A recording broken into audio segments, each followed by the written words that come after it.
What's going on, Cowboys Nation and NFL Draft Nation? It is night number 2, and we are live with the NFL Draft 2022 Draft Show, round 2 and 3 with me, your boy Will Skyy Walker. Still got a good one lined up for you. I'm joined today by none other than Mauricio Rodriguez, ladies and gentlemen.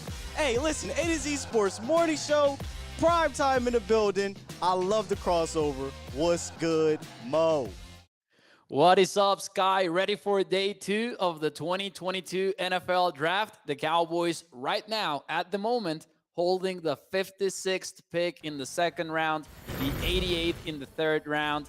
And I'm dying to see who they pick, man. It's going to be an interesting draft right now because the quarterbacks are still available. And I'm not talking about the Cowboys taking a quarterback, but still impacts the way the board will fall. Yeah, you hope that it helps push some guys down to you. I put a Twitter post up right before we went on here just to get kind of a gauge of what Cowboys Nation, how they were feeling. What's the gut feeling with picks 56 and 88? I've got people saying, feels like Sam Williams. Just need Dan Quinn out the war room in round 2. I'm seeing second round pick Pickens, third round Sam Williams. Same thing, second round pick trade up for Pickens or Dean. Third round Sam Williams. It just feels like it's one of those type of things. And then shout out to Brian Garcia, ladies and gentlemen. He said, I said, hey, what do you think is going to happen? Gut feeling. He said, beer and wings. That's his gut feeling for the day. What kind of wings, though? That's the primetime debate every night, Mo, Sky. don't you bring that over here, Mo. Don't you? I already heard about that. All right. I'll save it for primetime then. You boneless winging over there, Mo? Yes, sir. Of course, man. That's actually what I ate today. I don't have the patience to jack with you today. I don't got the patience. That's valid. That's valid. Well, I don't know what the gut feeling is for you, Sky, but I'm thinking that edge rusher is the most likely outcome for the second round. I can see a wide receiver. I would probably prefer a wide receiver. I know you mentioned George Pickens. Sure. I was talking to Cole Patterson about this. He called it the dream pick. I called it the miracle pick. I don't see how George Pickens falls to the Cowboys unless they trade up, which also seems kind of unlikely to me. No, I agree with you. I would love – the dream pick is George Pickens, and for me, the other dream pick right after that would be Chad Muma falling down. But we got to live in a little bit of reality, right? And I don't see the Deans falling down to 56, the George Pickens falling down, the Skyy Moores, right, falling down. But that does not mean that there are not enough players to get a quality pick at 56 or 58. So I think we're in for a day here. It's just a matter of them not really messing it up. That's all. Yeah, it's going to be very interesting. Now, as for the people that have said Sam Williams, well, it makes a lot of sense, doesn't it? We know they want an edge rusher, and it would kind of feel fit with what they did with Tyler Smith in the first round. Maybe Sam Williams is not ranked high enough to take him in the second round for plenty of these teams, but for the Cowboys, we've heard the whispers for months now. They like Sam Williams, and he's not likely to be there at 88. So I agree with those that say that Sam Williams kind of makes sense. I could definitely see the Cowboys take that route. Well, let's talk about what they picked yesterday. And that was offensive tackle Tyler Moore out of Tulsa, who'll slide in to offensive guard. Let's preface this thing here, Mo. The initial reaction for me was definitely one of, oh, okay, this is what we're doing here. All right. And then once you let the emotions kind of calm down, like I said, I've been saying for the last 2 days, I get the positional need for the pick, and I do believe there is upside to the pick, but I think for a while it's going to take Cowboys fans to kind of come around to it. But I do know one thing. His press conference today definitely helped his case because that young man sounded very, very good, and I'm really excited to see him get on the field. Can I read the quote? Let Yes. me read the quote. And this was actually tweeted out by David Hellman, the good old David Hellman. And I believe what Tyler Smith said was, you never want somebody else's opinion of you to become your reality. And I simply won't let it. I understand criticism. I take it well. I am always working to get better at the same time. I love that from Tyler Smith. Now, listen, my reaction was pretty similar. I thought that there were a lot of players that were ranked higher for a lot of people, like, of course, Devin Lloyd, the edge rushers, Jermaine Johnson was available, George Karlaftis, but Tyler Smith is a neat pick, and if he can play left guard in 2022, then I'm going to feel way better about the pick. Just let him play guard and contribute right away. That I seems believe to be the you plan. will. Yeah, for sure. Yeah, I believe he'll be your starting left guard for sure. It's just a matter of, do they believe he can slide out the tackle in the future? Because then that adds more value to the pick. And we'll break them down some more as we go through here. But it does look like right now that the Tampa Bay Buccaneers are on the clock. Can I say something real quick about Toxic Tom? First of all, shout out to you guys. Shout out to Toxic Tom. Shout out to y'all joining us here tonight. Again, this is round 2. We love to cover the draft. We have a good time doing it. Anybody that's here, I love it, man. Make sure y'all share this thing with your friends, families, and foes, and hit that like button if you can. So Toxic Tom, if you go look into the chat, he usually has Tom Downey Burner account's icon, his picture as his icon. My man has made yours truly the picture for his YouTube icon. I think I made it. I think I've officially made it if Toxic Tom Downey Burner account is putting me on his icon for YouTube. Salute to you, man. I think that was pretty funny and pretty cool. I definitely think that's what it means. That means you made it, Skyy. Made it, man. I made it. We're here, man. Shout out to Toxic Tom. Well, let's see if we can get some players to make it down to 56. We are, 23 picks away for the Cowboys, so they've got to dodge a lot of different landmines, right, to get some of these guys to fall down. But who are some of the other players that you are kind of targeting here in round 2, Mo? And I'm looking at a lot of the edge rushers. So I know we talked about Sam Williams, and I understand why we see him as the most likely pick. But what about some of the other edge rushers that are somehow, some way still on that board? And I do not know how high, for example, Logan Hall will fall, because a lot of people thought that he could go in the first round. He didn't. For a lot of people, he's a tweener type. He lined up as a 3 technique mostly when he was in college for Houston, but he projects as a pretty good starting edge rusher if you can get him. I just don't know how far he will fall. I put together a mock draft early today for adcsports.com in using the Pro Football Focus simulator, and Logan Hall did fall to 56th, and I didn't hesitate to pick him. Wow. I just don't know if the Cowboys are interested in someone like him, but I would like him. We know that Dan Quinn likes to use hybrid linebackers or edge rushers like Logan Hall, and I can see him sliding up on the inside in pass rushing situations. I'm going to counter that. The reason why I mean, they are interested, I believe. I think Dan Quinn visited Houston, I believe. But okay, I'm going to counter it because of that versatility of Logan Hall. I think he's almost an overkill, because you've got a Golston who can slide in. You've got Osa who can do a lot of moving around. DeMarcus Lawrence also slides in. Now you add Logan Hall in the second round. That's just a lot of overkill there. If I'm going to look for a guy that can be a bit more versatile in the sense of a pass rusher, I would look for more of a juice player, a guy like Nick Benito, a guy like Boye Mafe, guys that can kind of stand up and put their hand down in the dirt and move around a little bit more. Maybe in the third round you get Brandon Smith that could do some more of that kind of thing, rush the passer, not necessarily put his hand down, right, but he can get after the passer and still be a linebacker. So if I'm Dan Quinn, I'm looking for more of a juice versatile player as opposed to a base versatile player. I think you got enough of those base guys when you look at the roster. Yeah, I can definitely see the point to that. Now, that's for the defense side of things. How about the offense? And I know that Cowboys fans want a wide receiver, but we're likely to see a run early in the second round at the position. There's Christian Watson still available, Skyy Moore, George Pickens. I don't know if the 56th pick would be too early for Jalen Tolbert, but then again, you're definitely not getting him in the third. So I wonder if Jalen Tolbert is also in play for some teams, more or less around the 50th pick range. The pick is in for the Tampa Bay Bucs, Skyy. I don't know what they will take, but BPA is probably the way they go.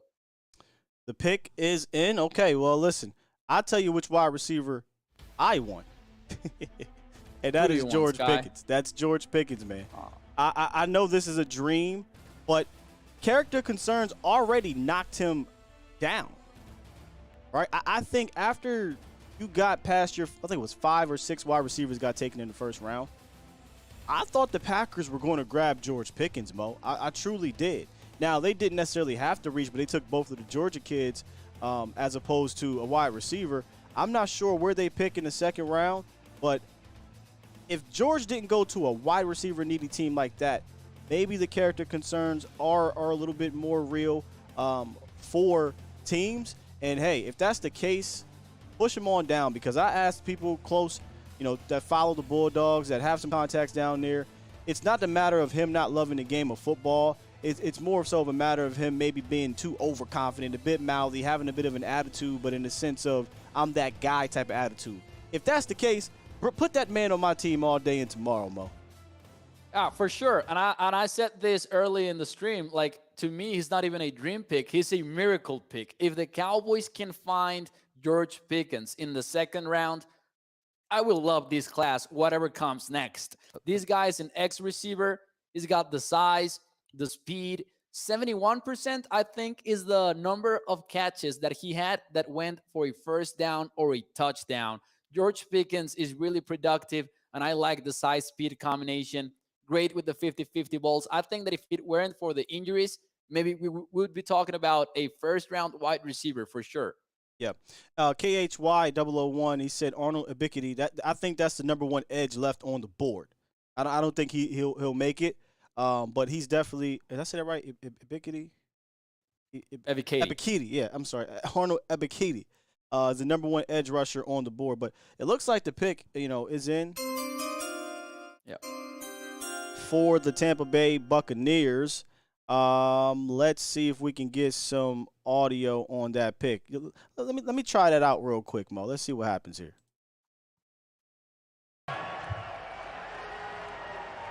Here we go. And with the 33rd pick in the 2022 NFL Draft, Tampa Bay Buccaneers select Logan Hall. Defensive end. Logan Hall is the selection. And look, that's the guy that you were talking about, right? Falling down. I like this because they kind of have a guy like Logan Hall in Golston. I don't know if Golston is going to be there long term, but this can be their replacement for Golston. So, I think a good fit for Tampa Bay. I was okay not having him be here in Dallas because I just think it'd be an overkill. But Logan Hall, that's your man. You got something on him? Well, I would just say that according to Dane Brugler's draft guide, for example, according to an NFL scout, the coaches were just praising his improvement with Logan Hall, and they called him the most progressed player throughout his career. He lined up as a nose tackle, 5 technique, 3 technique, just about everywhere. He was Dane Brugler's 37th best prospect, so definitely felt like a player that was going to go early in the second round. Now, the Packers are picking instead of the Vikings. So we got a trade right now. We got an early trade that fast. Here we go. Packers are on the board at 34. Wide receiver. Now, what did are we they say? Getting Aaron Rodgers, his guy? What do we say? You know what I mean? I think that the Packers now realize, okay, enough games. Let's go get our wide receiver here. This could be a Skyy Moore, maybe a George Pickens. Let's look at the board here in regards to wide receivers for a quick second. I think this just smells like receiver, right, Mo? Yeah, this definitely smells like receiver. Now, I will Christian tell you Watson. what. Who do you think? Ooh, I think it might be a Christian Watson. I would be kind of surprised, though. LaFleur has been talking about speed at wide receiver. Now, I like Christian Watson. I think he ran a 4.49. I don't know if they want someone that provides a little bit more of speed on that offense, though. I would love Christian Watson, though. I like Christian Watson a lot. And there were some rumblings about him going early in the late in the first round. So that would make sense on that front. But they want someone with speed, according to LaFleur. If you're talking speed, John Mechie, Skyy Moore. Skyy Moore would make sense here, too. You know why? Because Aaron Rodgers, people mistaken Aaron Rodgers. He loves the 15 yards and in. He's not really trying to bomb it out 40 yards down the field, right? Unless it's there. I mean, one-on-one with Adams, that's a different story. Or wide open MVS.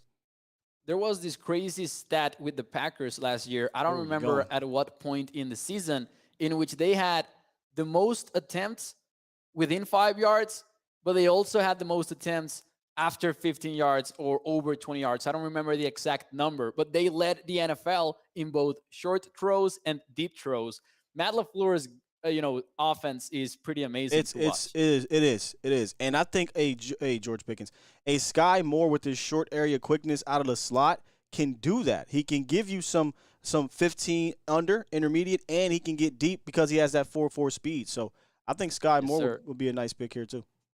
Aaron Jones is making the pick with a sombrero. All right, here we go. Let's see. He's up in NFL Network. All right, let's see. El Paso, Aaron Jones. I wonder how far apart we are, Mo, on the picks. Did it select yet for the you? Minnesota Vikings have traded the 34th pick to the Green Bay Packers. Now doing it for me. With the 34th pick in the 2022 NFL Draft, the Green Bay Packers select Christian Watson. Oh, called that one, didn't we, huh?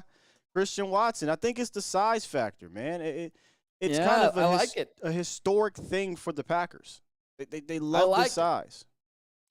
They love the size. They love the speed. And I've talked a lot about this on primetime. That's the trend right now in the NFL. You've got defenses daring you to go over the top, trying to take away the deep game. So you're seeing these number one wide receivers come back into the NFL when they feature speed and they feature size. And that's all Christian Watson. And he averaged over 20 yards per reception throughout his career in 105 receptions. That is crazy. Vertical threat. Aaron Rodgers gets his guy, and in the second round. And they didn't pay that much to get him, if I'm not wrong. I'm not really sure what it was. Maybe we can go on Twitter and find out exactly what it took to go up and get him. But they definitely got their guy. Christian Watson is off the board, goes to the Packers. And, again, they needed a receiver. You know what's funny about the Packers? They refuse to take a receiver in the first round. But day two, they'll look. They'll grab a day two guy. I don't know what it is. I don't know if they don't want to pay the extra money for first-round picks. I have no idea, but they just won't go into that first round. But they get the first team not all American, but first team all conference wide receiver Christian Watson from North Dakota State. Now he's a guy off the board for the Cowboys, definitely, because Dallas could very well be looking at wide receiver in the second round. But also it's not George Pickens or, Skyy Moore. So at least there's that. Now the Titans have already picked. They're not likely to pick a wide receiver after they took A.J. Brown, I would guess. But still, then again, you still need wide receiver, man. The Titans out of nowhere. After they took Treylon Burks? Yeah, even after Treylon Burks, I can see them double dipping and getting another wide receiver. Really? Yeah, well, even before A.J. Brown was traded away, we were talking about a first-round receiver for them. Yeah, well, they got Treylon, but they don't have Julio Jones or A.J. Brown anymore, and I don't know what their young guys they have. I tell you what, though, I'm very interested to see what this pick is because I'm going to hop over to A to Z Sports Nashville, our sister channel, and see what they got going on because when that trade happened yesterday, Mo, I instantly thought of Zach and Austin and wonder how pissed off they were about that trade. Man, I had to mention it live on my stream as well, man. I was like, hey, I'm happy for ADC Sports Nashville. They got Burks, but they lost their guy.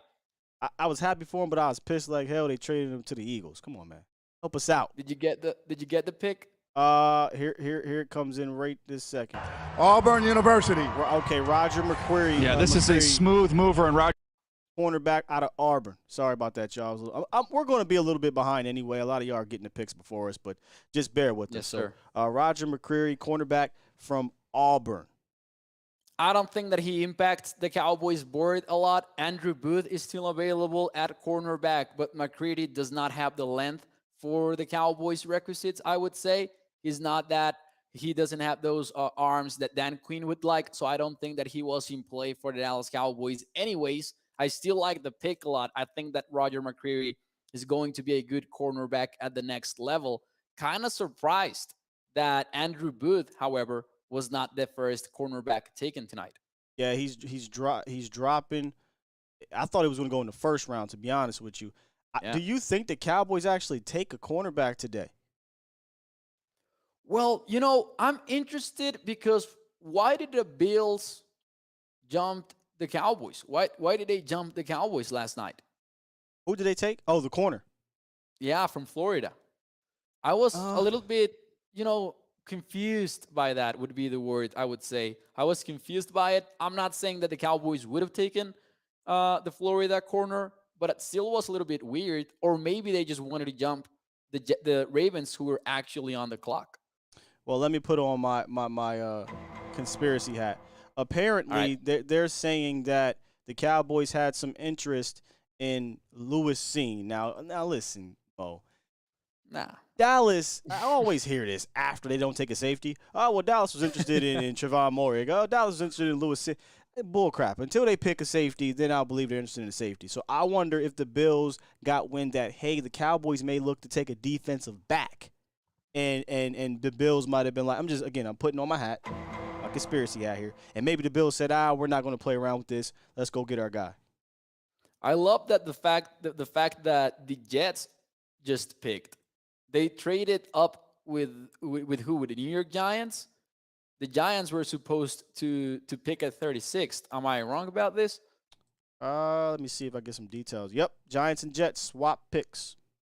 All right, that makes sense. Now, I've loved the Jets draft so far. Oh, my God, that first round was They beautiful. got Sauce Gardner.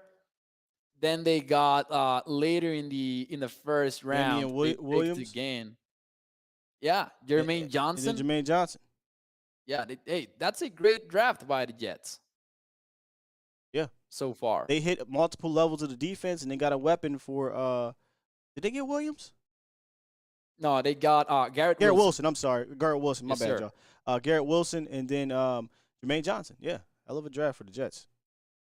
Yeah, I like it a lot. And they had a lot of ammo to make it work. So there you go. And you got to realize what is going to happen with Zach Wilson. Just work with it and learn as much as you can from him in 2022. So I'm wondering who they pick now. Oh, I thought you said the pick was in. All right, so Dallas is, where are we sitting at here? About 21 picks away, 19 picks away, roughly? Yes, sir. Yep. I don't think anything is really – Christian Watson, I don't believe Christian Watson was really going to be a thing because of the small school situation, North Dakota State. But he plays bigger than that. But until they do take a small school guy, FCS guy, in the top, 4 or 5 rounds, 6 rounds really, but 4 or 5 rounds, then I'll believe it. I don't think they were going McCreary. Logan Hall, they had interest, but I don't see that as a need either. So far, so good, but still lots of landmines to cross here for the Cowboys. Still wondering where does Nakobe Dean go, for example. The same with Travis Jones. Now, I don't think that the Cowboys take Travis Jones, but still a player that I'm interested on. Now, up next, after the Jets pick, would be the Houston Texans. And then you have the Giants, you have the Seahawks, the Colts, the Falcons. Ooh. All of these teams could very well take quarterbacks. The Jets, they got an opportunity right here to just get 4 dudes to really help turn over that. Now, I'm not saying they're going to do anything and be Super Bowl or whatever, but it starts with the draft, right? So they got an opportunity right here with this pick. And here we go, actually. Pick is in. Pick is in. Ooh, not that one. That's the one I was looking for, y'all. Let's see. Sam says Travis Jones is wish Jordan Davis. I'm looking at. Sometimes I'll go look into the chat, Mo. You got to be careful. Once we get around about 3 picks to the Cowboys, I turn the chat off. They know the rules. It's been the same thing for the last 2 years. I turn the chat off, and then we kind of just react to it organically. That makes it more fun. But as right now, the Cowboys aren't picking, so we can take a look here into the chat, see what y'all talking about. James says, hold up, the Cowboys don't get players from small schools, and why did they draft Tyler Smith? Tulsa isn't big time. It's still what's it called, FBS? Yes, sir. It's FBS. Yeah, it's FBS, James. The Cowboys have only selected one FCS school under Will McClay, and that was Ben DiNucci in round 7. But so see, all right. Well, the pick for the Jets is up already. Yep, here we go. The 36th pick to the New York Jets. This idea that you don't take a running with back the 36th pick it actually, in the 2022 NFL Draft, when we didn't have the New York Jets select Breece Hall. There we go. Running back Breece Hall out of Iowa State, the first running back off the board to the New York Jets, man. More weapons. Oh, man. Skyy, I think we're getting a quarterback next. The Falcons traded up. They're on the clock right now. Damn, they traded up just the one spot, so they're jumping the Texans just. The Falcons were at 11. Oh, the Falcons were at 11? Yeah, they were at 11. Let me refresh, though, and see where they're at now. Oh, yeah. So the Texans pick. The Texans are at 5. Their pick is in. The Giants are on the clock. So these picks are kind of flying off the board here. Yeah, so oh my God. Specifically, the Falcons are jumping the Seahawks, right? Somebody to get a quarterback. I don't it's likely see to be Willis, I would say. Where did the Falcons trade up to? I don't see it yet. Oh, They're after Houston. Okay, yeah. so they're after Houston.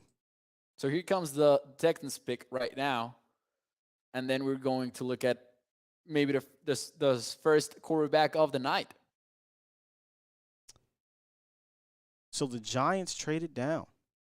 Yes, Because somebody said something in the chat here that they had, they were thinking they were going to take Nakobe Dean. That would have been a nice, pairing to have at the second level after they took Thibodeau yesterday. Did the pick come in for you? Yes, sir. All right, who we got, man? Go ahead and let them know. With the 37th pick in the 2022 NFL Draft, the Texans are taking safety Jalen Pitre from Baylor. Pitre. And hey, we were expecting him to go early. He is a playmaker, Skyy. I thought that the Texans were going to take Kyle Hamilton, and because they need everything, right? And they lost Justin Reed, but the Ravens ended up getting him. So I knew that the Texans would be in the market for another safety, and I think they got one of the top 3 safeties in the draft here. And now they got Kenyon Green, Derek Stingley, Jalen Pitre. So it's a pretty decent draft for a team that is betting on Davis Mills to be their quarterback in 2023, apparently. 2022, excuse me.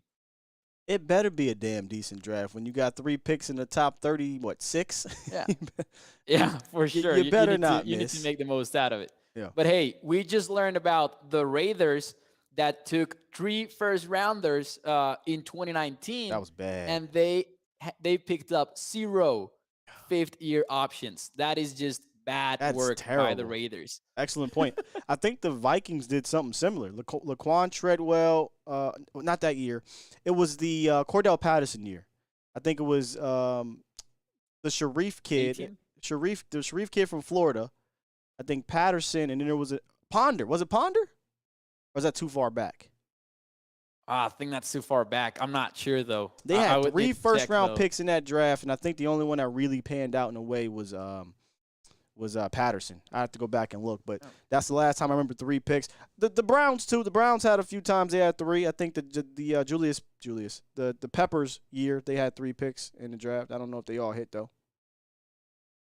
Now, who do you take here if you're the Falcons? It's likely to be a quarterback. Malik Willis. Malik Willis? If you sign, gotta be. Did you get the pick yet? Nah. The pick is in, but I have not gotten it on the TV. Well, they signed Marcus Mariota. Arthur Smith was in Tennessee with Ryan Tannehill. Ryan Tannehill, mobile quarterback. Marcus Mariota, mobile quarterback. Both struggled with accuracy, but they had some success offensively. This smells like a Malik Willis type of fit. If they're going quarterback, Malik Willis has potential. He can win with athleticism. He's not as accurate. He's not as fine-tuned yet. But, again, you signed Mariota, so it's not like you're worried about that. So, if they're looking for quarterback, I think a Malik Willis here. I think Mariota starts, by the way, if they take Willis here next. I think you got to start Mariota for 2022 because Willis it's the home run swing, but I'm just not sure that he's ready to play right away. I would say that he needs to sit a year. This is what's very interesting about waiting till round 2 to take that quarterback. You can punt year 1, Mo, but you only have 3 years now on that deal, as opposed to when you draft a guy in round 1, you got 5 years. So if you want to punt year 1, you got 4 more years. So that's the tricky part. So maybe Arthur Smith says, all right, Malik, we're not going to start you, We'll wait 6 to 8 games, see where we're at. Then if the season's over, we're throwing you in there. You need these reps now. So that'll be an interesting part. And, there are examples of success with both schools of thought, right? There are teams that have had success sitting a player down for a full year. Some teams have thrown their quarterbacks into the fire, and it has worked out for them. So here comes Roger Goodell right now with the pick. I think he has some guests, so this might take a while. Well, in that case, let me go ahead and read a couple super chats. My guy Toxic Tom said, Mo, traditional wings over boneless wings. That's what I'm talking about, baby. PJ wrong. with the $5. You're allowed to your wrong opinions. He says, do you think Cowboys have a chance to get a linebacker from Georgia?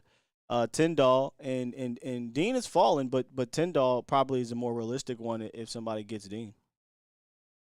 Yeah, that's true. Or is it Tyndall? I'm saying all these names wrong. Did the pick come in for you yet? Nah. I thought it was going to, but it hasn't yet. I will let you know when it does. Man, I'm excited about the Falcons pick. I am. This gotta be Malik Willis. You get Malik Willis, right? And then Drake London, Kyle Pitts, guess what? He ain't gotta be that accurate. Jump ball. Yeah. Go get the rock, man. You might have you might have a little mini Michael Vick era again. Remember when they had Roddy White and Vick and those boys? Yeah. I think it was Roddy. Was it Roddy? I think it was. Okay, here comes a pick, though. Here comes a pick. I actually got some audio here. A woman is about to be your best bet. You mentioned the Bills. Also look at the track record with Brandon being there. Obviously, we talked a lot about the possibility of the running back at 25. They're also sitting in a position right above Tennessee at 26, which some teams look at as a threat to take a quarterback. Don't get Go ahead. You could say the pick, man. I'm getting 2 minutes. It's not a quarterback, man. It's an edge rusher. Really? With the 38th pick, the Falcons are taking Arnold Ebiketie from Penn State. That is a crazy pick, man. They got us all excited. That is what the NFL thinks of this quarterback class, for real. But now, Ebiketie is a tremendous pass rusher out of Penn State. Maybe not the most developed yet, but Ebiketie is going to make a lot of noise. And for a lot of people, he was the best edge rusher coming into day 2 of the NFL draft. 62% snap count in 2021. Not that refined, but he did lead Penn State with 5 forced fumbles over the last 2 years. He's a long player, twitchy, 34 inches arms. So, hey, he's got upside for the Falcons. Yeah, bit surprised they came up. I don't know their roster, but he was definitely the number 1 edge rusher left on the board. By most, if you look at most of the draft boards around the league here, he was number 1. So Arnold Ebiketie from Penn State, 2 Penn State guys off the board. That was a curveball. That was a nasty curveball by the Falcons. I agree. I didn't see that one quite coming. I thought it was going to be the Q. I was hoping so. I'm with you, man. Just as a football fan, I was kind of hoping to see the quarterback right there. Hey, we've all been expecting that, and it's crazy because we were rooting for these teams to take one. And up next, after the Bears, you have back-to-back picks from the Seattle Seahawks. And the Seattle Seahawks only have Drew Lock right now. And that's not a lot to talk about. So they might take a swing at one of these quarterbacks.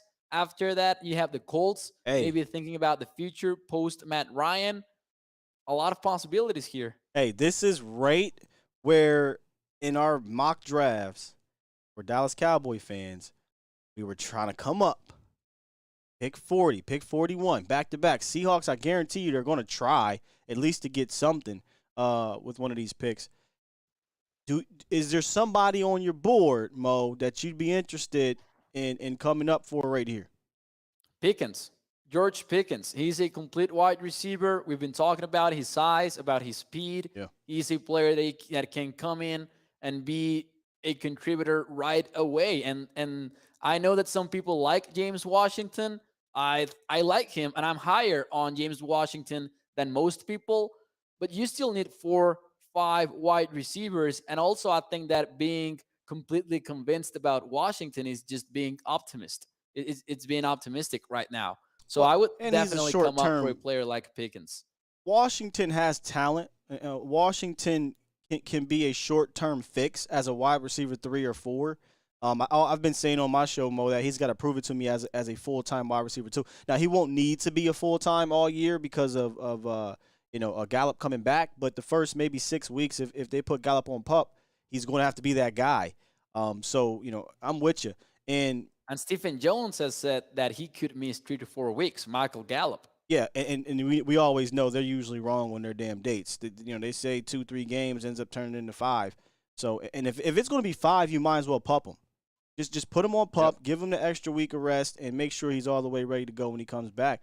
But even the problem with if it's only 3 or 4 games, in reality it may be 3 or 4 games he misses, but then it's going to take an extra 2 for him to get into the swing of things. So, a wide receiver is still a need regardless. You're out of the first round now, so I think you can breathe easy for people who didn't want to take one in the first round. You can still take one here on day 2, and a lot of them are still here. If I'm looking at this board correctly, only Christian That's what Watson That's what I was going to say. Only Christian Watson has been picked at the position. Who could pick one? Like, I could see the Seahawks maybe taking one. The Colts are likely to get one to pair up with They Pittman, need who's one of the better wide receivers. Yeah, you went and got Matt Ryan. Now go get him a wide receiver as well, right? Yeah. You still got a lot of teams to dodge to get your wide receiver, but the closer we get out of the top 10 of the second round, the better chance that you have to get a dude. Let me read off some names that are still available at wide receiver mode, if you don't mind. Yeah, go for it. We got Skyy Moore, John Mechie, George Pickens, Alec Pierce, Jalen Tolbert, Wan'Dale Robinson, David Bell, Khalil Shakir, Jones Jr. Right now you're starting to get down a little bit. Kyle Phillips, but that's also again not in this round. But there are a handful of names that Calvin Austin III. I didn't even say his name if you wanted to get a smaller-ish guy, playmaker. Eazy-E from Texas Tech. I love to get him later early tomorrow if we can. There's just a lot of good, I call them trait wide receivers. They may not be guys that can come in here and be dominant wide receiver ones in the first 2 or 3 years of their career, but they can come in here and be productive trait wide receivers right away, depending on where they go. Yeah, and it's pick your favorite flavor of ice cream, like Bob Sturm told me the other night on Primetime, and I think that's such a smart way to put it. Let's see who the Bears take now. Danny said, which channel we got? I got NFL Network on. Technically, I got ESPN up, but I'm not watching that one. I got NFL Network on, and that's kind of where we're going with here. Mo is I think you're about 15 or so seconds ahead of me. And the chat is, yes, sir. They a whole day ahead of me. Are you streaming NFL Network, or are you watching it on TV, though? I'm streaming it on NFL.com. Makes sense. Yeah. All right, let's go ahead and put the audio here. By the way, let me know if this works for you. With the 39th pick in the 2022 NFL Draft, Chicago Bears select DB from Washington, Kyler Gordon. Kyler Gordon from Washington, cornerback. That's a good pick. A lot of people saw Kyler Gordon in the first round. He's coming from Washington, teammate of Trenton McDuffie. Now, this has been defensive back university for a while, Sky. Washington has put out a lot of cornerbacks and safeties. I love this pick by the Bears. They're just building a young core of players, and we have seen this shift by NFL defenses, including the Texans at number 3 this year, in which we're watching them build their defenses from the top down instead of from the conventional point of view that told you that you needed an edge rusher. Now we're seeing it work the other way around. I like Kyler Gordon by the Bears. Is this the new DBU? Somebody said yeah. that. Yeah, man. I exactly what I was saying. Washington has been putting out plenty of cornerbacks, plenty of safeties. They are defensive back university. Let's take a look at this board. Again, we're getting close out of the top 10 here, and Dallas Cowboys fans, how are we feeling about how the board is falling? Give me a thumbs up, thumbs down on how you're feeling about the board. For me, I'm going to give it a thumbs up, Mo. Yeah, I'm giving it 2 thumbs up. It's a perfect board. I just hope that someone falls. Yeah, I just hope someone falls that convinces the Cowboys to not go the Sam Williams route. I am not a fan of the Sam Williams pick at 56th, and that's what I want to avoid, Sky. So I want someone to fall enough so they can go about it. Let's talk about it. I said this earlier about Sam Williams. at 56 on Twitter. It feels like it, so I'm kind of preparing myself for one of those moments where it's I don't dislike the player, but who else is on the board at this pick? Because there's probably other guys that I like more. But this, if Sam Williams is the pick, you shouldn't be surprised, Cowboys Nation, because they do like him. Clearly, that was one of the most obvious things heading into this draft is that they are high on Sam Williams. In fact, to the point that he started to go from about a 4th rounder to a 2nd rounder to the Cowboys specifically, from what I've been seeing. So that wouldn't shock me. But again, let me see who's on the board, and we'll go from there. Sam Williams, to me, Mo, is a guy that is looked at as a ceiling type dude. Now, he did have some production. He was a production player last year at Ole Miss. He's athletic as all hell, maybe not as twitchy, but more so straight line speed. And one of those guys that kind of has to put it all together. But there are traits, and if he's taken, I guarantee you'll hear Will McClay talk about traits, talk about strength, talk about size, talk about speed, and talk about want to. But is he a guy ready to go right now? I don't know. And well, he's progressed fast, which is another thing that you could like about Sam Williams. So he comes out of high school as a no-star recruit, and then he goes to junior college. And then out of UCO, he gets out as a 4-star recruit. So, we've seen the progression with Sam Williams. The problem is he's also 23 years old. And I don't know what you think about that, Skyy. That's not a super young edge rusher maybe in the NFL. If you're just arriving into the league as a 23-year-old, I don't know how to feel about that either. But he did have that productive season that people wanted to look at in 2021. 16 tackles for loss, 12.5 sacks, and then 4 forced fumbles on top of that. Yeah, the age thing, I don't hold it too high. It makes you a little uneasy.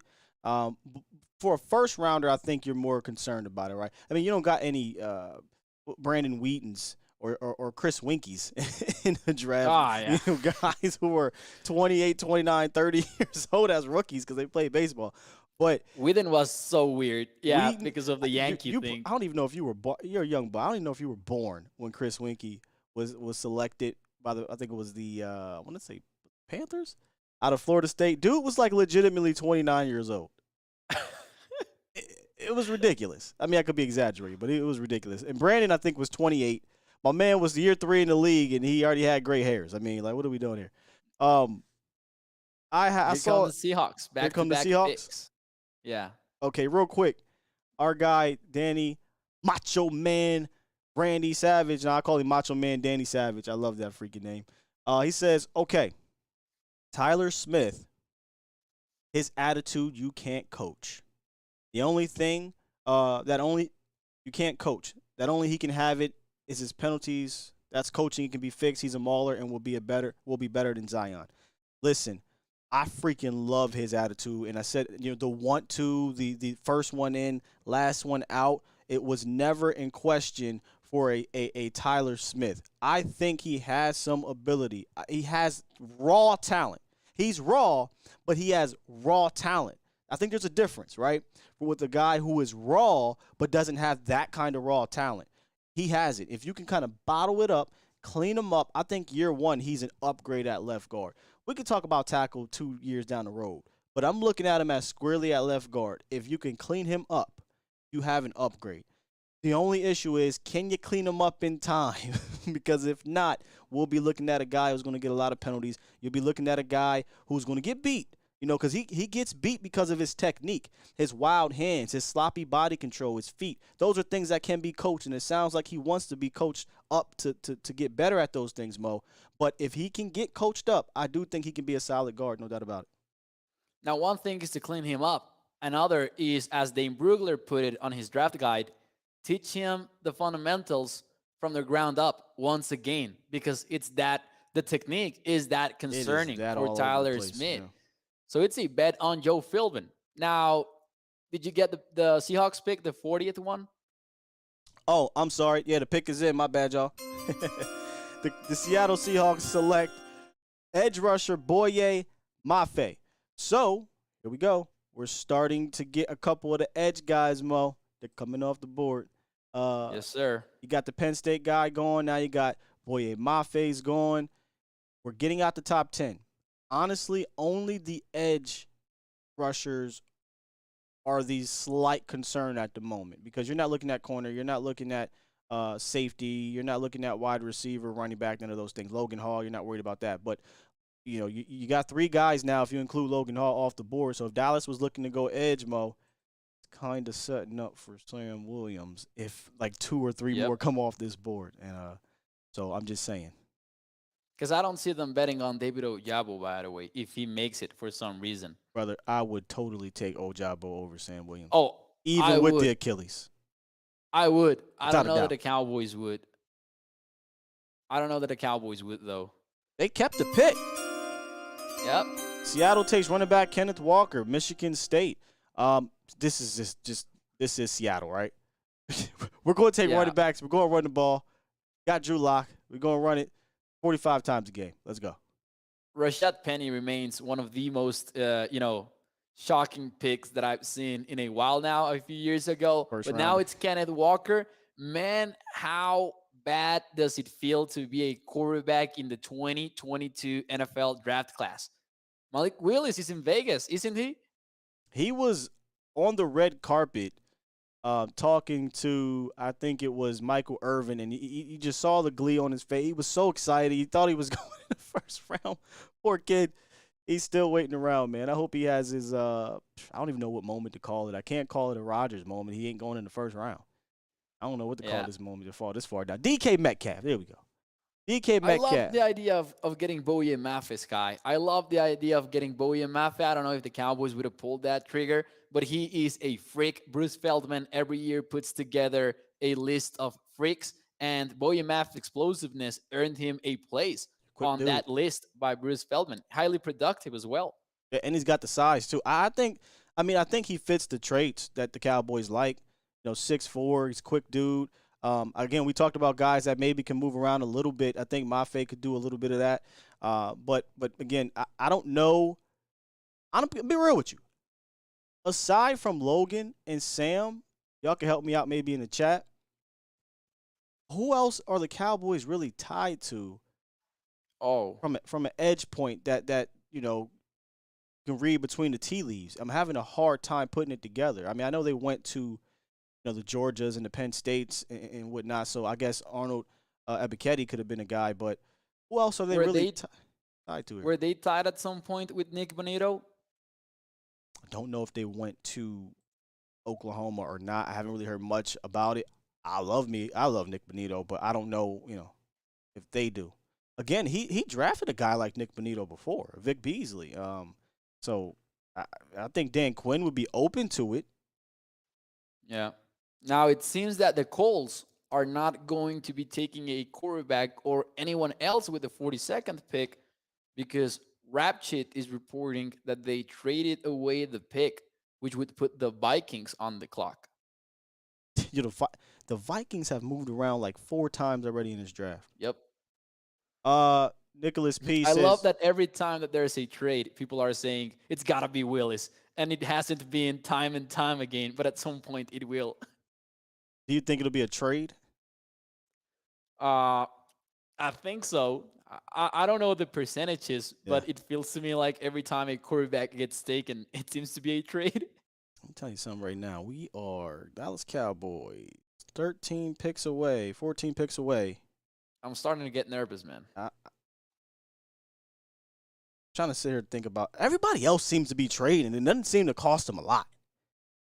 I feel like you could jump up here. Let me see. I don't think the Giants would trade with you. And they could. Baltimore is usually active. The Lions have been active tonight or this weekend. Chicago gets active. I think if you can get inside the top 20, man, to get a Dean, to get a Pickens, and again, you might not need to go up for it. I love Dean, but you might not need to go up for him. I like other linebackers too. But also, it's kind of impressive. It's also kind of impressive that Nakobe Dean is still falling. George Pickens relatively falling. Maybe not that much because we did expect Pickens to be a second rounder. But there are a lot of players. 56. Yeah, there are a lot of players. Oh, we did? No. I'm saying a lot. On the mock drafts at that. There's times that he was there at 56. So pick is in for Minnesota. Do you have it? I do not. If you want to go ahead. No, I do not have it yet. Okay, I don't got the pick. It just came up. I have no idea how this thing. Sometimes it seems like I'm ahead. Sometimes it seems like I'm behind. So some of the players that are still there that I'm a little bit surprised that they are Bernard Raymond, Nakobe Dean, and I mentioned Raymond because he is a tackle, and these tackles usually go at a premium. True. And some people even mocked him as a first rounder. Yeah. Skyy Moore is still there. Looking good for the Cowboys, but it can get ugly real quick. It did yesterday. Yeah. it did I was not expecting two guards, in the top 17. Let me say this. When I say ugly, I mean, there was a point in time in that top 15, I got concerned, like, damn, we might miss out on a couple dudes that I liked. And then that from pick 19 to 23, I'm like, oh my God, yes. Lloyd is still there. Dean is still there. Linderbaum is still there. Karlaftis. I'm like, yeah, we good.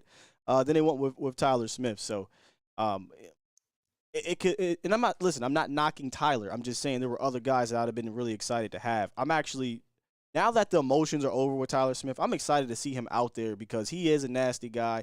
You heard him at his presser. I can't wait to go to camp down here, or I might even go out in California and check him out live. He's going to bring an attitude to this offensive line that I think will be – I'm a big WWF fan, and there are different eras of WWF. Check out this little comparison. I think Tyler Smith is going to bring the attitude era to the Dallas Cowboys offensive line. Meaning you still got leftovers from the new generation, right? You still got Tyron Smith, right? You still got Zach Martin, but I think you're going to see Tyler Smith bring in an attitude. It's going to be the attitude era. We can forget about calling him the Great Wall. We're going to call him something else. But he's going to start the attitude era up front. So I'm excited to see him, man.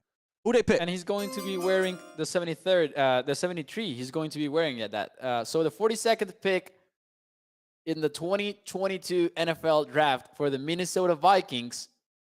It's taking a while, probably because this guy is throwing out his pitch there. At the podium. We're doing that yesterday, I don't know too. it yet. I will tell you about a pet peeve of mine, sure enough, in a while here. But yeah, they still have not announced it. Oh. I thought they were going to. Shout out to JP, man. He said it's pretty. I don't know where it's at, but I'm paraphrasing. But I said it's good to see you guys doing the show together. I'm having an absolute blast with you, Mo. It's always fun, Sky. I do love having these crossover shows. And when it's on draft season, this is a first for us, but it has been pretty cool. Yeah, I think we've been killing it here our first year with A to Z Sports. We've done a great job, I think, bringing some awareness to the brand, and it's only going to be better in year 2. Hey, we got some people representing out there in Vegas, by the way. Shane Carter is there. Matthew Lennox is over there as well, and the Nashville people as well. Zach, I'm going to tell this story after the pick. Who they pick? Still don't know. Goodness, who the heck is this dude? That is crazy. I'm guessing, though, it's too late to guess because it's going to look like I know. But honestly, I don't. And when you start looking at some options, oh, my goodness. But I'm not going to mention Green Bay. He's still talking. Goodness gracious. He's still talking? Oh, my God. Oh, someone went out there and told him to say the pick, I think. I have it muted. My dude, what are you doing? You're trying to be... But someone from NFL Network actually went to the podium and told him to say the pick, and he's still making time. You've got to be kidding me. You know what happened? You know who I blame? I think people already know what the Giants pick is. It's Andrew Booth from Clemson. I blame Andrew Booth as a selection. Yeah, Andrew Booth is a pick. All right, that matters. I blame the original 88. Drew Pearson. He made it a thing, didn't he? Drew Pearson went out there, embarrassed the hell out of Philly. Did all that talking and all that stuff, and now everybody thinks the next year was David Akers and the next year Pat McAfee. Shut the hell up. We don't really want to hear what y'all got to say. Make the pick. They need to fix it. I think who is this? This is a big pet peeve of mine. Is he still talking? I'm sorry, bro. Hold on. 22 NFL Draft, the Minnesota Vikings select I'm a little behind. This motherfucker was still talking. You got to be kidding me. But did you see the woman who came up to him and told him to read the freaking card? I know that's going to be on Twitter, so somebody please send that to me on Twitter. My DMs. I had never seen that before. I had never seen that. Andrew Booth is a pretty good cornerback. Now, I'm a Clemson guy, so let me tell you right off the bat, I am biased. I like the Tigers. I fell in love with the Tigers when I was 11 years old, and Taj Boyd was throwing bombs to Sammy Watkins and DeAndre Hopkins. But yeah, hey, good pick by the Vikings, and they have tried to solve cornerback time and time again, and whether it's busts or injuries, they have not figured it out, and they get who was by many a first-round prospect in the second. So good pick by Minnesota. My bad, brother. I'm sitting here trying to find Andrew Booth for you here on the PFF board. It's not really popping up for me. I got the 43rd pick if you want. It's already up if you want. Sure, to go ahead. We'll press the button.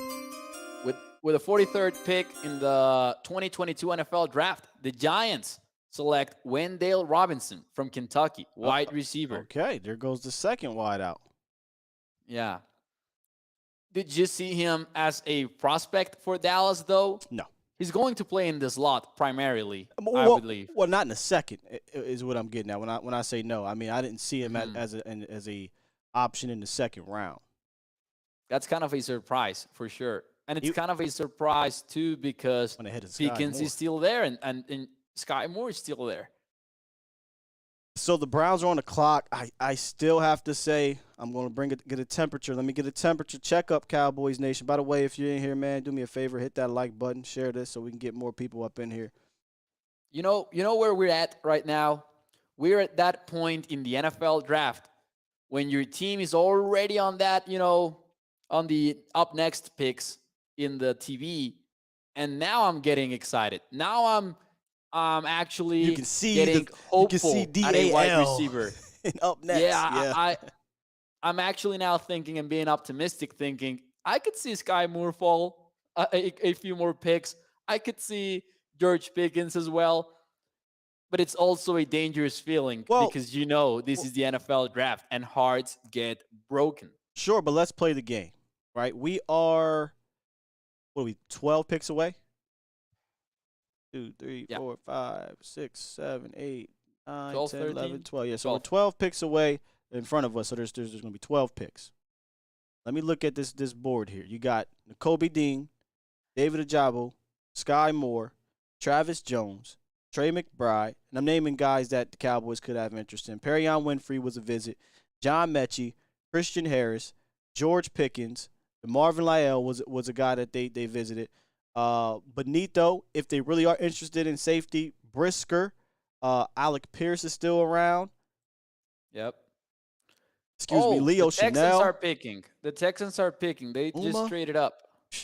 Listen, man, you're good. I just named about 14 prospects. I didn't even get to Jalen Tolbert. Tendolf, if you wanted to take him. Jelani Woods, if you wanted to go tight end over McBride. So I think are in good shape. I mocked Jelani Woods to the Cowboys in the third via the PFF simulator for adcsports.com early this morning. Yeah, 2 would be a bit rich, but I said this yesterday, and they went. It could be Bernard Raymond, but no, they went a whole different. I didn't even name him. Bernard Raymond is also there, but I don't think he'd be in any interest in Dallas at this point.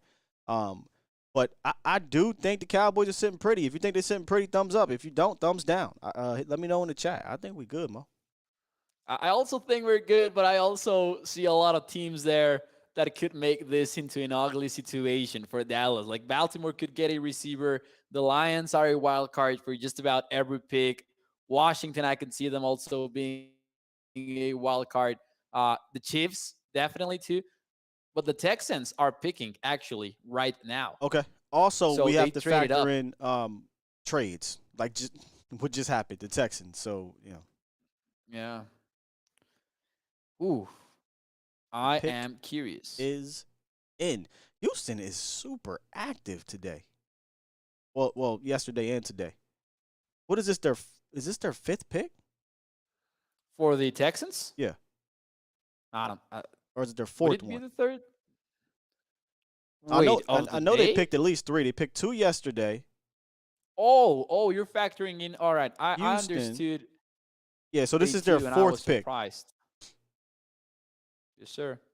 Derek Stingley, Kenyon Green, Jalen Pitre. Pitre, yep, and then whoever they get here. Pick is in.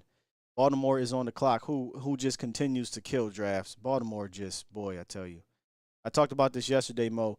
I think if I'm a Baltimore fan, and Dallas, I think we're becoming a little bit uneasy with some of the way we do the draft, but I'm still confident in the draft. If I'm Baltimore, boy, I tell you, they just seem to slam dunk. They don't miss, it seems like, in those first 3 rounds. Now, obviously they do. Everybody misses.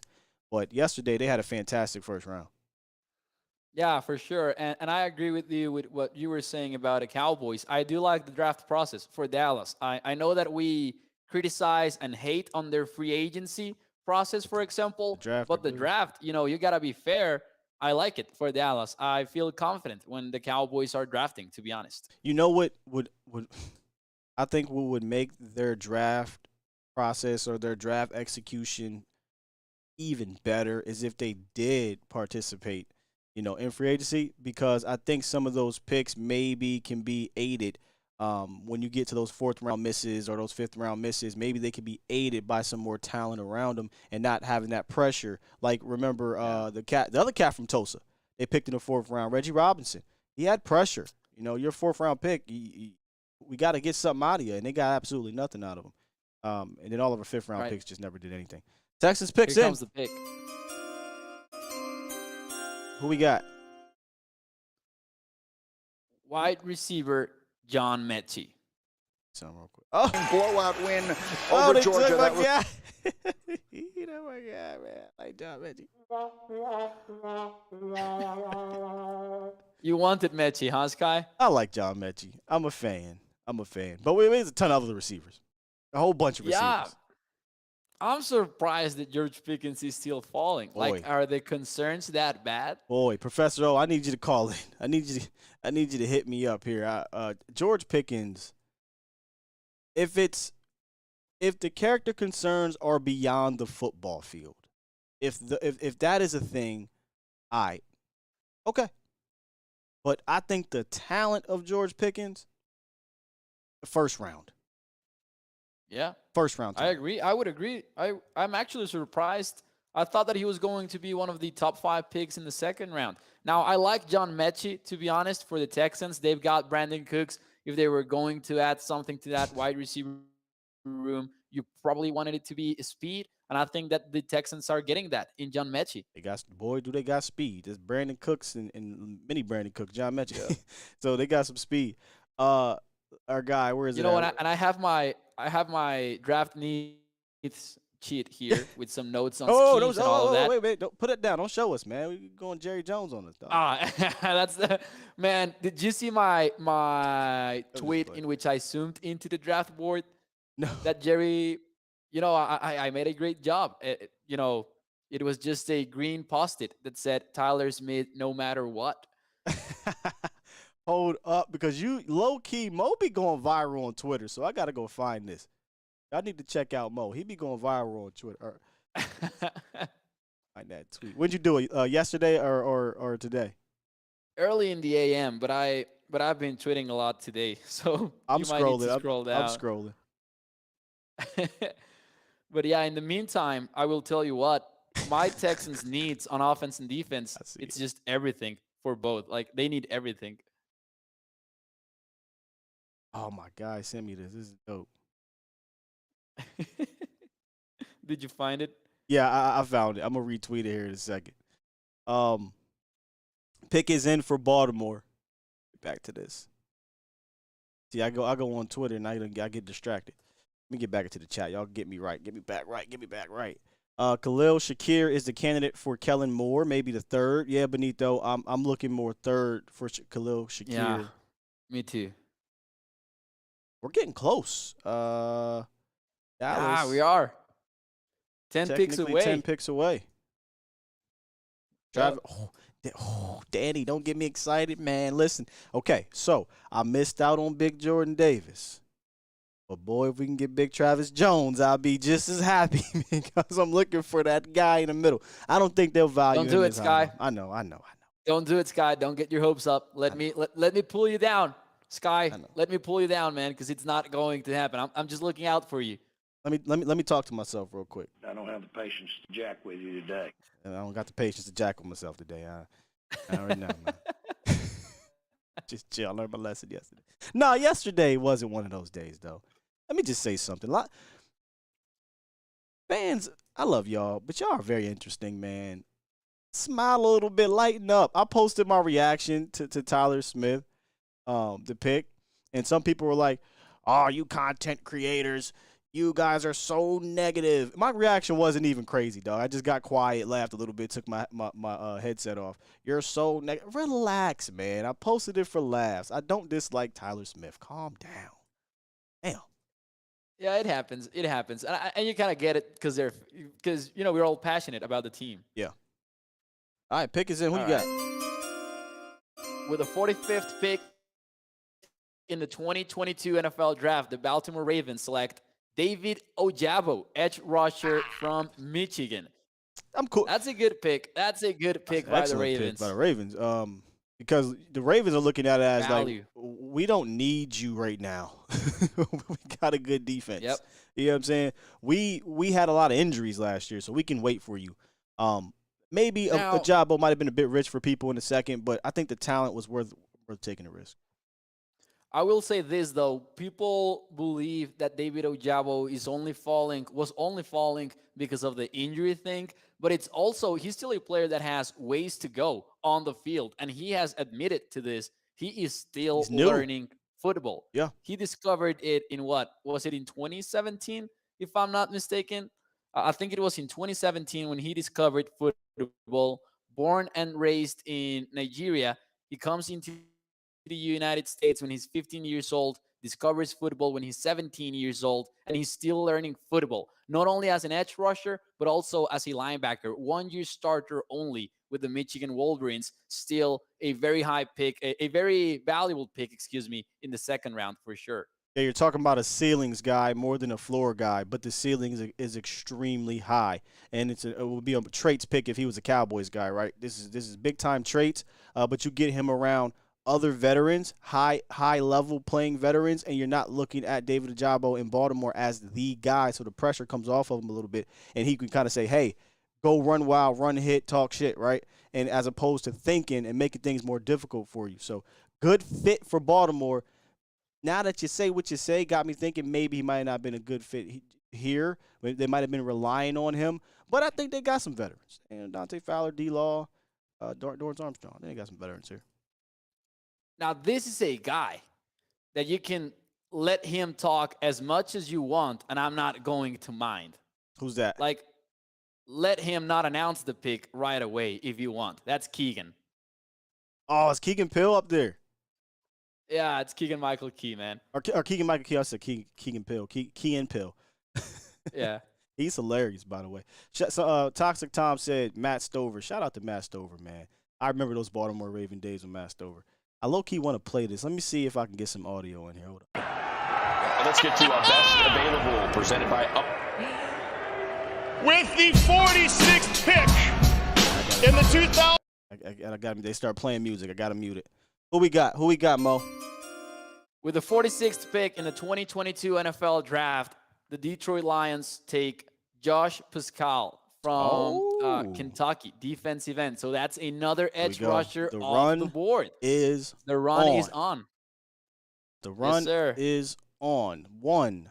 Let me make the count here. 2, 3, I think 4.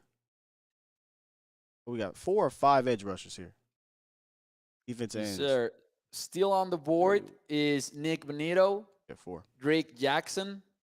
And Drake Jackson was funny because they put out this tweet in which they said, oh, yeah, Adam Schefter did. His agent says that he could be a surprise first rounder. I don't know if we should be listening to his agent, though. Like, I don't see that as a super reliable source, right? But Drake Jackson is still available at this point.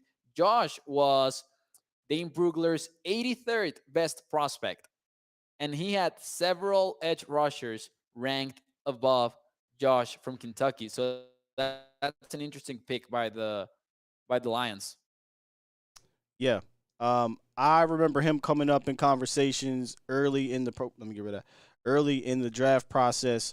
A lot of people were saying, well, if you like Sam Williams, you should like this guy. I think I actually like this guy just as much, if not more, than Sam. I think Sam, again, I'm not trying to dog Sam or anything like that. I think there's potential there. I just would rather it later. I'm looking at the way this board is falling. Todd Arker, let me read you this tweet really quick. Sure. Todd Arker from ESPN just tweeted out that Josh was a prime target for the Cowboys in round 2. So the Cowboys were, crossing their fingers at this guy. So you know what that means, Mo? Oh, it's always meant Sam Williams, Skyy. Since we woke up this morning, it's all I don't care how the board falls, man. It's Sam Williams. Can we just don't do that to me, man. You don't care.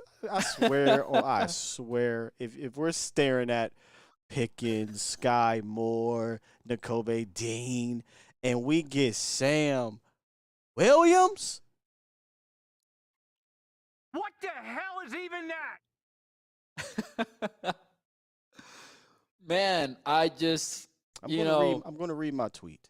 Just to preparing for the worst. But hey, I can see why they would take him. It's just been an offseason. You know what? What's the deal with me? It's been an offseason in which they have continuously asked us to be patient. It feels like that. And I understand that maybe they're trying to regroup a little bit, thinking about the future. But also, I think that you've got a Cowboys fan base that was thinking of this team as contenders, right? Well, as soon as the clock hit 0 against San Fran, but after that, it's been a little bit weird. David says, somebody please take Sam Williams. What was I about to say? Here's my tweet earlier, 3 hours ago. I said, honestly, just preparing myself for another don't dislike the player, but what was on the board type of pick. But Sam Williams is without a doubt a guy heavily on their radar and wouldn't shock me if he's the pick. That's pretty much how I feel about it. Like, I understand that edge, and again, that was one of the positions. I said Dallas, there's about 4 or 5 positions that they got to attack within the first 3 or 4 rounds. You're not going to be able to get everybody in that because you have so many different potholes. I would get the position, but who else is on the board? I just named you guys. If those guys are on the board, Mo, and we go Sam Williams, what y'all want from me?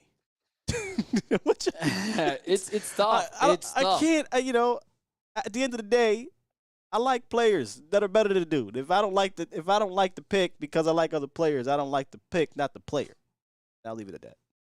Now let me ask you something. Skyy. Sure. Say Skyy Moore is off the board, and say George Pickens is off the board. Who else is a player that you would still love on that board over Sam Williams? Not like I have him higher than Sam Williams, but that would be outrageous to you not to pick. Nakobe Dean, Travis Jones. Hell, I could even get. Damn, I forget Nakobe Dean is still available. I can get behind if you want to take Trey McBride. I don't even want to tight end in round 2, but damn it, I'll take him. Christian Harris. Dude, I mean, you can get a lot of guys here. Chad Muma's my dude. I mean, there are Chad Muma. Nick Benito I'd take over Sam Williams. I feel like I can do more with him. I just like a really good amount. If you want to go receiver, you don't like any of the dudes left, Alec Pierce is a guy that you could do some fun things with in the red zone, send him deep, let him use his burner, get up and catch the rock. There are just a plethora of other players I would be interested in that I think could come in and help you right now. You take Sam Williams with this pick, I don't think he's going to be better than Dante Fowler.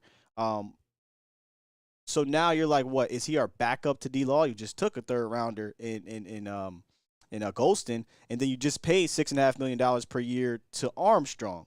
So I just don't view him that way. To maybe he beats out Armstrong. I don't know. I'd cringe a little bit. But again, this is beyond 1 year. So you look beyond it. Now he could be, I guess, your defensive end when Dante Fowler's gone. But there's a couple other rushers I'd be interested. I'm surprised at the Commander selection at 47th. Defensive tackle. Yeah. Dadrian Mathis out of Alabama. Yeah. I would have thought that he was going to go a little bit later. But there you go. Man, Alabama has had a lot of draftees, as always. Evan Neal, Jameson Williams, John Mechie, Mathis, and there's still, Christian Harris, who we're waiting for. Soon enough, at some point, will go. A lot of players from Alabama, as usual. What do you think about Kingsley? I'm just going to say E. I always pronounce his name wrong. He's another guy I think I'd almost rather have over Sam. Now, Sam got a ridiculous amount of athleticism, but there's guys, man. Cam Thomas, there's guys. I don't think they need to reach on Sam right here. I agree with you that there are guys, but also I think that we have reached a point in which I don't feel like any of these edge rushers make the Cowboys, steer away from their plan. And I know that it sounds funny, but it's also what I actually think. It's like with Tyler Smith. I think there could have been better options maybe, but yet they were not good enough for them to pass on Tyler Smith. I understand what you're saying. So even for example, Tyler Linderbaum, and I know that we're talking about a completely different kind of prospect, center only. It's a weird thing. It's a weird thing when you have a player sound so much like Sam Williams has sounded in this process. Get my fun juice ready, Mo. Oh, yeah, if you don't know, listen, if it's a pick that, doesn't thrill me right away, I'm going to take a deep breath, drink my fun juice, and then we'll go on with the analysis. I'm just preparing you, that's all. I'm just preparing. You know what I thought of? Angela from The Office, taking the headache pills and saying, "Oh, I don't have a headache. I'm just preparing." I'm just preparing for it. Okay, with the Office reference, man. I love that damn show. I went to an office party. If I wish my lady was down here so I could ask her what year it was. Like 3 or 4 years ago. 3 years ago, I think it was, an office party, and I went as Jim, who dressed up as Dave for Halloween. All he did was just put a "Hello, my name is Dave," and that's what was his Halloween costume. I literally dressed up as that. That's a genius costume. And people thought it was hilarious. Honestly, all I did is I left work, which I used to have to wear a shirt and tie. I left work, slapped on the sticker, rolled up the sleeve, and that was Jim. It was pretty funny. Ooh, good pick by the Bears. Okay, who you got? With the 40th pick, the Chicago Bears select safety Jaquan Brisker from Penn State. Hey, a little bit later than I thought, actually. Jaquan Brisker was Dane Brugler's 42nd best rated prospect. Brisker, early on in the draft process, looked like safety, not one because Kyle Hamilton, but there was always Kyle Hamilton and everybody else for me. But he looked like the guy after Kyle Hamilton for a while. And then Lewis Seen shot up the board. And Pitre, I think he made himself felt pretty early in the draft process too, though. Yep, indeed. Man, the Cowboys pick is, very near right now. We very are near. Pick 48. Cowboys are 8 picks away, so we're on 49 right now. This thing is lined up, Mo. It's lined up. Honestly, what is it with Nakobe? I need somebody. I need an insider. I need something. What the hell is up? Listen, if you ain't want to take Nakobe Dean in the first round, cool. Are we still like the second round is too much for Nakobe Dean? Like, what is happening here? It's difficult to know with these fallers because it cannot be like the height. Obviously, it cannot be any concerns like that. It has to be medical, right? It could be. It feels like it has to. Also, maybe it's again, sometimes with the draft process as fans and media scouts, we don't really know the work ethic. We don't know, does he love the game? Is there, I don't want to say character concerns about something going on outside of football, but maybe is something not all the way there from a mental standpoint. Like there could be other things that make teams feel uncomfortable. That's the one thing we don't know. Now, he was continuously injured, and this was pointed out by Albert Breer from Sports Illustrated. He said he had a laundry list of injuries: ankle, foot, shoulder, wrist, pec/groin, hurt before pro day, may need pec surgery post-rookie year, and the knee has a wear and tear. And that being smaller magnifies all of that, right? That has to be That's the tweet from Breer. When did he tweet that? 1 hour ago. That's Before, it's at 5:38 p.m. That's it. I mean, that's some scary stuff right there. You're talking about a guy who could potentially tear his would you say quad or his pec all the way? Pec/groin. Oh no, pec surgery. The pec surgery, right? One thing I see a lot of people knock on him. I mean, if you want to knock it for the first round, whatever, but there's no way you can tell me 5'11", 229 pounds is just some small, like super undersized linebacker in 2022. That's false. 5'11" is maybe is right below average, just right below. But 229 is not small. That's not small in today's game. That's about right for those type of 3-down backers that don't come off the field on 3rd down. But those injuries you just rattled off to me. Well, what did you say his weight was for you? 229 is what ESPN has him as. Well, okay, might not sound super small, but you want to know the percentile according to Mock Draftable? What's the percentage? 13th percentile. So in the draft, that is small. Well, among linebackers.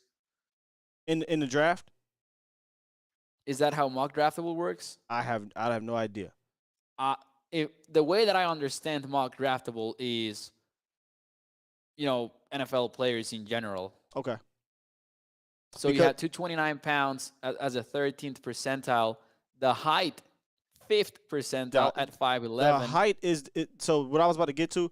The height for him, if he happened to be 1 or 2 more inches taller, he would be the quintessential Dan Quinn linebacker. If you go look at the history of the linebackers that Dan Quinn takes, if they're not athletic specimen, and if they're 6'4", 250, and he takes them, it's because they're stupid athletic, i.e. Micah Parsons, right? But most of the type of guys he likes to get fall in that 6 foot to 6'3" range, and they come under 235, 230. You got Duke Riley, you got Devondre Campbell, you got Deion Jones. You got Walker. You got the cat that just got a big contract. I think he went to the Jaguars. My goodness, I forget his name. All those guys fell under 230, but the difference is they were all taller than 5'11".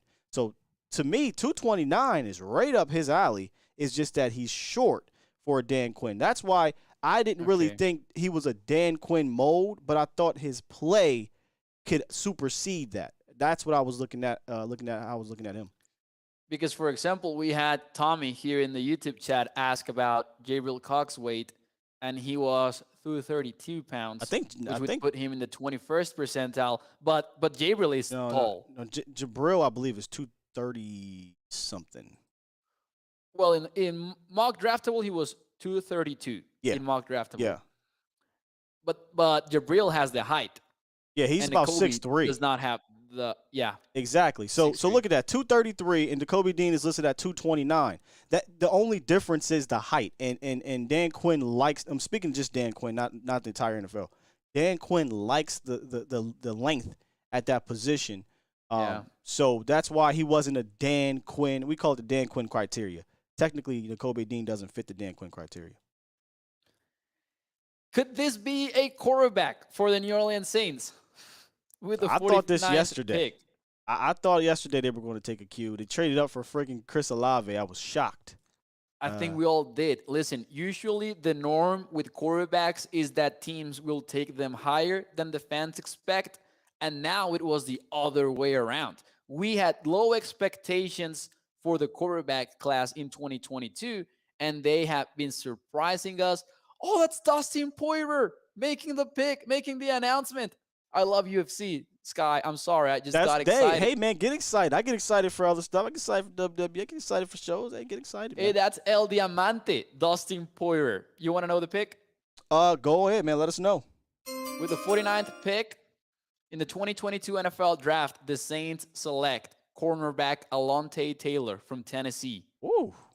I didn't expect that one. I do not have anything. I on got Taylor. nothing on that. Let's see where they have him. I'm trying to find him in the board for. That's right. I know Man, we got he's some. not in here. We got some folks down there. What was his name? Alontae Taylor. Oh, so he was the 8th ranked cornerback left here, but the 8th ranked cornerback, not overall.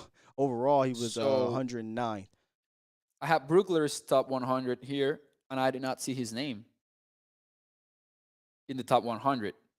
Now, to be fair, there are not a lot of cornerbacks left. So you could argue that, hey, if he is the Saints guy, go for it. See, I'm a weirdo when it comes to height, man. Tariq Woolen, my chat knows this. I have a soft spot for tall corners, tall safeties, length. I just like length on my defense because it helps you cover a lot more field. Yeah. And Woolen's a pretty tall and fast corner, but they usually don't work out. That's the problem, man. You don't get too many guys that tall that are as twitchy and work out long term. If you go look at the statistics and history of 6'3", 6'4" corners. Pretty nice chart on mock draftable for Alontae Taylor, man. Pretty balanced. 92nd percentile 40-yard dash, 79th percentile arm length. You have 66th percentile height. So, hey, they're getting a cornerback to develop. Are you saying? See, this is why I don't look into the chat sometimes, and I'm about to turn it off in a second. Sam, did Malik Willis go to Philly? Are you just calling your shot? I don't think. No, I think he's calling it because the Chiefs are on the clock and the pick is not in. So they're literally on the clock. So you know how the broadcast you can go is on Twitter. time. Some people go right on Twitter and they get these picks early. But usually when the picks are in, right? Not when you can still see the clock, I believe. Man, nowadays with this Twitter, I have no clue. Sometimes you get insiders that will tweet the pick, to people. Oh, it's the Patriots trading up to 50th. The Patriots are picking. Who do right we think? now. So who do we think? So the Patriots are jumping a lot of teams. A wide receiver? Oh, this could be it.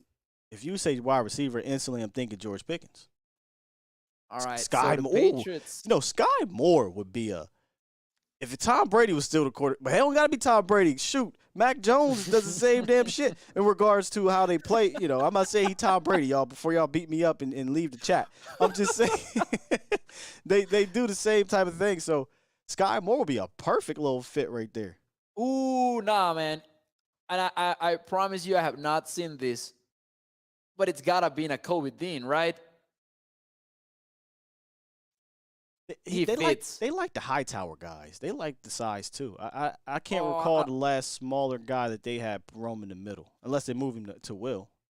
They also like those SEC players, with all Nick of Saban. the brackets, the cover 7, all of that assignments. They do like that. Quay was there. I would say yes. They do need a linebacker. They do need a cornerback. Let's see. They need a young cornerback. You want to get an interior linebacker for them, or you want to get outside guy? Christian Harris. If you want to go, you're talking about Alabama. You're talking about Christian Harris. He's also Leo Chenal would be. You want your linebacker. Yeah. That is your Patriots fit right there. Leo Chenal. Man, I'm intrigued. I want to know. I want to know what the pick is already. Listen, if it's going to be a linebacker, I'm gonna go ahead and call my shot, Leo. Listen, we're in amazing position right now. Let me tell Cowboys Nation something.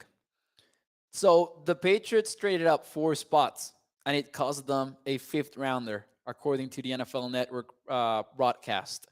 So the Cowboys are in a position in which they have the Cardinals, the Chiefs, the Colts, and even the Steelers ahead of them, and the Eagles. Teams that could very well be looking at similar needs, especially at wide receiver. I would be up to trade up in exchange of any 5th round pick, to be honest. And the Cowboys have 4 of them. So it feels like a small trade up, is feasible if the Cowboys like a wide receiver, but also, it's not Sam Williams, so don't get your hopes up. So let's play the game.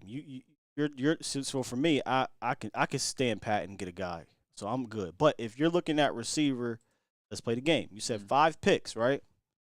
Yep. 5 picks in front of you. It ain't gonna be 5 wide receivers, but here's the top 4 left over here on ESPN: Skyy Moore, George Pickens, Alec Pierce, Jalen Tolbert. You good with any of those guys? I don't think that with Tolbert, I have my doubts. Well, Tolbert, I don't really believe he would go because again, it's an FCS school. They don't really do too. No, it's gotta be that you like a specific receiver because specifically because Pickens and Moore, for example, are super different. Oh no, that's right? FBS. Who is FBS? Oh, Tolbert. Yeah, he's from the Sun Belt Conference. Well, maybe that changed things a little bit there, but I think they can stay put, Mo. I think they can stay put, but go get your guy. Go get your guy, especially when they're so different. Maybe I'm with you. Now here comes the Patriots speaking a while here. They do have a guest. All right, well, let me go ahead and press the button for you. This board though, dude, is falling beautifully. You are 5 picks away. Nakobe Dean, Skyy Moore, Travis Jones, Trey McBride, Christian Harris, my guy Chad Muma. I love Chad Muma to death. I think he would be just a ridiculous fit here. Leo Chenal, if you want that thumper in the middle. Just a lot of talent right here. I would no, I ain't gonna talk about trade back, but they got a lot of talent sitting right here. All right, here we go. Who we got? With the 50th pick in the 2022 NFL Draft, the New England Patriots select. Oh, I thought he was going to say it right away. He has not said it, man. After trading up 4 spots in the 2022 NFL Draft, the Patriots go with Tyquan Thornton, wide receiver out of Baylor. That's a bump. Whoa! It is a bump. Whoa! Wow! Whoa! I mean, I like Thornton, but I like Thornton tomorrow. Tomorrow? Yeah. They looked at that speed and said, "I don't give a damn. Man. Get me speed." Yeah. Help out Mac Jones. They said, "Mac, we going deep, Mac." 23rd wide receiver for Dane Brugler, man. Mac 23rd Jones. wide receiver with a 5th round grade. Wow. That's why I said tomorrow, Thornton. Yeah. I mean, again. Man. But remember what I said earlier in the draft show, Mo. I said you're at the point now in wide receivers, aside from Pickens, I think, where there are not a ton of wide receiver 1 dogs that I think could come in here and be wide receiver 1s in the next couple of years. But Tolbert, you might be able to throw Tolbert. But there are a ton of trait guys that if you get them in the right situations and utilize those traits, they can produce for you right away. And Tyquan Thornton is a traits guy. I said this when we did one of our first mock drafts. We got to about the 5th or 6th round or whatever it was. I said, 4.2 speed, give me him. I don't care. Just go out there, run past everybody, deep post, 9 route, 7 route, whatever the hell you want to do. Run past everybody, threaten the defense, and make them back off. So if they utilize his traits right, he can be a weapon year 1. He doesn't necessarily have to be that dude or a dude, but he can just be a traits guy, give you 35 receptions. I think that's a dub. Now, 2nd round, I think they're looking for more than that. But for me, if he came to Dallas and he get anywhere around 35 receptions, doing what he does, I would have took it. And this is the Patriots, right? They do have a draft process that is way different from the other 31 NFL teams, and they're not going to mess around. Like, if they feel they're not getting a player later, they're going for it as early as they need to. And that's what happened here with Thornton. Listen, brother. But still super surprised that you have Skyy Moore on the board. Yeah. George Pickens on the board. We're getting help. And also concerned because what you concerned it's about? It's a bit late, right? I know that sometimes you panic like that. So you're saying I'm curious you're concerned why players will fall to 56? Yeah. Nah, listen, let me help you out here. 56 in the grand scheme of things, is still early. Yeah, it's close to the top 50. That's You know, right. You know what I'm saying? That's in the true. grand scheme of things, it's not a late pick. I think when you're looking at a guy like Nakobe Dean, who started off the draft process as, one of the top linebackers, you might look at him and say, oh, man, this is a bit later. But when you read off all those injuries, now you start getting concerned. For the rest of these dudes, I mean, listen, I like Skyy Moore a whole hell of a lot, but Skyy, let's be let real. Me ask you something. Let me ask you something. Sure. From 1 to 10, how much is it gonna hurt? How much is it gonna hurt when the Cowboys pick Sam Williams, man? Trying to prepare myself. Damn it. I didn't even think about that. I went back into my head mode that I wasn't even thinking of it. Did y'all even hear me name Sam Williams in the last 15 minutes? Because I just wasn't thinking about it. I was feeling good. You got all these players staring at you in your face. You know, I'm the pullback coach, Skyy. I'm just bringing you guys back to earth in the YouTube chat, in the Facebook chat. I'm just looking at you and just pulling you back. Pullback coach right now. That's my mode. Now, all kidding aside, though, there's got to be a player. To me, and I tweeted this out before the second round started, to me, the storyline is, will there be someone there that makes the Cowboys feel good about passing on Sam Williams? And Pickens could be that guy. Skyy Moore could be that guy. Bro. People are mentioning Cam Jurgens in the like chat. 10 dudes that you should feel good about passing on him. Come on. Would you like Cam Jurgens, the center from Nebraska? Samuel Rowe mentioned him and someone else did in the YouTube chat. I would love Cam Jurgens. I don't know that the Cowboys do it, but I would like it. I have nothing against Biadish, but I'm all for the upgrade. Damn act together. No. You wouldn't. All right, that's valid. I'm going to be nice to you, Mo. Let me change it up. Would you like him right over Sam Williams? No. I don't want to touch. The time to get center in the first 3 picks was yesterday. You missed out. Move the hell on and get the positions now that you absolutely need to have with the absolute best value. God damn it, if Cam Jurgens is a selection, I'll see you tomorrow, Mo. Okay? All right. I'm not coming back on here round 3. I mean, he is the 49th best prospect for Dane Brugler. You know what? I respect you, Dane. I respect you on that one. But I don't want a center. The center that I wanted to get was taken yesterday. Mute point. Skyy, give me the sound effect. Give me the sound effect, Which Skyy, one? because with the 51st pick. Please don't hurt me. In the 22 NFL draft, the Philadelphia Eagles select Cam Jurgens out of Nebraska. Hey, let's have a party, baby. Skyy and I, we're ready to fight each other. We're putting the gloves on. Yes. We're about to go. Where was we? Where was we? This happened yesterday, so let me calm down. Damn it, this happened. Let me tell you what happened yesterday, Mo. And for those that was here last night, Trevor Penning gets picked, right? And I'm like, yeah, let's go, baby. Have a party. Trevor Penning, we don't got to worry about getting Trevor Penning. Then I said, damn it. There's still Bernard Raymond and Tyler Smith left on the board. So let me calm down because they still might take one of those guys. And I wanted Trevor Penning. I liked Trevor Penning. Yeah, I would have loved it. I would have liked that pick. Here's why, Mo. Now, I'll tell you this. Big Duke made me feel a little bit better about him because he said he fixed his hands. He said he fixed his hands. But I just had concerns about a guy that size sliding in the guard and being productive right away. And I actually like Tyler Smith at guard more than Trevor Penning, but I like Trevor Penning at tackle more than Tyler Smith. Makes sense. Makes perfect sense to me. It's backwards. All right, everyone's favorite receiver is out there making the pick for the Steelers, and I'm talking about Chase Claypool, obviously. This would be an excellent pick here if they took Skyy Moore. Got Kenny Pickett, yes? Oh! Who is it?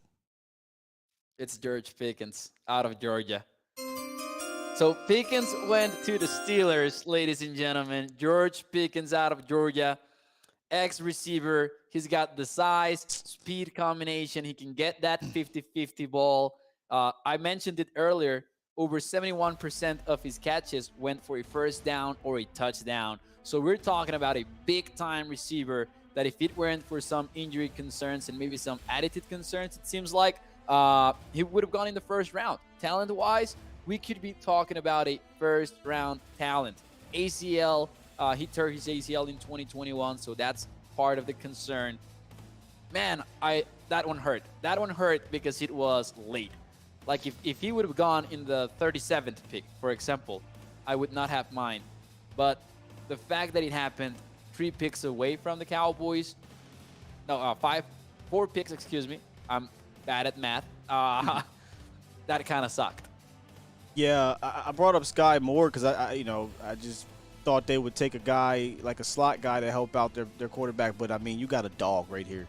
You want to get a wide receiver 1 to help out your young quarterback of the future, and also a guy that can come in and help your veteran quarterback in Mitch Trubisky right now. George Pickens is that dude. He has the potential and talent to be the best wide receiver in this draft class when it's all said and done. He has that Dez Bryant type mentality, that Dez Bryant, we use the term dog, but so what? He is literally a damn Georgia Bulldog. Physical, fast, long, can route you up. He can do it all really at the wide receiver position. It's just a matter of, can you get his head straight? And if you get his head straight, man, you got yourself a bona fide stud. We also have the Colts pick already. All right, who we got? With the 53rd pick in the 2022 NFL Draft, the Indianapolis Colts select wide receiver Alec Pierce. Here we go. The wide receiver run is on. And the Chiefs are up. And the then the Cardinals are up. And then the Cowboys. Well, here's the beautiful thing. The Cardinals traded for Hollywood Brown. They did. So they did. Rule him out. The Chiefs could take a Skyy Moore, or let's see where Speed's. I thought that the Colts were going to like Skyy Moore. I thought they were going to like him. Well, we knew they'd take a receiver, so they got Alec. He pretty much, you got Pittman and Alec Pierce. They're mirror images in regards to size. Big guys. Now he's not 6'5", but they're big guys, and he's got more speed than Pittman. But they definitely needed a wide receiver opposite of Michael Pittman, because Pittman started to turn into a 1, then he faded, right? So he is a possession wide receiver too. And honestly, so is Alec Pierce, though. So that's an interesting decision. Interesting spot.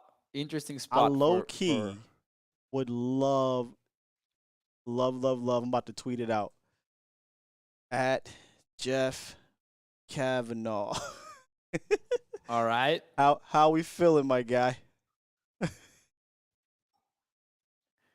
Who you're thinking of now, Skyy? Oh, Jeff loves Skyy Moore. All right, man. We are 2 picks away. Yes, sir, because the Cardinals are now on the clock. The pick is in for the Kansas City Chiefs. Okay, so I'm about to block this ridiculous spam person in here. And chat, I love you, but I'm out. See, that's why I'm out. Somebody says Skyy Moore is gone. We out. I will definitely pop y'all back up after the pick. Oh, that's smart. I'm going to do the same. Yeah. What I do is I put them down because they also. Yeah. Let me just forget about my phone for a moment here. Do you want me to just call it here? What? You get it before me. Yeah, you get the pick before me though. I'm gonna let you call it.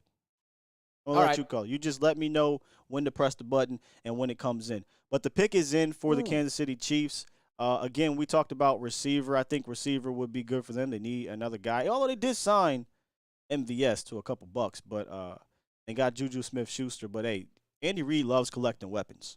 That's one thing we know. He does. And he likes speed. Skyy Moore might not have that 4.3 speed, but he's still a 4.4 guy.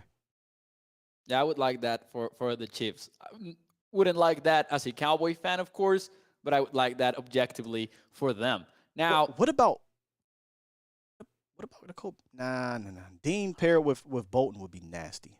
But that would be fun. That'd be nasty. But again, maybe these injuries are so super serious for Dean. Kind of got me a little nervous though. when I read it to you? Yeah, bro. You got me a little nervous. It was like a long list, wasn't it? And then you had like the post-rookie year surgery, and that was like one. Yeah. That's the one. And we just had a talented linebacker get injured and miss most of his rookie year. So, but I think I would be willing to kind of look over that initially and then worry about it later because he still is a beast. I could see the Chiefs going offensive line here. Guard? Well, you kind of need some right tackle insurance, for example. I don't know that they are super confident about where they're standing. Bernard Raymond. Raymond's still there, exactly. That's what I was getting at. Raymond is a great story, by the way. Raymond has a great story. I like his story, and I like Daniel Falele's story. I did not know Daniel Falele's story. He's from Australia, I think it is. Okay. Now he's not the cat from Philly. He's not quite that guy. He's super large, but he just started playing football in 2017. So he's also a very young dude, but he's a 6'8". He was 400 pounds when he got to Minnesota, and he got under 380. He's up to 384 now. So I just like the size, the hulking size that he has. And he's very interesting. But what the hell do you do with a guy like that in the NFL? So here goes the pick for the 54th selection. I think, by the way, that the great Isaac is making the pick for the Cowboys. Isaac got a comb? Yeah. I don't know if it's going to be on the second round or the third round, but the Cowboys account in Spanish tweeted out a clip that said that Isaac was going to announce a pick in this draft. I would assume that a Cowboys one. Shout out to you. You got an interview with him last year. I thought that was pretty cool because you're from Chihuahua, Mexico, right? That is right. Is he from the same place or he just from Mexico? I hate to interrupt you. We will get back to this in a moment here. But with the 54th pick in the 2022 NFL Draft, the Kansas City Chiefs are taking Skyy Moore, wide receiver out of Western Michigan. Ladies and gentlemen, welcome Sam Williams into the chat. I just gave you a clue bomb. Don't do that to me. I'm sorry, Skyy. I'm sorry the Chiefs took Skyy. I just hit up Jeff. I said, Jeffrey, how we feeling right now? I said, I bet Jeff is feeling great because that man is about to put up some numbers. Yeah. Oh, well, I actually asked this question prior. And the Cowboys are on the clock. Dallas is on the clock. Crazy I haven't seen Dean go yet, says Micah Parsons on Twitter. Twitter on the 20. This is easy if you ignore the injuries. This is an easy pick for Dallas. And if you ignore that he's 5'11", just ignore it. This is easy. And you got to just ignore it like for a minute while you fill in the card, right? Gracious, dude. Guy's a freaking beast. But again, here's why you can't ignore it, though. The linebacker spot. Oh, let's take a look. Guess what? Is your guy Mama still available? I'm going to go ahead and pretend that I got my microphone in front of me. There hasn't been a linebacker taken in the second round yet. Oh. They're all there. All right. Here we go with the 55th pick. All right. The Arizona Cardinals select tight end Trey McBride out of Colorado State. Okay. So they get ahead of plenty of teams that might have been looking at tight ends in round 3. And now that's perfect. The Cowboys are on the clock. That's a perfect spot for Trey McBride, man. I agree. Kyler Murray lit it up with Zach Ertz, or shall I say Zach Ertz rejuvenated his career when he got to Arizona. Yeah. And now you basically get a Zach Ertz light coming into the league. And you know what you can tell Trey? Hey, dog, you ain't got to be that guy by yourself year one. We can ease you on in. Now, they did sign Zach Ertz to a multi-year deal.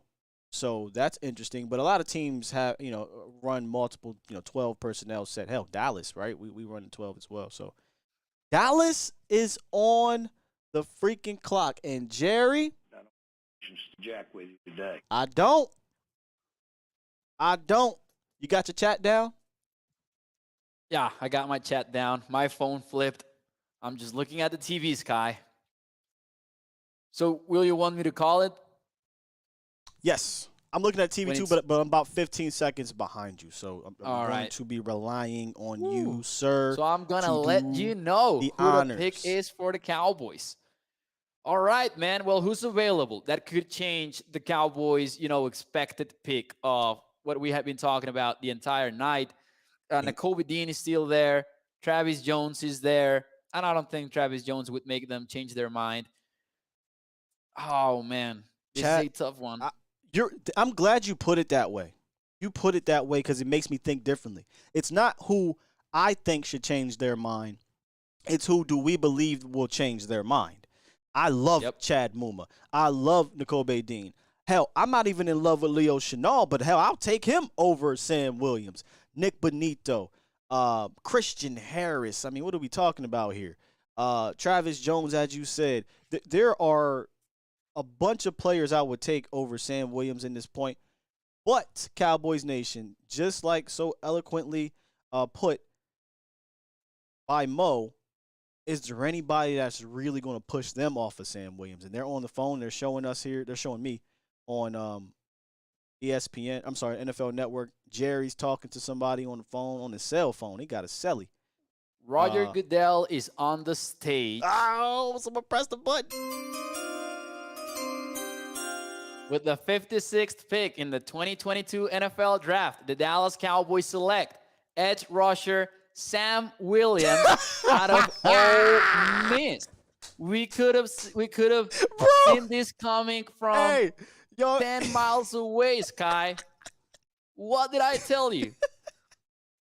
Man, I'm going to play so many clips of me talking about Sam Williams this entire live stream. Yo, I am so ready for it. All this right, is why let's talk about funny. Hold on, before I let you talk. This is why it's funny. Because literally, Cowboys Nation woke up this morning and said, hey, dog, get ready for Sam Williams at 56. Get ready for Sam Williams at 56, and it went down. Wow. All right, Mo, break him down for us, man. Well, the Cowboys are betting on the upside. We have been talking about this basically for the entire night. He is an explosive player. He is long. He's got the arm length. He produced in 2021, which was the change basically from 2020, 2019 into his final year in college. He had 16 tackles for loss, 12 and a half sacks, 4 forced fumbles. The Cowboys are giving Dan Quinn a player to develop in the future. So maybe he's not a finished project. The Cowboys are betting that they have some, decent rotation with Durance Armstrong, with Dante Fowler Jr., and then Sam Williams can develop into Jerry Jones, long-time coveted war daddy that we guessed that was going to be Randy Gregory. Wasn't the case, and now Sam Williams is the new bet for the Dallas Cowboys. I would just point out that he is 23 years old, and for those of you who joined the stream later, we did mention that coming out of high school, he was a no-star recruit. And then coming out of junior college, he went up to a 4-star recruit. So this is a guy that at the very least has progressed significantly over his collegiate career. Excellent breakdown by our guy, Mauricio Rodriguez of A to Z Sports Prime Time. Yeah, again, as I tweeted earlier, this is not a shocker. This is a guy that the Cowboys absolutely loved in the draft process. Very easy to see. You saw them working with him. He kind of actually led on in his press conference about the Cowboys, about how interested they were. So once you saw that development happening, if you went back and did your homework, you can come away with the kid has, again, and it sounds like yesterday, he does have some upside and some potential. But I do not believe he's a guy that's going to come in here in 2022 and crack that rotation where he's getting 30, 35 snaps per game.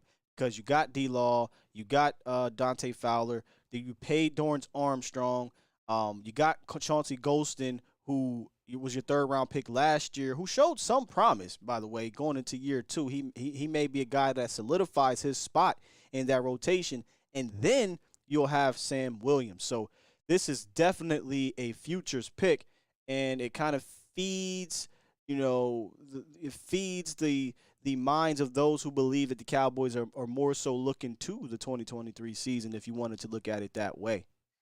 Now, there's another thing that has kind of flown under the radar, and these things are always controversial, but Sam Williams was suspended in 2020 after he was arrested for sexual battery. And then, the charges were dropped. So, it's one of those things that you never know exactly what happened, but still a concern, I would say, for Sam Williams. I didn't do a lot of homework on him in regards to his off-field stuff, but I did not peep that. Is that something that was out there? I mean, obviously it had to be. It's public record, but I didn't recall hearing that about Sam Williams. Yeah, it was out there, and I kind of, was checking on my notes 2 nights ago, and I kind of realized that because I had not put it into context for the Cowboys,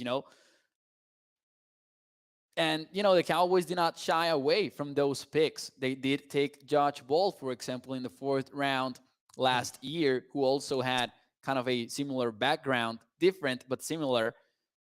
I know that sounds ironic, but you know what I mean. Mm. Once again, I'm just going to kind of reiterate what I've been saying, what I said yesterday and what I said this morning. Who's on the board? Let's talk about it. Nakobe Dean on the board. Travis Jones is on the board. Excuse me. Christian Harris is on the board. Nick Benito, Chanel Chad Muma, Greg Dulcich, Jalen Tolbert, Drake Jackson, if maybe you want to throw him in there.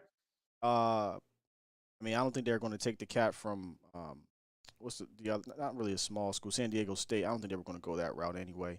Daniel Bellinger. They were not. Yeah. There were guys. There were guys. Now, I will tell you what, though. With Nakobe Dean, I hesitate to complain about, jumping him because there's clearly something. You're right. There has to be something going on. Because, all right, I would have understood if he had dropped out of the 1st round. But, man, we are at the 57th pick, and his name has not been called. Like, round 2 is literally close to being over. The guy might drop into the 3rd round of the NFL draft. So I don't hate them for that. Honestly, more than disliking the pick, I'm just surprised that they were higher on him than many of these edge rushers that are still on the board. Well, from Drake Jackson to Kingsley to all of these guys. Nick Benito. Would be so fun here. Well, I mean, they have pick 88. So they're about 30 picks away.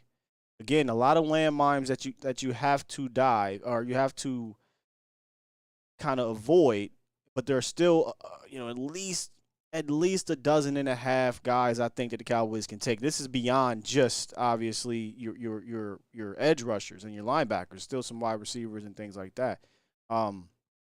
But yeah, I just, again, this is just kind of, I hate to repeat myself, but this is not about Sam. This is about who's left. Yes, sir. On the board. And I know a lot of people, yesterday there were people that said, "Oh, well, Tyler Smith wasn't going to be there tomorrow, so it doesn't matter." So I'm trying to tell y'all that's not the point. You know why it's not the point? Because guess who's still sitting there, Mo? Darian Kennard. Yeah. He's still sitting there to play guard for you. You could have took one of those guys, Bernard Raymond, if you were actually looking for a left tackle of the future.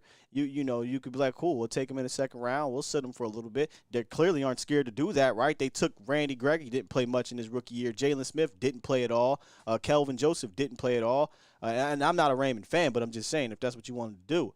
So, again, kind of going back to yesterday, but this is why it's very important to kind of take the best guy. And, again, that was technically their best player in Tyler Moore. I'm curious, Mo, where is Sam Williams on their board? Oh, Jerry Jones is going to tell you that 17th, right after Tyler Smith. That's what he's going to tell you. He's 17th. Look. Sam Williams. Right, Jerry, there's nothing there. Wait a minute. Just put Skyy Moore and all of those guys. I'm telling you, right there. Sam Williams. One more time. One more again. That's what he gonna do. He gonna show us. He gonna tell us. Yeah. What your guy says. Sturm came on your show and said what? Yes, sir. He said he did it. He said exactly what they were going to do. They're going to tell you, no matter who they picked, they're their 12th best player in the draft. And I love how Bob Sturm puts it because he puts it so calmly. Like he just knows what it's going to happen. Gracious. Shout out to Bob. That was a fun conversation with him. Now let's make Cowboys Nation feel a little bit better. Let's talk the positives about Sam. Here is Dane Brugler's overall summary from his draft guide. I'm going to read it. Yes. You know, Brugler is the guru. Brugler is the national face of the NFL draft in today's world, honestly. Over Jeremiah, over McShay and Kuiper, if you ask me. Let me read you this. I agree. Overall, Williams must improve his discipline to be a more consistent edge setter and rusher, but he has the upfield acceleration and attacking mentality to affect the game as a quarterback hunter. He is an exciting pass rush prospect in sub packages with potential to be more. And I think the latter part of that is what they're banking on with him is the potential to be more. Now, the sub package aspect of it, I wonder where is that going to be at this year?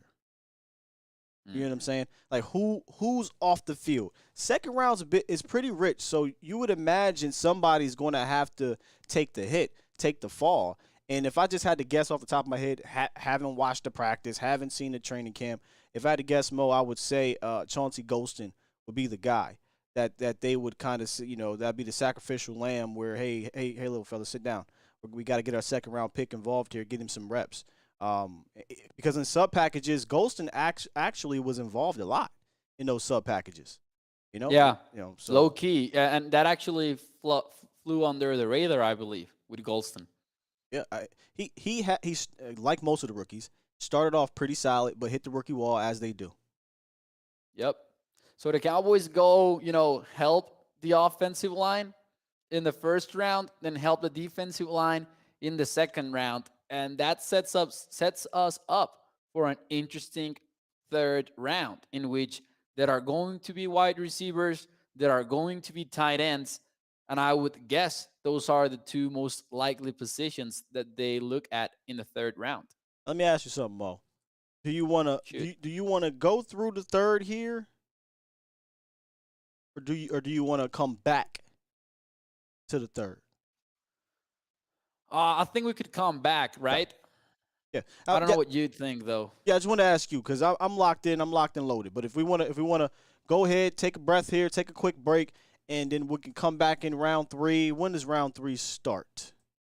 Well, round 3 is about to start. So, you know what? If you're up for it, I'm good. Up for I'm it. ready. I'm having fun. I'm having a blast, to be real with you, brother. Yeah, so I don't really want let's do it. All right, let's roll. Let's keep rolling through it. What we're going to do. But hey, I want something in return. I want people to smash the like button. I like people to do that for us. Yeah. No, I don't want y'all to smash it. I want you to climb to the top rope.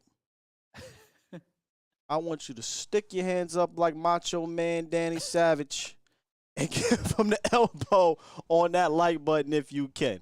I understand that the pick is definitely not one to have a bunch of fun about, but hopefully we are you're having a good time with us. You're having as much of a good time, at least watching us as we are broadcasting this round 2 to you guys here on A to Z Sports Dallas across Facebook. We're on YouTube and we're on Twitter as well. Round 3 coming up in a couple picks. Cowboys get Tyler Smith and Sam Williams. Think about this for a second. Oh, and Ole Miss is old, but I don't know the last time Dallas took a Tulsa and Ole Miss type of combination in the draft. In the first 2 rounds. That's interesting. No, exactly. Now, I'm going to say something, though, because people usually go, for example, I had someone on Twitter. We were talking about Jalen Tolbert, and someone told me, they're not going to be high on Tolbert because they don't take Sun Belt Conference players. Look at their draft history. And honestly, I think that sometimes we make too much out of that Because, for example, the Sun Belt Conference has the least average number of players drafted in the last 5 years. Great point. So it's not like it's specific to the Cowboys. It's for most of the NFL. And it makes perfect sense from a logical standpoint. When there are guys that are worth drafting, they are going to be found and they're going to be drafted. So I think that applies in general to most teams, right? Well, wait a minute, what happened there? Well, I will say this. Okay, so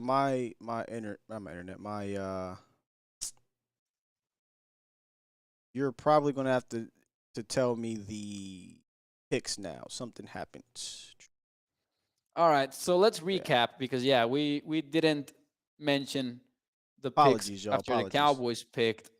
So let me just put together I got you, man. recap. We got Luke. Right. Got it? I can't pronounce that last name. I do not know how that is pronounced. Offensive guard from Central Michigan. Yeah. And they announced him as a tackle, though. Oh, okay. So that was interesting. You never know if that's meaningful or not. Sometimes it is.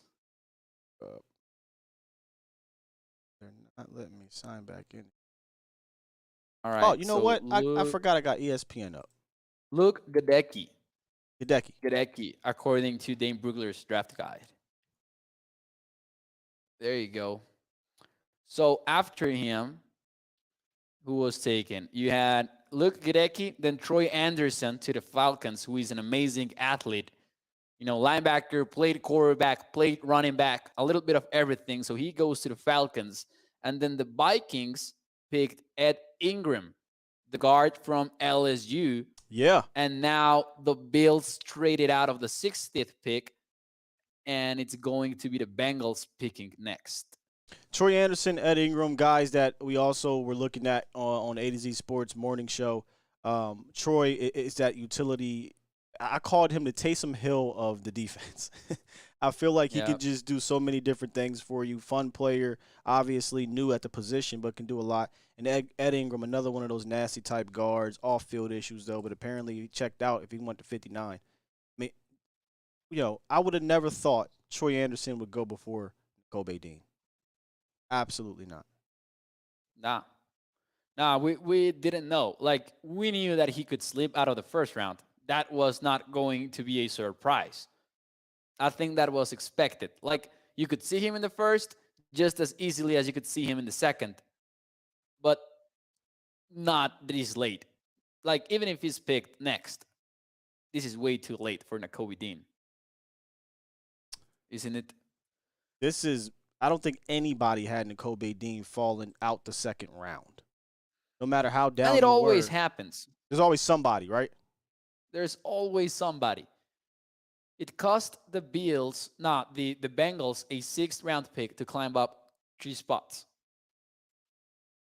Let me go ahead and take over for a quick second. I'm going to go ahead and update these tickers so that we got some up-to-date information for those that may be popping in and out for the Cowboys. So give me 1 second, Mo.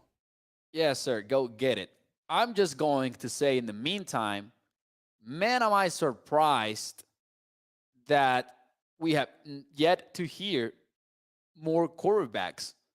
It's amazing.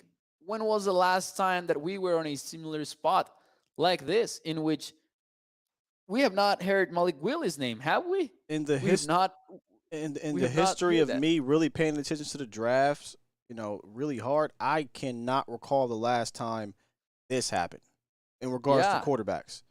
It looks like the Bengals pick is in. Did you get that one?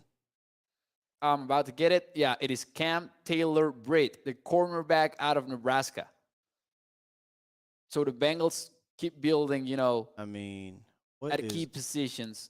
I like that pick by the Bengals. They need to think about their defense as well, because even though who they picked yesterday, they got Daxton Hill, and I love that pick, Skyy. Yeah, I absolutely loved Daxton Hill coming into this year's draft, and the primetime audience knows it. I had no hopes for the Cowboys taking him. No way. I just liked the guy. They're not taking no safety that high. Even though the rumors were that they like Lewis Cine, I don't buy that. Man, what I liked about Hill is that he would have been a perfect scheme fit, right away because, in my opinion, he was this single high safety that could shine right away. But the Cowboys, didn't, take him. They took Tyler Smith. And I think that was. What's interesting about the safety position this year? I tuned it all the way out because for multiple reasons. Number one, Dallas doesn't take the position. Number two, for the first time in maybe a decade, I actually feel very confident in the spot. It's been a long time since I can say I like both of the starting safeties plus the third one, and I mean like them a lot. Maybe since Sensabaugh and you had Sensabaugh and Church. Maybe that's the last time I liked both of the safeties. But Malik Hooker, J-Ron Kearse at the safety spot, I feel confident. And then Dono as my kamikaze number 3. Let's work. Yeah, we're not used to feeling confident about the defensive backs. We're definitely not used to that. The pick is in for the 49ers. It is. Get back to pressing this button. Who's on the stage? Some dude put on a Jets hat and went out there. Is it Breece Hall, the running back? Why was he so late? What is going on? I'm watching ESPN. Is this live or is it just Yeah, this is live because I'm watching it on NFL Network. That's crazy, right? Breece Hall was taken a while back. That's weird. He got stuck in traffic, maybe. How fire is the stage, by the way, in the Vilaya Fountains? That was insane. That's pretty cool.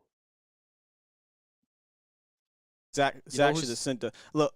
Next year, we got to get you up here.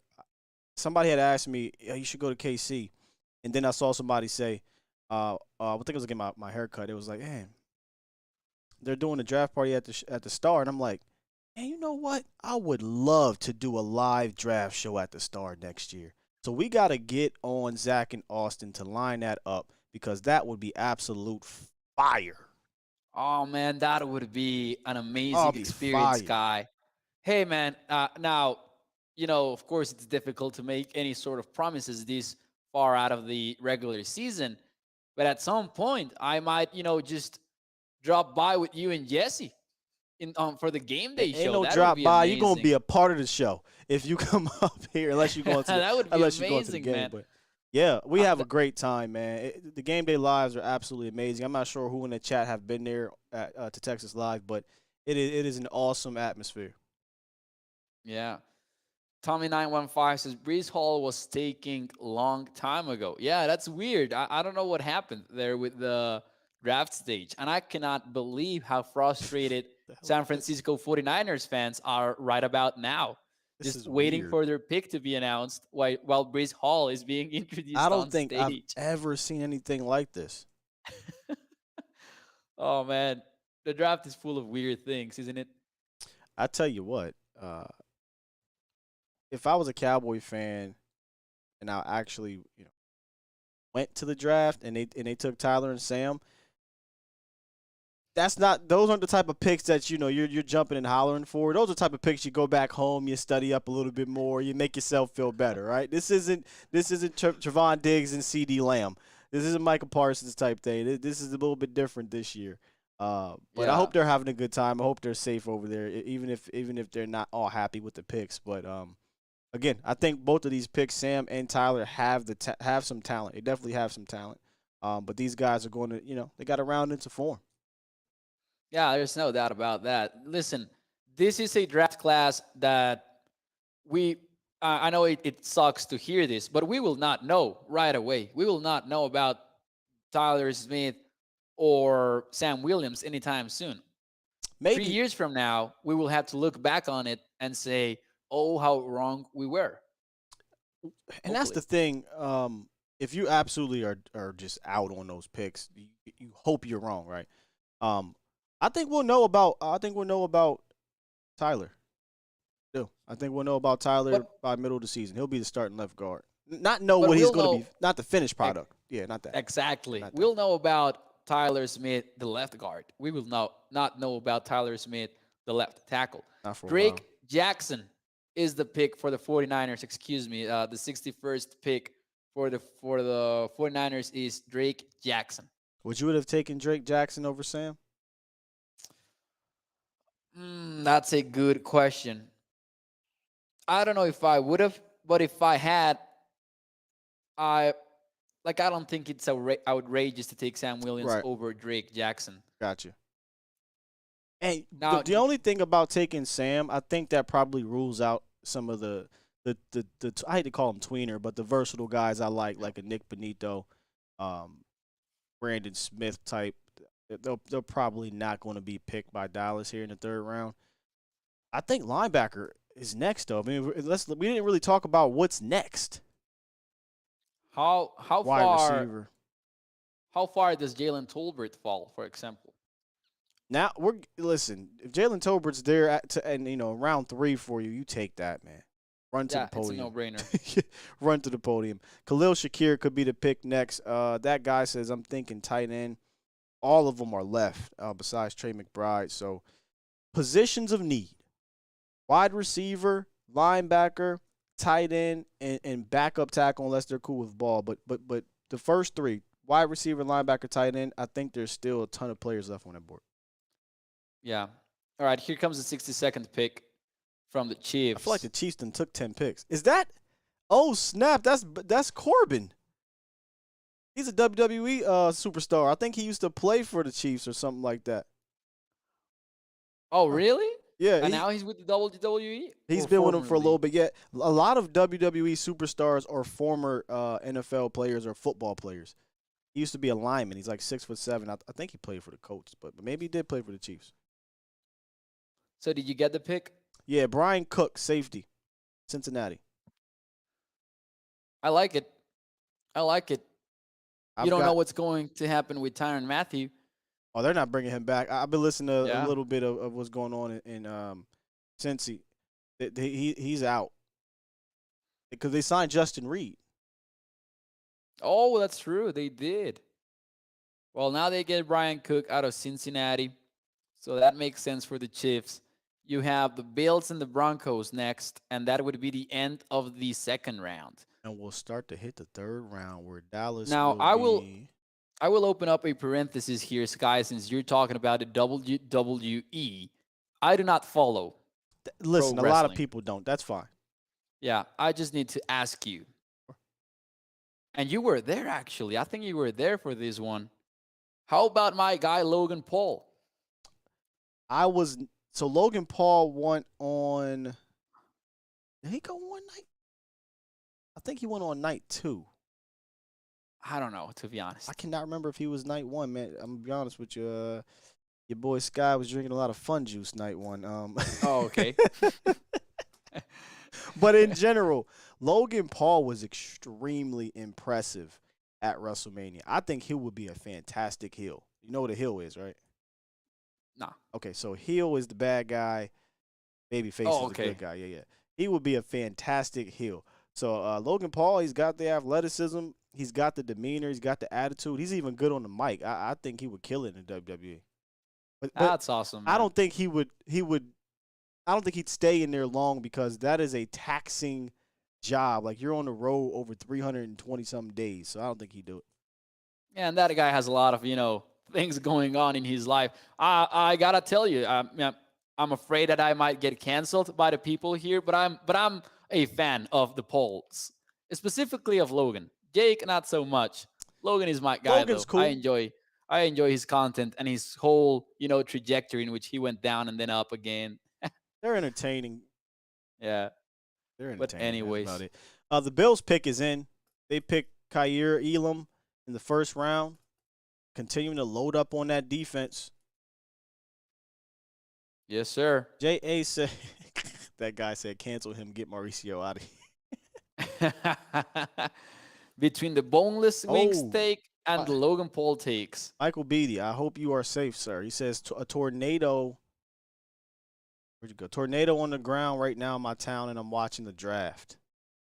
I hope you're all right, brother. Yeah, stay safe. Pick and Pop says, we need to get on the horn for a free agent wide receiver. Boys is looking grim, bringing someone in for a cup of Joe. Let's talk about that wide receiver situation real quick. I think you've lost the opportunity to get a guy that could step in opposite of opposite of Lamb and kind of be a dude like that dude in George Pickens. OBJ? He ain't gonna be ready towards ACL in February. Yep. I don't think he's gonna get signed, to be honest with you, until the season starts. I kind of think that he signed after the draft, but I'm not sure. Oh, man, I'm looking at the wide receivers, and yeah, there is not a lot in the market. No, the time to do all that was a long time ago, man. Julio, Jarvis, Fuller, T.Y. You're all Cole. You know what? You got a point. Whoever said that about you, you're getting to the point here. I'm looking at the guys. Jalen Tolbert. Let's look at it to see if there's any dudes left. Jalen Tolbert is because Jalen Tolbert can play that Z spot for you. David Bell, people like him too. Khalil Shakir, but I think I look at Shakir as a guy that was as a complimentary guy. I mean, most of these guys. I think Tolbert can be an X though. Yeah, it could be an X, but I'm looking at. It can be an X. I'm looking at we got Lamb, so that's what I'm saying. But either way, I think he could be one of your top 2 wide receivers to begin the year. Okay. I wouldn't want Shakir in that light. I would like Shakir to be complimentary. Phillips, I like Phillips, but he's more of a slot. I mean, I guess they're going to be counting on James Washington to be a 2, and that's very unconventional for Dallas. They do not roll with short wide receivers in that manner out there. That is very unconventional. Bill's pick is in.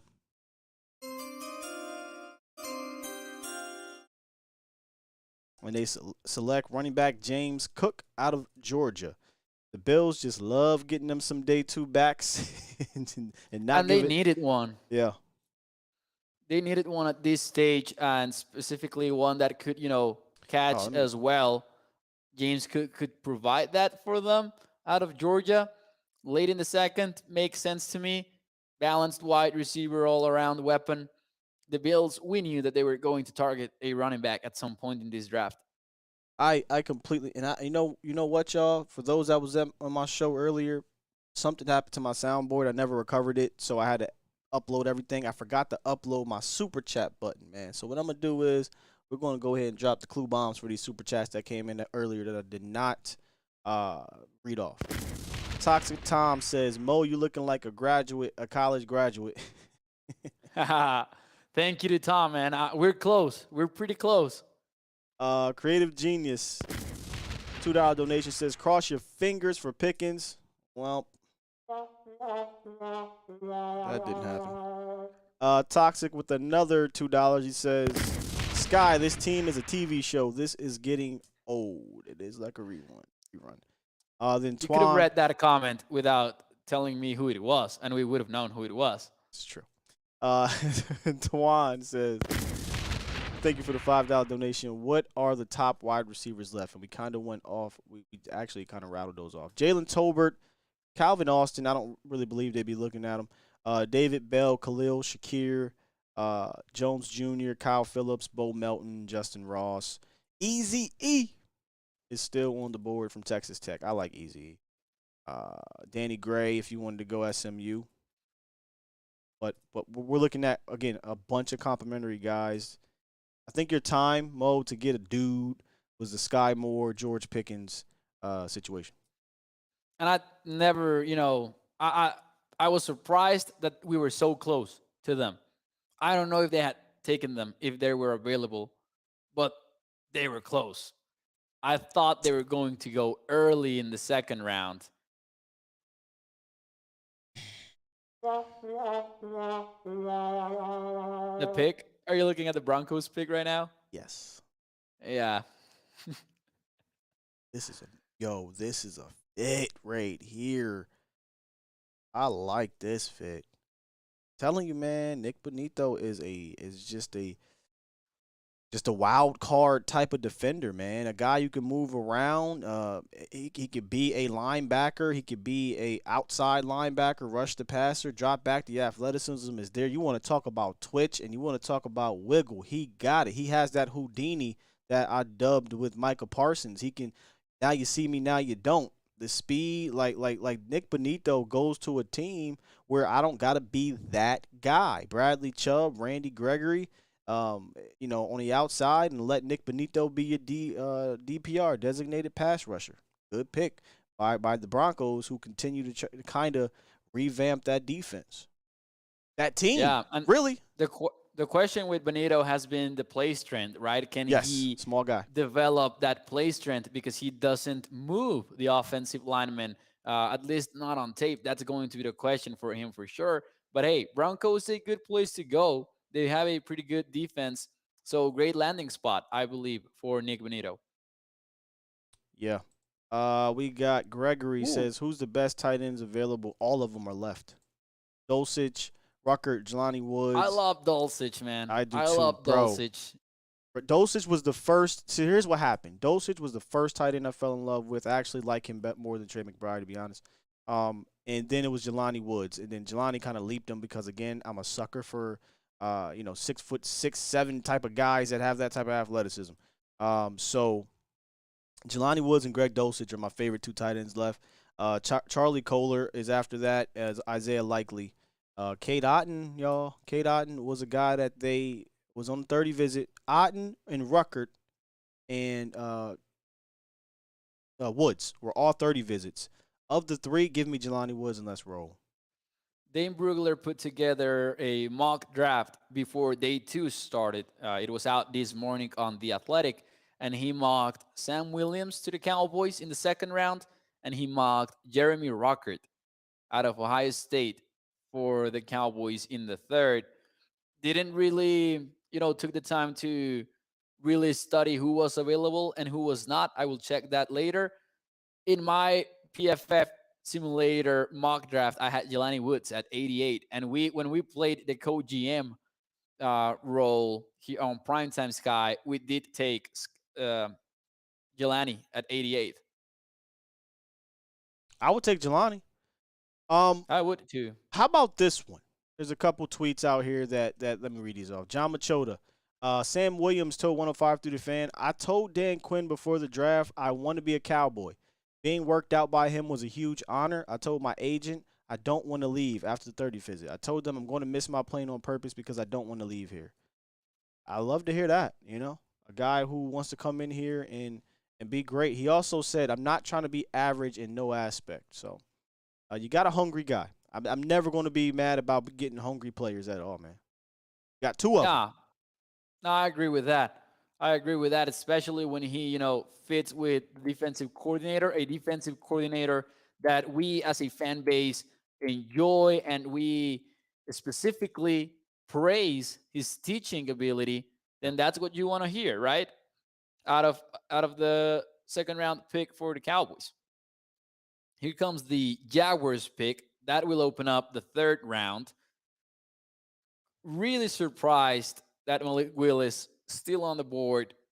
The same with Desmond Ridder, and we are already in the 3rd round. Somebody said in the chat, no quarterbacks, only one quarterback taken, and we're in the 3rd round. I've never seen anything like this. Yeah. I agree.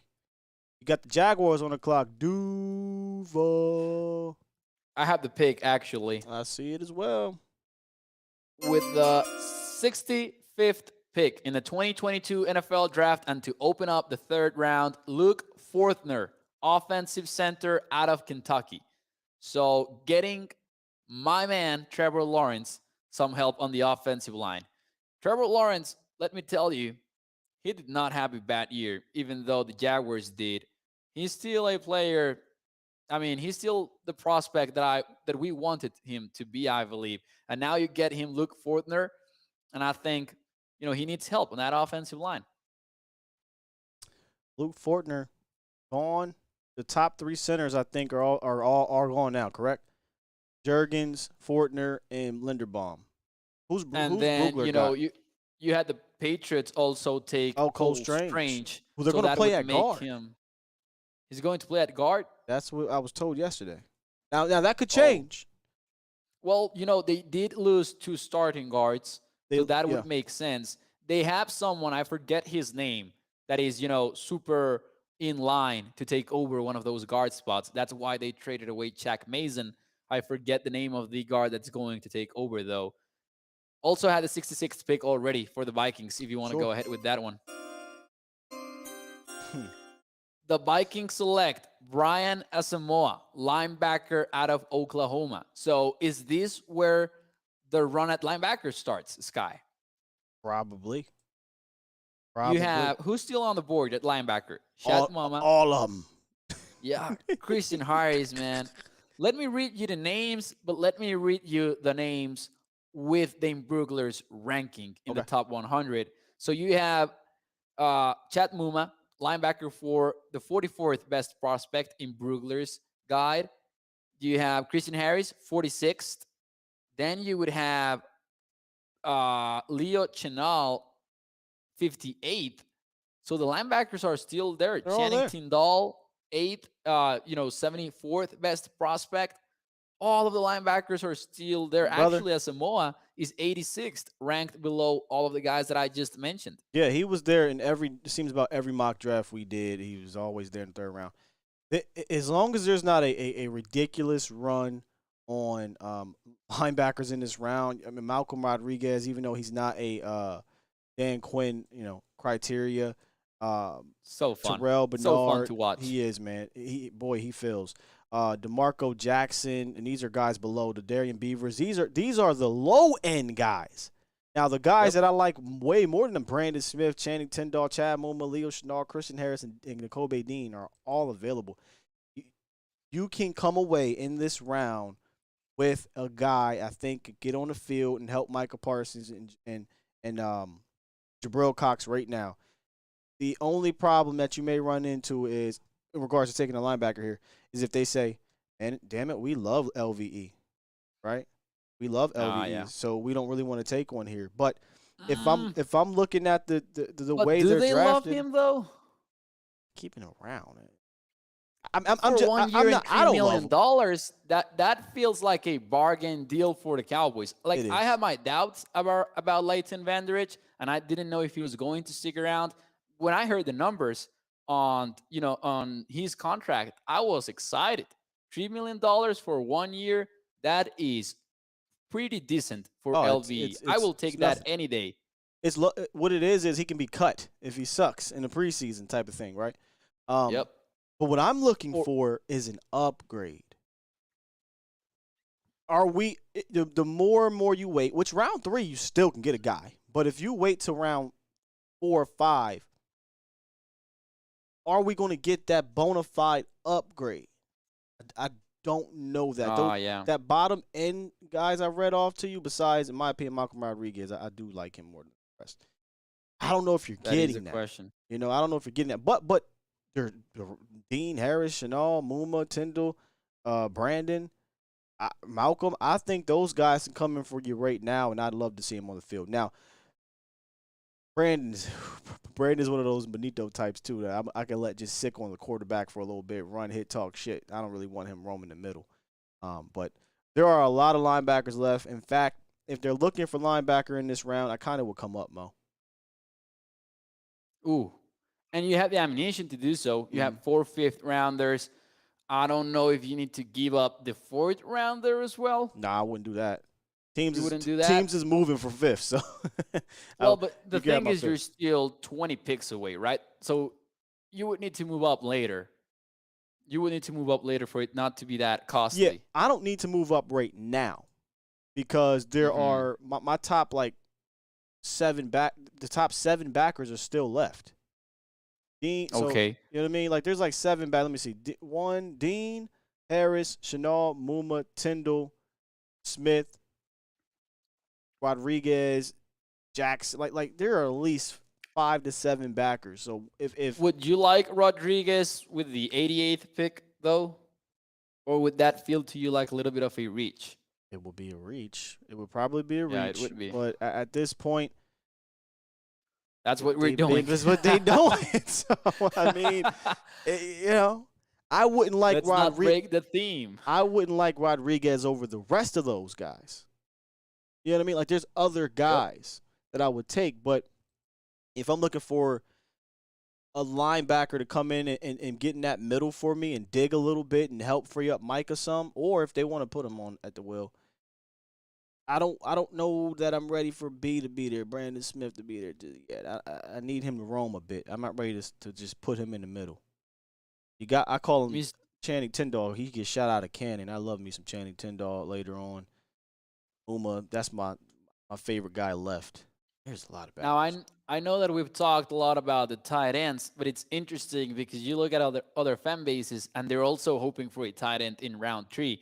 Because as you guys know by now, tight end was not the best high-end position in this year's class, yet there are a lot of guys worth a third-round pick.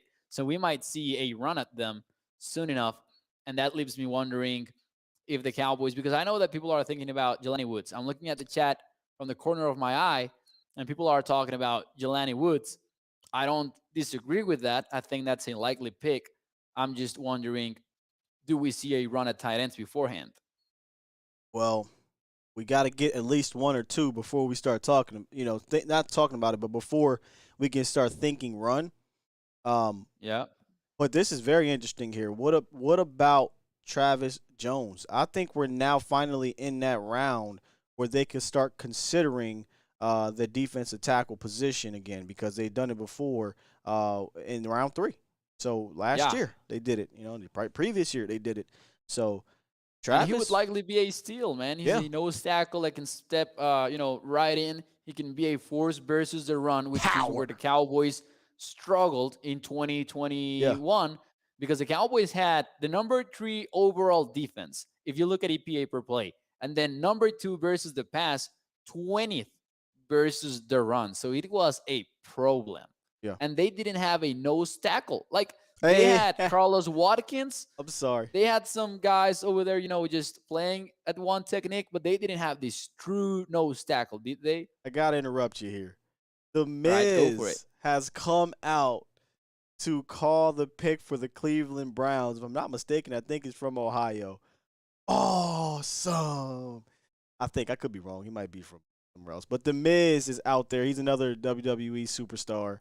Man, you want to talk about one of the greatest heels of all time. The Miz is super underrated, dude. Just really good heel. They picked cornerback Martin Emerson out of Mississippi State. They're loading up the defense, because people in the chat. Loading up the defense. Oh, Skyy. That was a rookie mistake. Threw the alley-oop up to my damn self. Oh, man, sometimes there was this one time, you know what time I'm talking about, when I was discussing a certain Cowboys linebacker, and it was bad too, man. So I know. I've been there. I've done that. Let me tell you the funniest thing ever about the pronunciation of a name. 2 years ago, my first year covering a draft with my guys, Big Game James, Law Nation on a Late Night Hype. Florida defensive end Jabari Zuniga was the pick. Yikes. And we absolutely lost it just because we're clowns in that way. Yeah. Because we were just having fun with the name. And man, that's I said, dog, I'm going to purposefully go look up the radio calls from that player with the Jets, and I want to hear how they call his name. Now, the Cowboys, they signed a kicker. I don't even know how to pronounce it, so I'm not going to try. Oh, yeah, man. Nagar. Oh, so it's Nagar. All right. Okay. Nagar. Yeah. All right. Okay.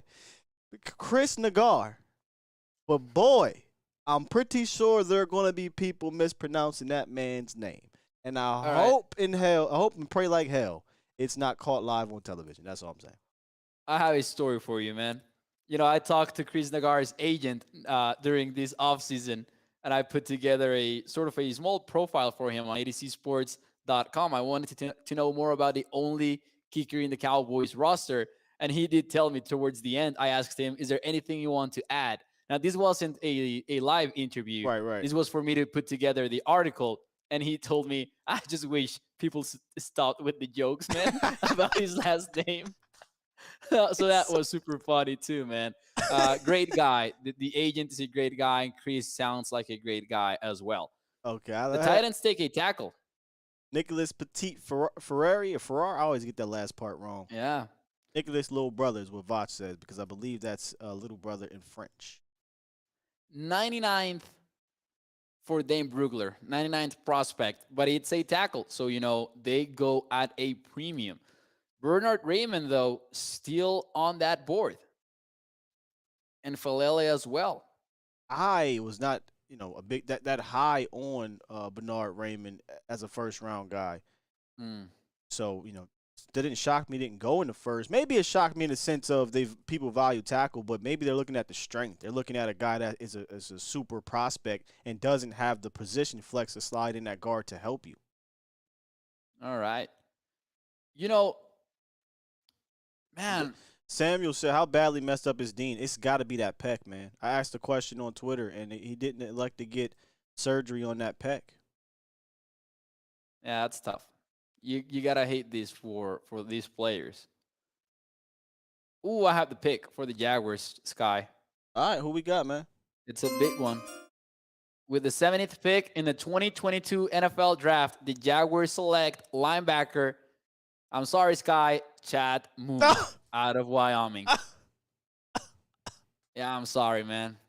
Great pick by the Jaguars at this point. The angles, the velocity, Sky, that Chad Moore takes into the field, the angles that he takes are nasty.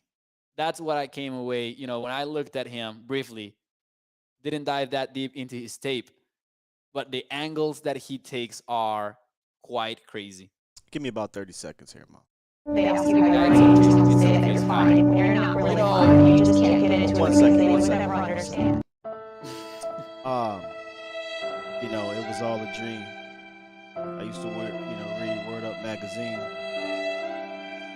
Chad, I told myself I wasn't gonna have a pet cat in this draft. But you were one. You were one. Now you're done. All right. Go ahead, Mo. All right. That was your, 5-second heartbreak that you allow yourself. I respect it. Thank you. Appreciate that. Good pick by the Jaguars. The Jaguars, they have high picks, so they're killing it right now. Got Trevor Lawrence some help. They got Devin Lloyd. Now they're building on the defense Devin as well. Lloyd. Oh, my God.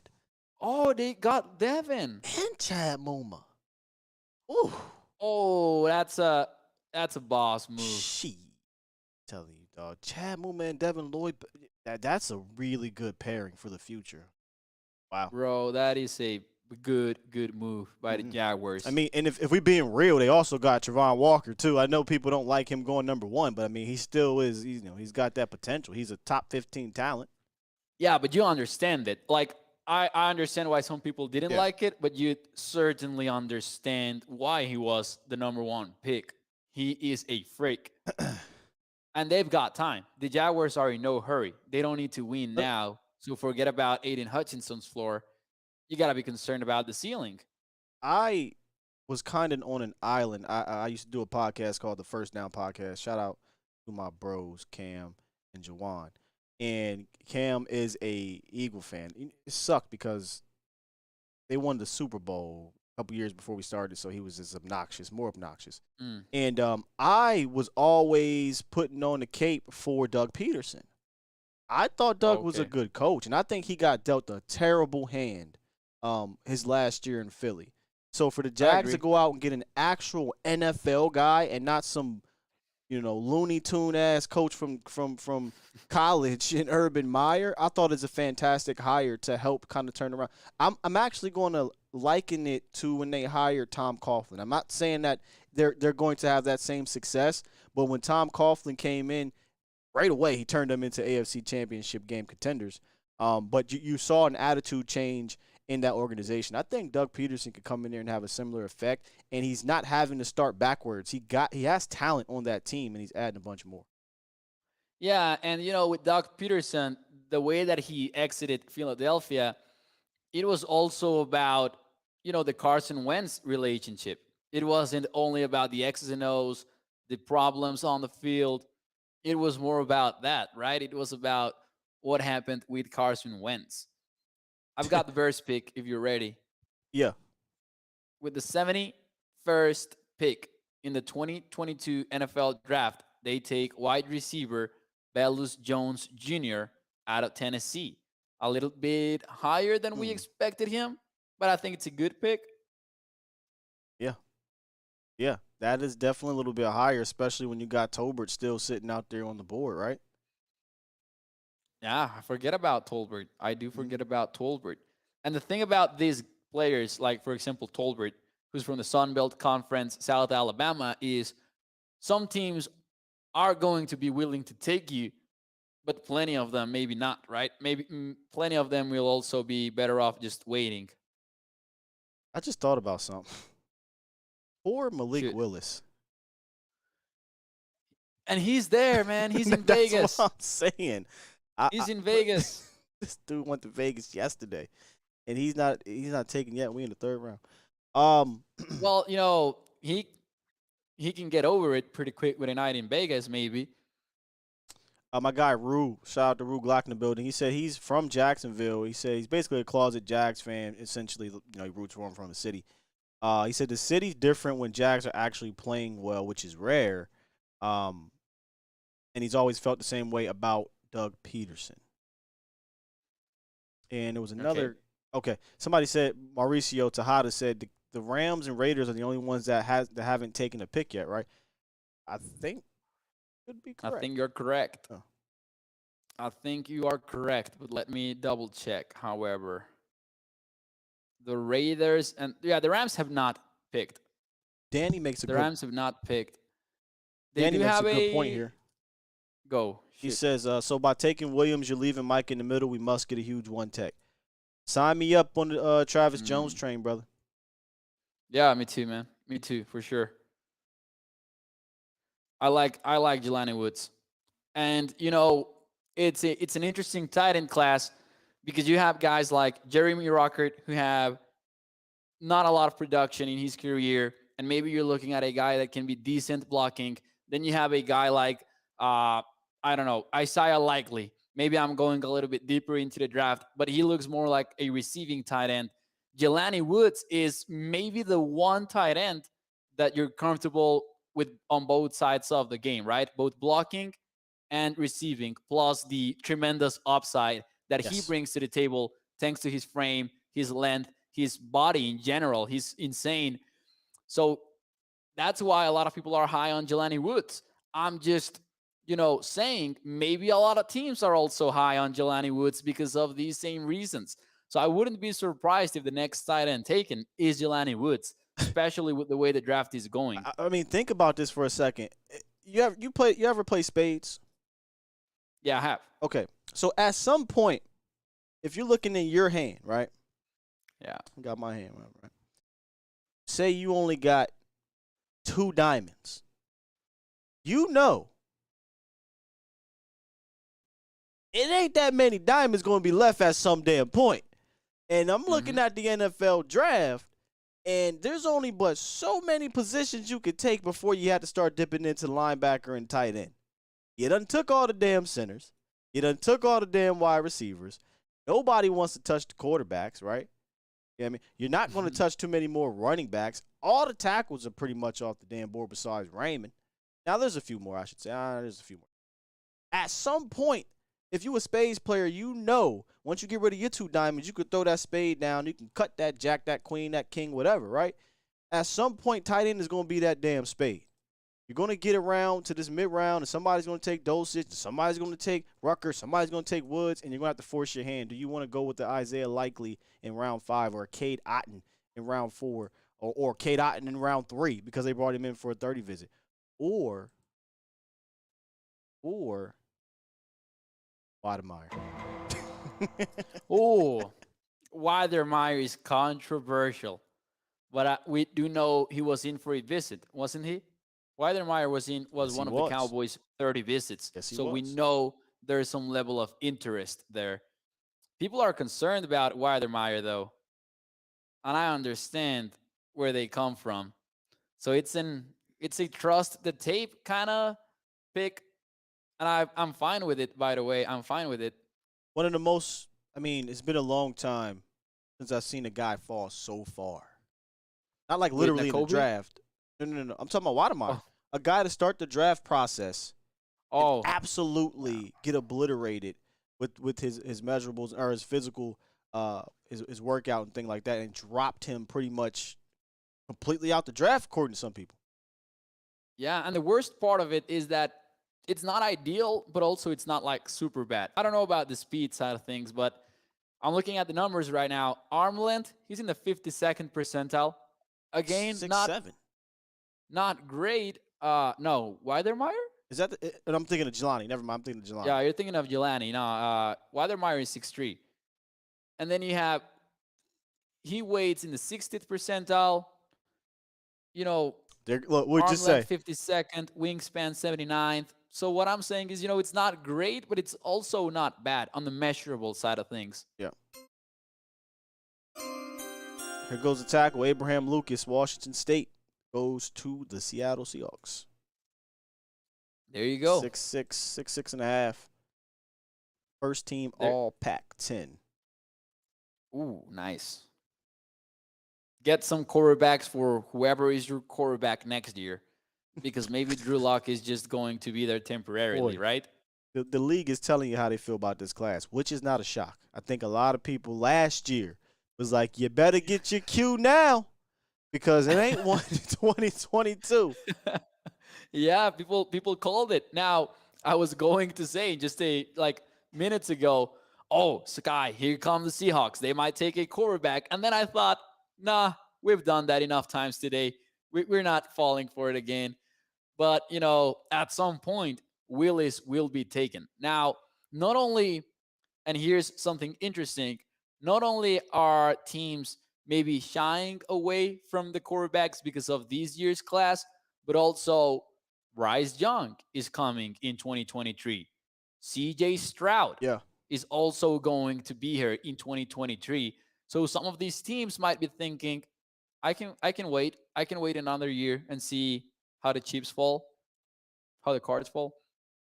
I mean, for a team like the Seahawks, they're Pause. not really, yeah. Give me the music for the pick. Give me the music. With the 73rd pick in the 2022 NFL Draft, the Indianapolis Colts select tight end Jelani Woods out of Virginia. They ask you how you are, you just have to say that you're fine when you're not really fine. You just can't get into it because they would never understand. That is earlier than we expected. But we were talking about it. Well, Jelani, he's my pet cat, brother. Oh, man, that one hurt. That one hurt. It is what it is. Yeah, I like Jelani. I kind of talk myself. There's about 3 prospects I put too much energy into liking, knowing that damn well probably wasn't going to happen. Jordan Davis, which that one, I knew that was going to happen. Jelani, I thought was a realistic shot. They showing these damn highlights, and it's just. Yep. And you know what is even a little bit more cruel? That just now you can see the Cowboys on the bug, right? Like they're already on the TV. You can already see the Cowboys pick coming up. 14 picks away. Yeah. In fact, hey, we got a quarterback. Who? Desmond Ridder for the Falcons. Ridder. With the 74th pick. I love this pick by the Falcons. I know that Willis is, the upside guy, the home run swing, but also Ridder, out of all of these quarterbacks, is the guy that was asked for the most when he was in college.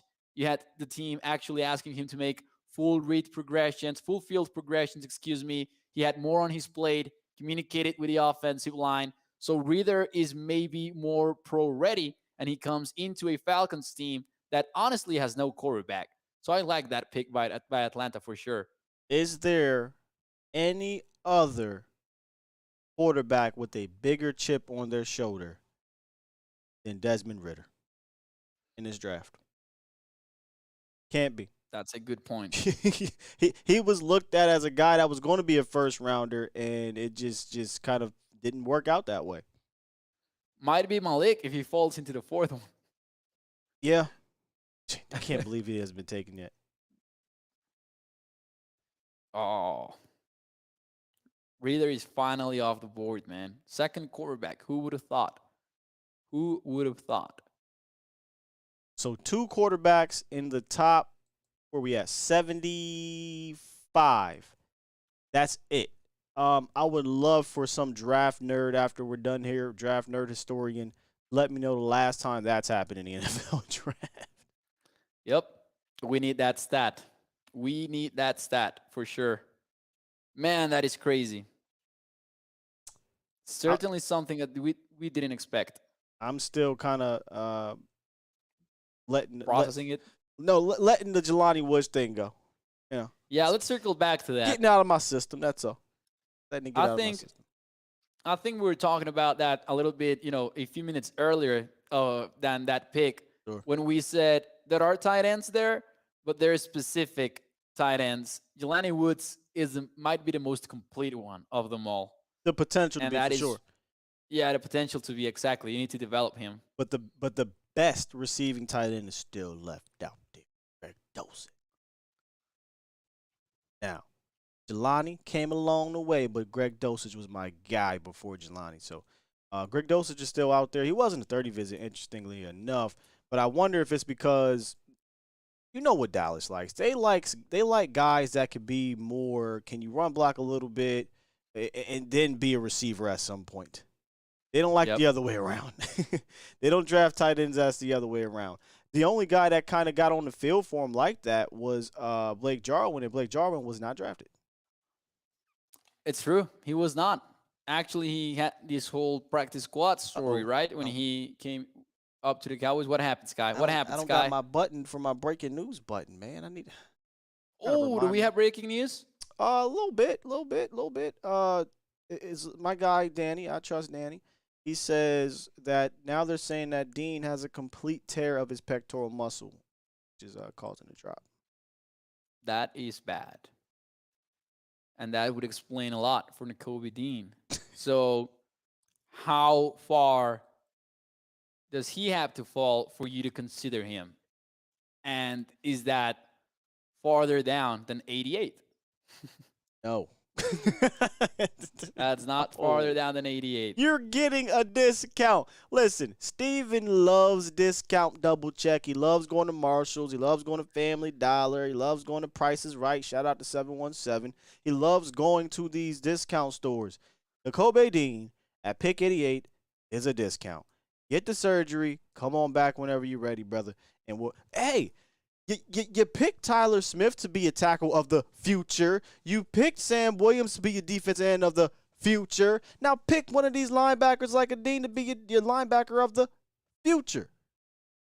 And you have been preparing your salary cap for the future as well. You could argue that with the moves that they have made recently. Now, with the 75th pick in the 2022 NFL Draft, the Houston Texans select linebacker Christian Harris out of Alabama. So that's another linebacker off the board. I think Christian Harris. Not a lot of them tonight. I like Christian Harris. What you got on Christian Harris, brother? Not a lot, to be honest. But when you talk about Christian Harris, you talk about an Alabama Crimson Tide linebacker, and you know that those guys need to communicate a lot and consistently. Now, Christian Harris, we've heard his name over and over again over the last few years with the Crimson Tide. And finally, his time has come to be in the NFL. Christian Harris, the 46th best prospect in Dane Brugler's guide. So value-wise, the Texans nailed it with this pick, you could argue. Yeah, I think Christian Harris was the most complete backer left outside of Dean, but we know we're going to put Dean kind of somewhere else because something's going on with him. But Christian Harris is the most complete. I think he can drop back for you. He's got the athletic ability to do that and the IQ. I believe he played defensive back at one point in high school. He can blitz very well for you. He can fill. He's a run-hit guy coming from – see, it's weird because linebackers from Alabama have not panned out the greatest in the league. But coming into the league, I actually feel comfortable about linebackers coming out of Alabama because of Nick Saban and the responsibility that they have in that defense. They have a lot on their plate. Right. So, I mean, I think Christian Harris would have been a great get for the Cowboys as well. Most complete backer left, I think, on the board. Interesting mock draftable chart, though. 14th percentile height, 6th percentile weight, arm length in the 43rd percentile, but it's the speed that gets you. Maybe with Christian Harris, 4.4. He ran a 4.4, 10-yard split of 154. Broad jump also insane, 132. So, athletic freak maybe without the height and the weight. Yeah.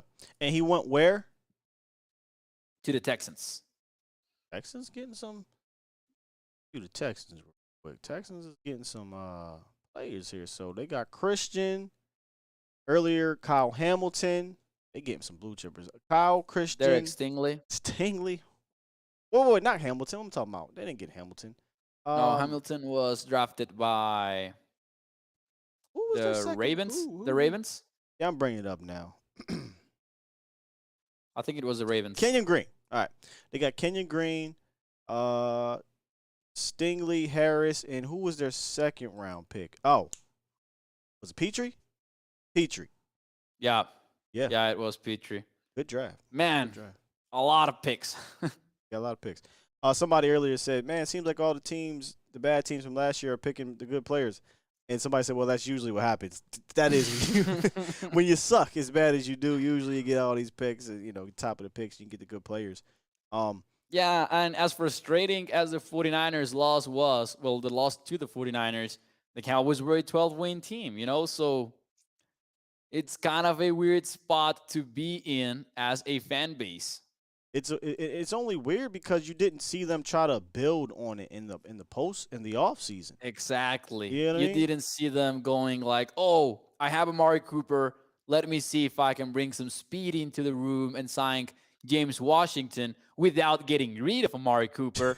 Or, I have Lyle. Let's move him to guard and then maybe take a tackle in day 2 or 3 to be my future as a – just don't. Not even that complicated. Like just looking at Lyle and thinking, oh, I have Lyle. I'm good there. That's true. I'm good there. What's the next position I need to evaluate? Oh, damn. There goes Travis Jones, apparently. But, yeah, you make an excellent point, and I think that's the reason, one of the main reasons why Dallas – wait a minute. He went to Baltimore? Travis Jones did? It has not popped up in my screen. Baltimore just – God, man. Is it official, though? Yo. Or is it a prediction? Yo. Man, with the 3rd round. Baltimore is just Did they really get him? I mean, this is the chat saying it. I'm about to tweet something out real quick. It's true. It is true? Oh, man. Travis Jones hurts, too. Travis Jones, the nose tackle out of Connecticut. Great Senior Bowl. Put himself on the map. His draft stock skyrocketed after the Senior Bowl. He was out there dominating some of the top-tier offensive linemen on this class. That's a hell of a pick, man. Michael Pierce is getting up there in age. I don't think his contract's gonna be running out soon. Campbell's gonna be gone soon. So you get that run stuffer. Just Baltimore just finds a way. Whether it's trading, whether it's going up, down, staying put, they just find a way. And people are forgetting about them because they went 8-9. But with mad injuries, Mo. Yeah, all of their defensive backs were hurt at some point. The Bengals they lost the all their championship running backs game in July. And if a team is going to hurt because of running back injuries, it's the Ravens. And you have the Bengals winning the AFC championship game. They're the champions of the conference. You know who's the favorite to win the division in 2022? It's the Ravens, and they're getting a lot better right now. Yo, listen to who they got. Ojabo today, Travis Jones. Yesterday, Kyle Hamilton, Tyler Linderbaum. Hold on. Tyler Linderbaum. Hold on. Let me say something real quick. Ojabo before his injury was really mocked to be in the first round and was talking about a first-round type of pick. Travis Jones, a lot of people looked at him as the guy at one tech after Jordan Davis, and there was some people screaming he's better. I disagree. But there were some people that were willing to put him above him. And they just got 4 dudes to put on a team around a bunch of veteran dudes already. That's how you do it. That is how you do it, Sky. Hamilton, the Cowboys Linderbaum, are Jones. officially 10 picks away, man. The Cowboys are officially 10 picks away. We can talk about who we're thinking after the – excuse me. Maybe we should do this, Mo. Instead of Bernard Raymond off the board, excuse me. That seemed important, so I kind of went quickly with that one to the Colts. Oh, man, the Colts are having a fantastic draft as well. Dallas wasn't drafted. That doesn't hurt it. Let's try to think of this a little bit different. Instead of thinking about who we think the Dallas Cowboys should pick or who, I like this, would be a higher value, let's just put our Cowboys hat back on because round 2 was easy. Sam Williams. It's easy. Yep. Anybody the Cowboys have visited? Let me pull up our 30 visit list. I think I still have this here. Did they visit it with Jeremy Ruckert? Yep. Is that your guy? Somebody asked me on Twitter what I think they'll do in this round. I said tight end. I didn't say which one, but yep. Because here's also the thing. Do they have any interest that we know of in any of these wide receivers that are left other than Khalil Shakir? Well, Jalen Tolbert is still on the board, Sky. Is there any belief in you that maybe he is ranked high enough for the Cowboys to take him in that scenario, that he's the best player available? And since it is a need, I wouldn't rule that out. You're making sense. Yeah, I am but making sense. But what I'm trying to do is not make sense. Yeah. I'm trying to not make sense so that maybe we can put some reverse mojo on this pick. But Ruckert actually is the one where we say, is there a tie to a guy? And this Ruckert could be your round 3 Sam Williams, right? There's the interest. I do like Ruckert better than what I mean though is there's value-wise. the interest. There's the potential future need at the position.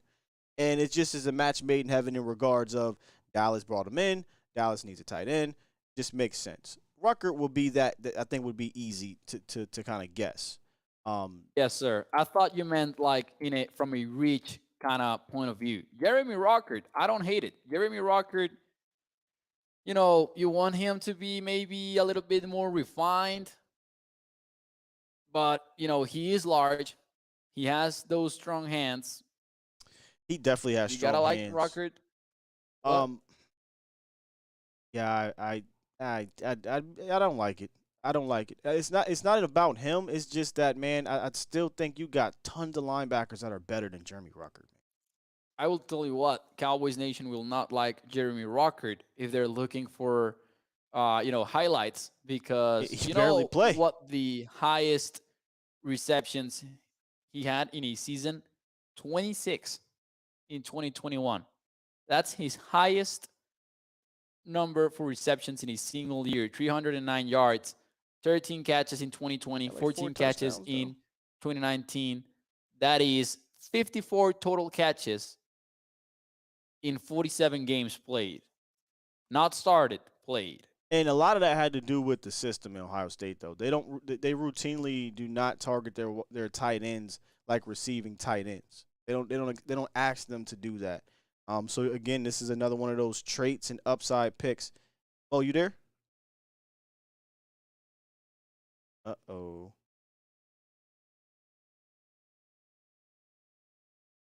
I didn't think I said something crazy for him to freeze up.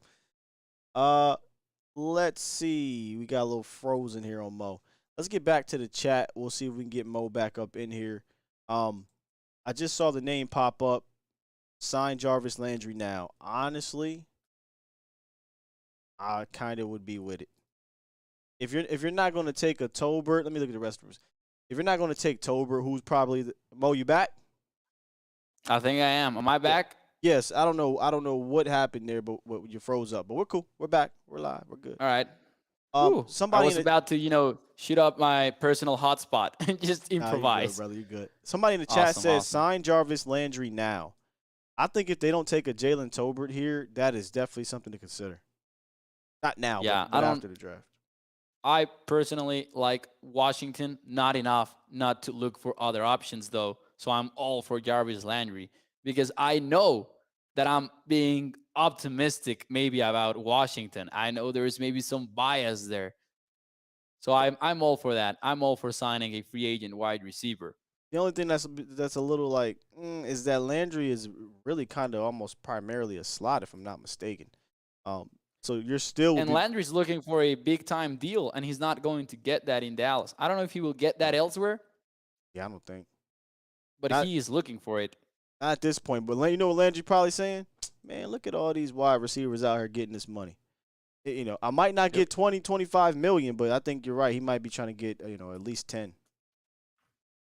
Well, he did say, and of course this is him talking, not maybe his realistic market expectations, that he wanted $20 million. Come on, bro. Per year. That's not happening for Jarvis Landry. But it gives you an idea of what's his mentality in this market, though.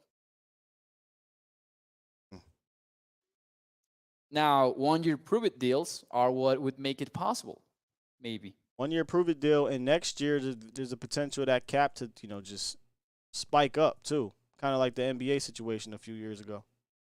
Yes, sir. Have the Chargers taken a wide receiver? Because it would make sense maybe for them right now. They took a guard. They took Zion. I don't even remember. Did they pick again in the second round? Because they traded for Lil Mac, so they didn't have a second round pick.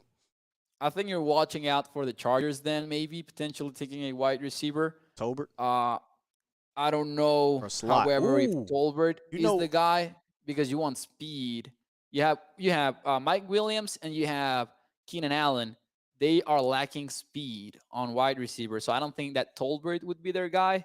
Lil Shakir could be a guy that could be that Guyton, Tyrell Williams type.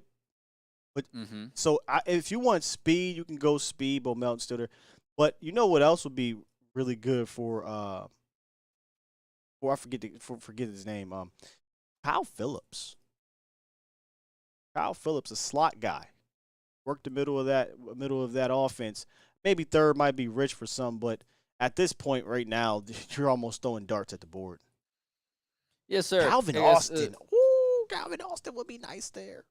Oh, I thought they had picked him. Calvin Austin would be.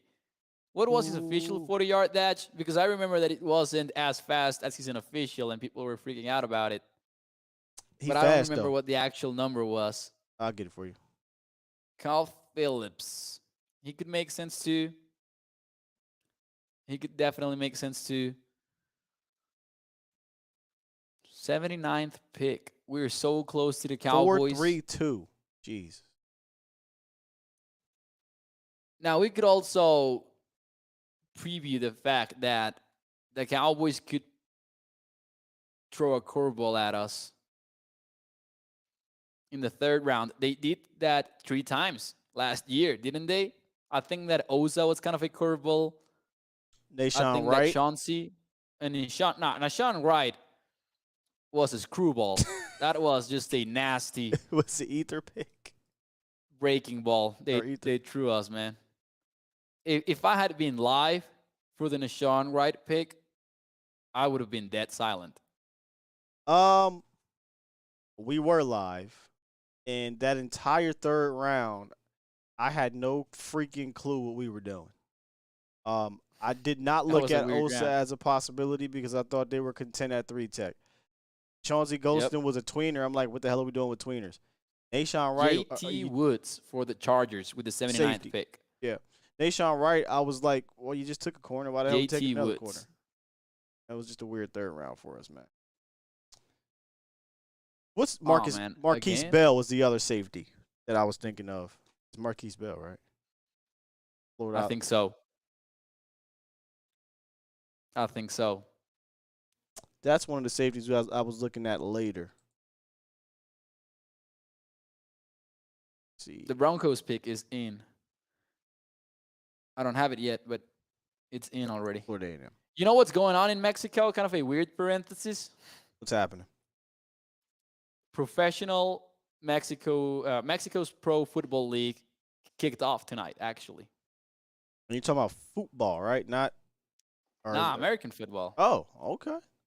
And they actually have 2 D1 FBS former quarterbacks playing there. I mean, not starters, but Jared Evans from Cincinnati. Ooh, that's a good pick by the Broncos.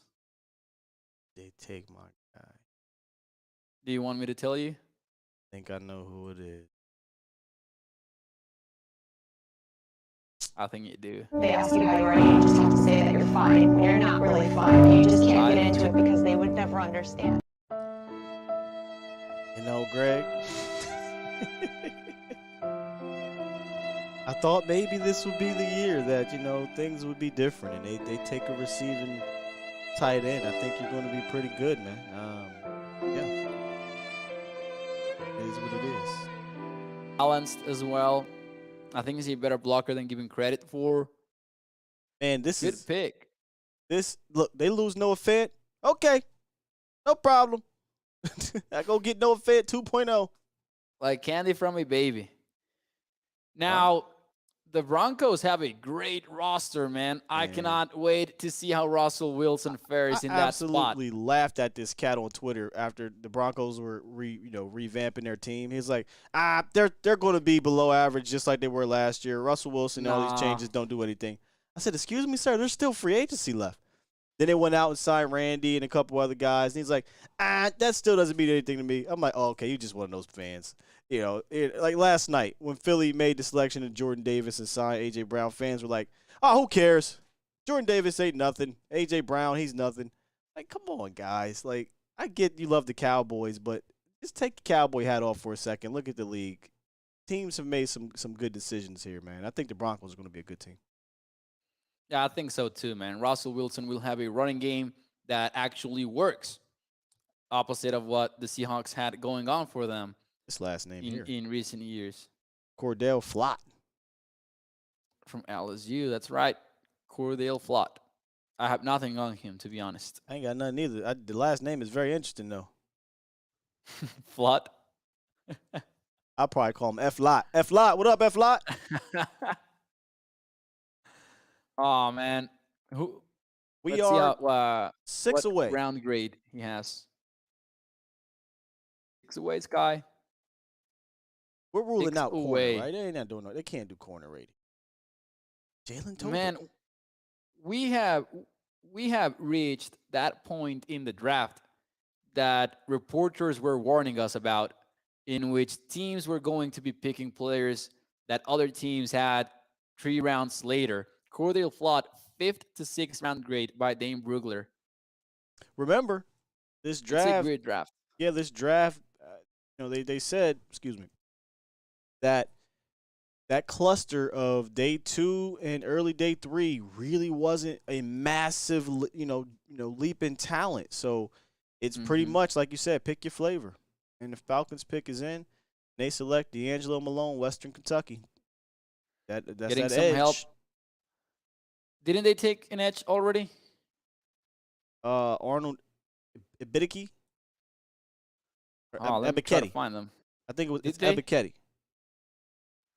Yeah, I remember that they took an edge rusher, so I like that they're, just double dipping at the position because it's an important one. And they had Dan Fowler Jr.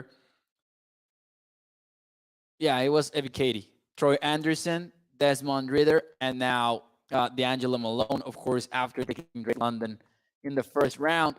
I love this one by the Falcons because you need to load up at defensive line. You lost Dante Fowler, who was basically the one and only quality defensive lineman that you had on your team. And he wasn't like the guy that could carry the entire unit. So Grady James, not Grady really Jarrett too. Oh yeah, Grady Jarrett, exactly. But other than that, they needed to get was younger. A bad unit. Yeah, they need to get younger. They need to get some more help on the defense side of the ball, and they're loading up, man, after Drake London. Mm-hmm. Where's Philadelphia up next? 5 the picks away. Steelers, the Patriots, the Raiders, the Cardinals. All of these teams, man. All of these teams. Philly about to take Nakobe Dean. Watch. Yeah. If I was them, though, I would take probably Leo Chenal. Chenal's good. Help them stop the run, and he can get after the passer. I mean, when you got their front is going to be, they're going to keep those linebackers clean. Their problem last year is they got a little banged up front, and they didn't have great linebacker play. And one of the good ones they had, Avery, I think he left.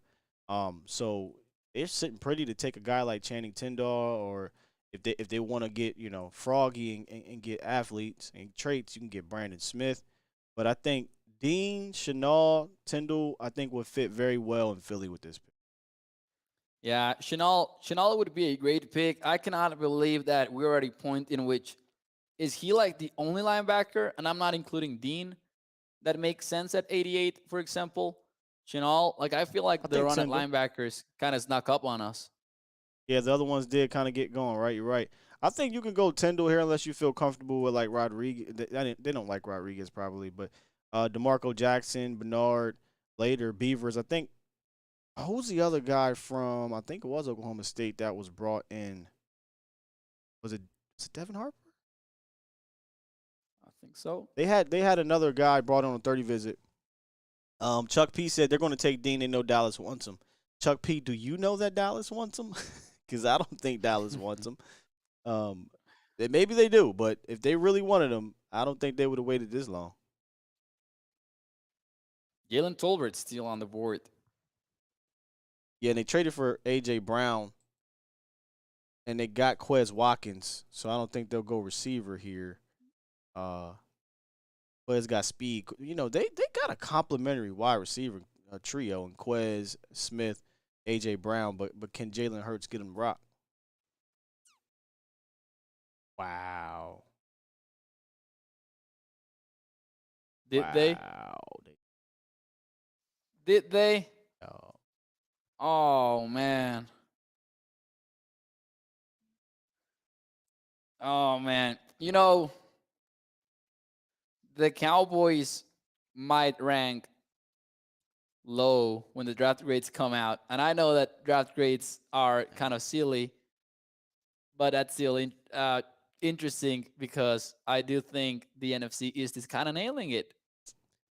The Giants are killing it. I feel like the Eagles are killing it. The Eagles won yesterday. Yep. You get and they're winning tonight. Oh, man. I mean, dude, that's just what a pick. I was really hoping they'd go a different route than Dean. The full stops for Nakobe Dean, considered by some in this process linebacker 1 or linebacker 2.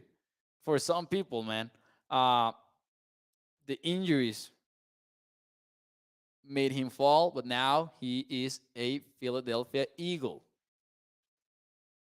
That's an interesting one. I mean, this was easy. Yep. This is the best value of the entire draft right now. I guess the medicals will come in. If it's just a torn pec, I mean, that's not a career-threatening injury. But there's other things. Wow, listen, though, I don't like talking good about Philly, but what no one does. What the hell do we want me to say here? Nakobe Dean, man, maybe one of the best sideline to sideline linebackers, sure tackling, heady, IQ, can cover his butt off. I guess the knock, if you want to call it, is he's short. 5'11", I'm okay with it, whatever. But his size and I guess the injury situation. But guess what? He gonna be clean as a baby's bottom.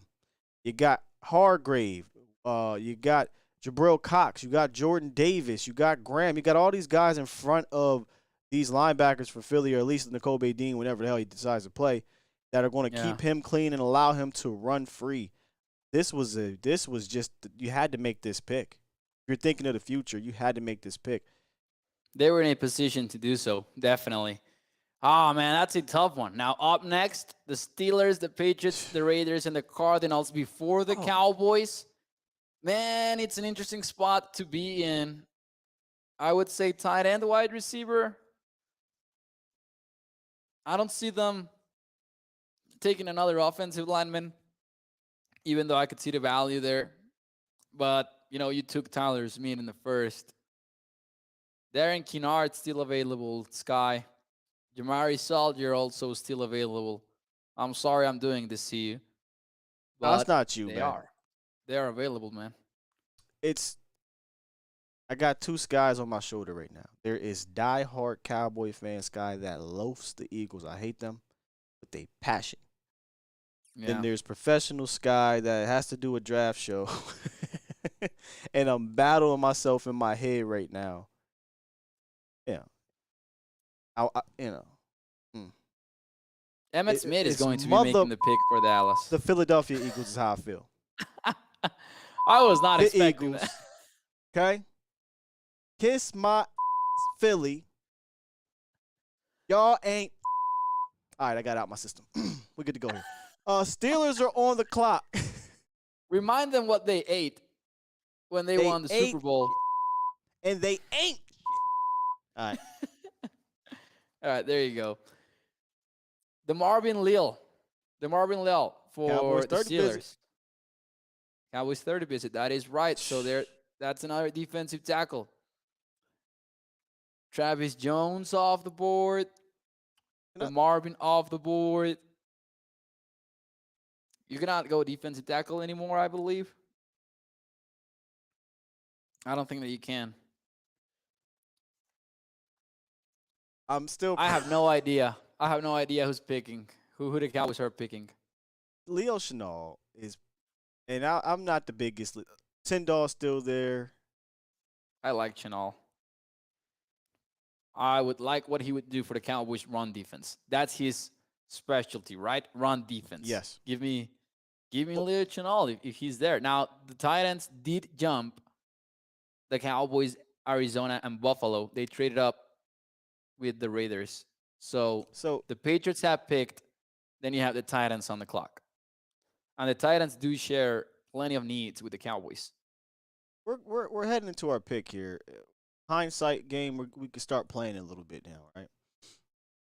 Could have had round one Lloyd or Dean.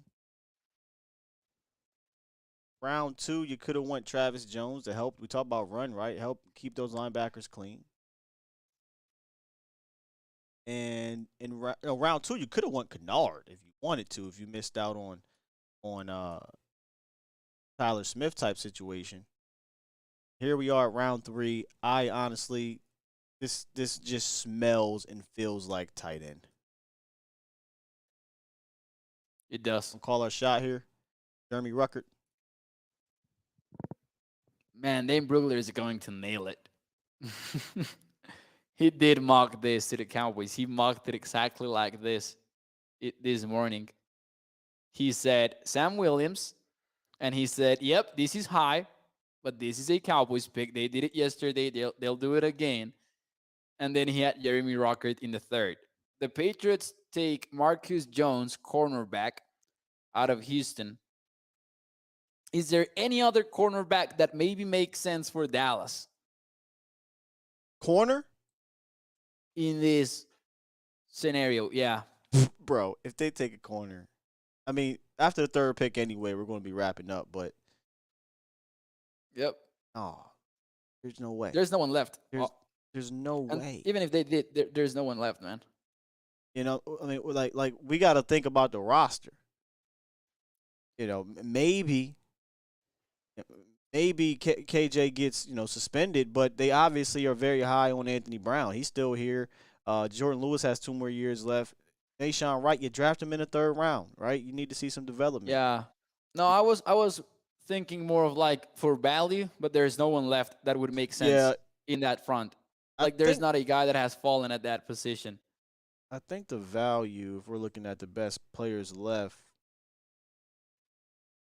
they're all quarterbacks for most people. Leo Chenal, Jalen Tolbert. If you wanted to go safety, Nick Cross. Oh, could the Vikings? You got Could trade? the Titans, excuse me. Yeah, so the Titans traded into the 86th pick. Could they take All right. a quarterback? I know I've done this a lot of times. Chat is off for me because we're 2 picks away. So the chat is off. Oh yeah, let me mute them as well, man. Malik Willis. You know what? We keep saying Malik Willis to some of these quarterback, teams that could use a quarterback, and then it doesn't happen. What's it going to cost to get out of that quarterback's contract next year, though? Oh, Tannehill? Mm-hmm. Because I know Zach was telling me that it's too much to get out of it. Now, obviously, they're not going to get out of it, but I don't know what it's going to cost to get out of it next year. Because if you take Malik Willis, you're at the very least, he's only sitting down for this year, or very most, really. Yeah, you're not sitting him down for 2 years. Nah, can't. Because that happened with the Packers, but because Aaron Rodgers was your starting quarterback, and that's way different. I mean, then again, you know what? I'm thinking about Malik Willis, round 1 Malik Willis. But round 3 Malik Willis is just, hey, value here. Let's see what happens. If it doesn't work out, it's a 3rd-round pick, technically. Yeah. Like, I could even see the Bucs taking him at some point. Hey, I mean, if you've got time, why not? If you got time, right? Yeah. If he's high on your board, and that is the big if, how high is him in your board? If it makes sense. Let's get back to Dallas. To be completely honest with you, because I'm trying to, again, we're trying to ignore what I would like. And I'm thinking about Dallas and trying to maybe piece things together, because the piecing of things together for Dallas has worked. We heard about Tyler Smith, in the week of the draft, it happened. We heard about Sam Williams a while ago, it happened. This smells like 30 visit type Jeremy Ruckert. And I'm looking at the rest of the folks that are available. Maybe Channing Tindall, because they were down there. The entire staff was at the Georgia Pro Day, and maybe they didn't need to bring him in for the 30 visit. Sean Ryan is not going to be a thing anymore because they got their guy. Or maybe they go ahead and just say, screw it, man. We're just going to maybe, jump at wide receiver. If they don't like Tolbert, maybe they'll take Easy E-type or Justin Ross from Clemson. Khalil Shakir, that's the other one. I'm calling the shot. Khalil Shakir, I would like that. Yeah. I would like Khalil Shakir. Yep. That's the other one. I will confess, maybe because of the need. Like, I don't know if the value is there. Well, but at this point, this is such a weird draft that I'm good with drafting for a need at this stage of the draft. And again, they've been jumping anyway. Tyler was looked at by most as earlier than people thought, but some people had him there. Whatever. Sam Williams definitely went earlier than most people thought, and Shakir will probably, if he's the pick, that'd be the guy too. Go earlier than we thought. Over. Malik Willis got it, baby. I feel good about that call. I feel good about that call, man. Hey, he's in Vegas finally. Malik Willis is off the board. He's crying on NFL Network. Hey, good for the Titans. He about to beat out Tannehill. He gonna come in there pissed. You said it, Skyy. You said it. It's not even because of thinking about getting out of Tannehill's contract or not, but it's the 86th pick of a draft that we have known for months that it's not a very deep draft, except for a few positions. So I like this. I like the pick by the Titans. I think it's fun, and I think that, hey, they're going to have fun in ADC Sports Nashville. I think they're going to use him this year. You think so? Like the 49ers used Trey Lance? And I think they did it with Mariota and Tannehill were kind of working in tandem sometimes too. I don't know who the pick is for the Cardinals, but I think that the Cowboys are on the clock already.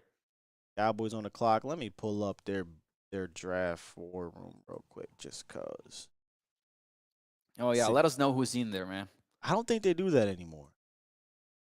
That's smart. They used to have all the coaches in there. I didn't see any coaches in there yesterday. Let me see if there's something. I don't know if they start doing it on day tree. I really don't know.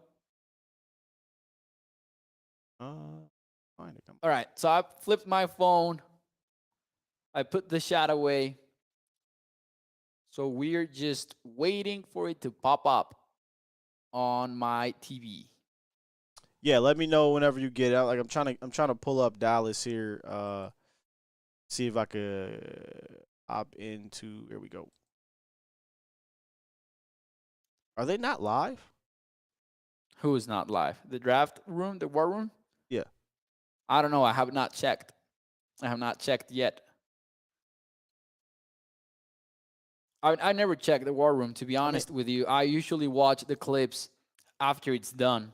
But I don't think that I've ever seen an NFL draft with the Cowboys war room pulled up. Oh yeah, I actually used to watch years ago. That's how I would try to follow along was with them was when they had Dane Brugler on.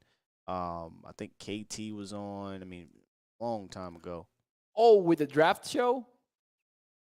The actual draft. They you know they do Okay. the draft like they're doing the draft now. I just thought it was live. I can't. It's not really popping up for me. Makes sense. But yeah, it's pretty cool because you get Brian, calls it all out. Dave Hellman and Dane Brugler. I actually rather have listened to them than the national broadcast because they're obviously in tune with the Cowboys. So I once followed them, now that you mention it, but on day 3.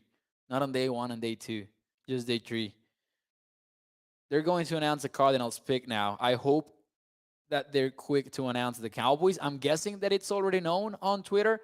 The Cardinals are taking, with the 87th pick, defensive end Cameron Thomas, the San Diego State kid.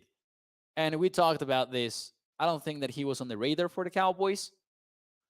We never heard anything like that. So now he's off the board, and the Cowboys have probably made their pick, but we don't know yet.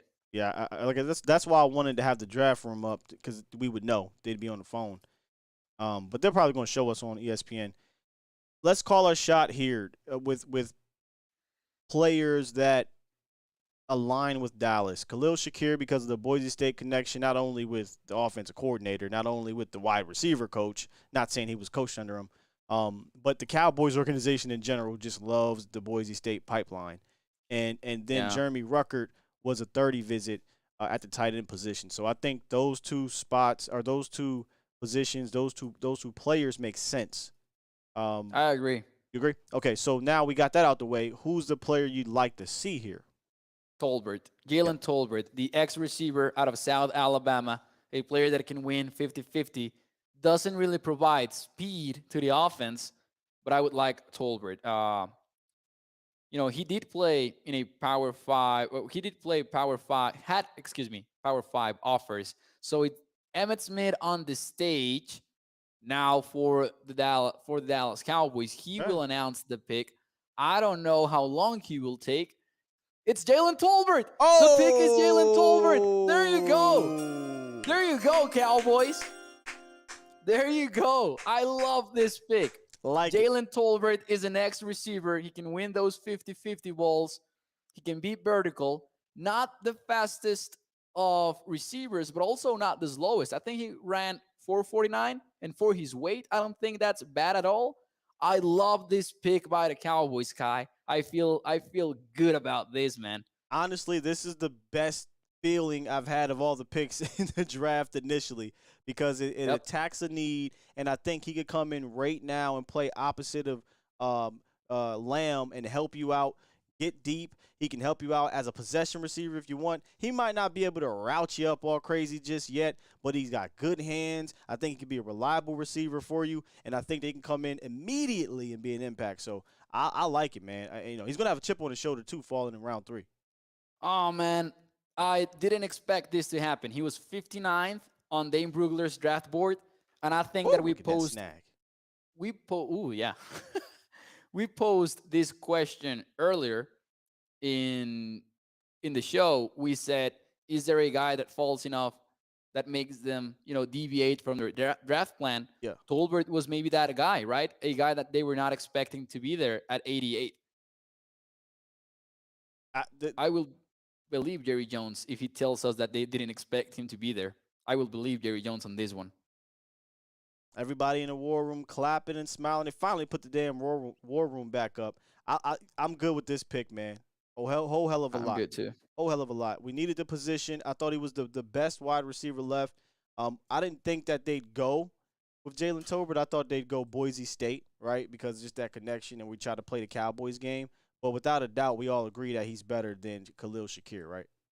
Yeah, I'm looking at the chat right now. People are excited. Everyone is excited about Jalen Tolbert. I don't think there's anyone that hates on South Alabama prospect, small school. And I was telling you earlier, I had someone tell me that he was not going to be high on their board because he was from the Sun Belt Conference. Man, that applies FBS, for the entire NFL. Oh, yeah, it's FBS. It's FBS. It's the Sun Belt Conference. Yeah.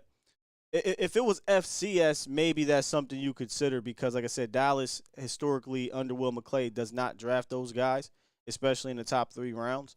But it's not. Now, he's not. He hasn't played any like the Power 5 guys, in a while, but he's still technically FBS. So, and you just can't pass up the potential right there. You got value, and it doesn't really hurt you down the line. Like if you would have took a receiver in the first round, you were probably looking at saying bye to either Lamb or Michael Gallup in about 2 years, just because I don't think Dallas would be paying 3 wide receivers. And I can see him everywhere. Like, I think he's an X receiver. That's, to me, his ideal role.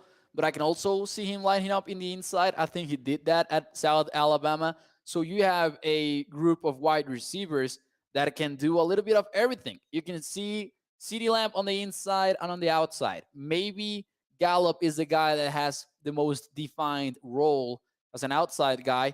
But he also has a skill set to play inside. So the Cowboys are going to be able to, pick and choose their favorite matchups. Well, I'll tell you this right now. With Dallas not having Michael Gallup for possibly the first, 4 games or so, you lost that deep threat type of dude, right? That was your deep threat. It might not have been with speed, but he was still your deep threat. Jalen Tolbert's your deep threat now. Jalen Tolbert can go down there and get busy, and he's bigger. His size is bigger than that of Washington. Now, Washington plays bigger than 5'10", but literally Jalen Tolbert is much bigger than him. So you got your deep threat that complements your receiving core a little bit now, right? CeeDee Lamb's your number 1 wide receiver. You can move him all around. Tolbert, you can stick him outside and keep him outside and stretch the field.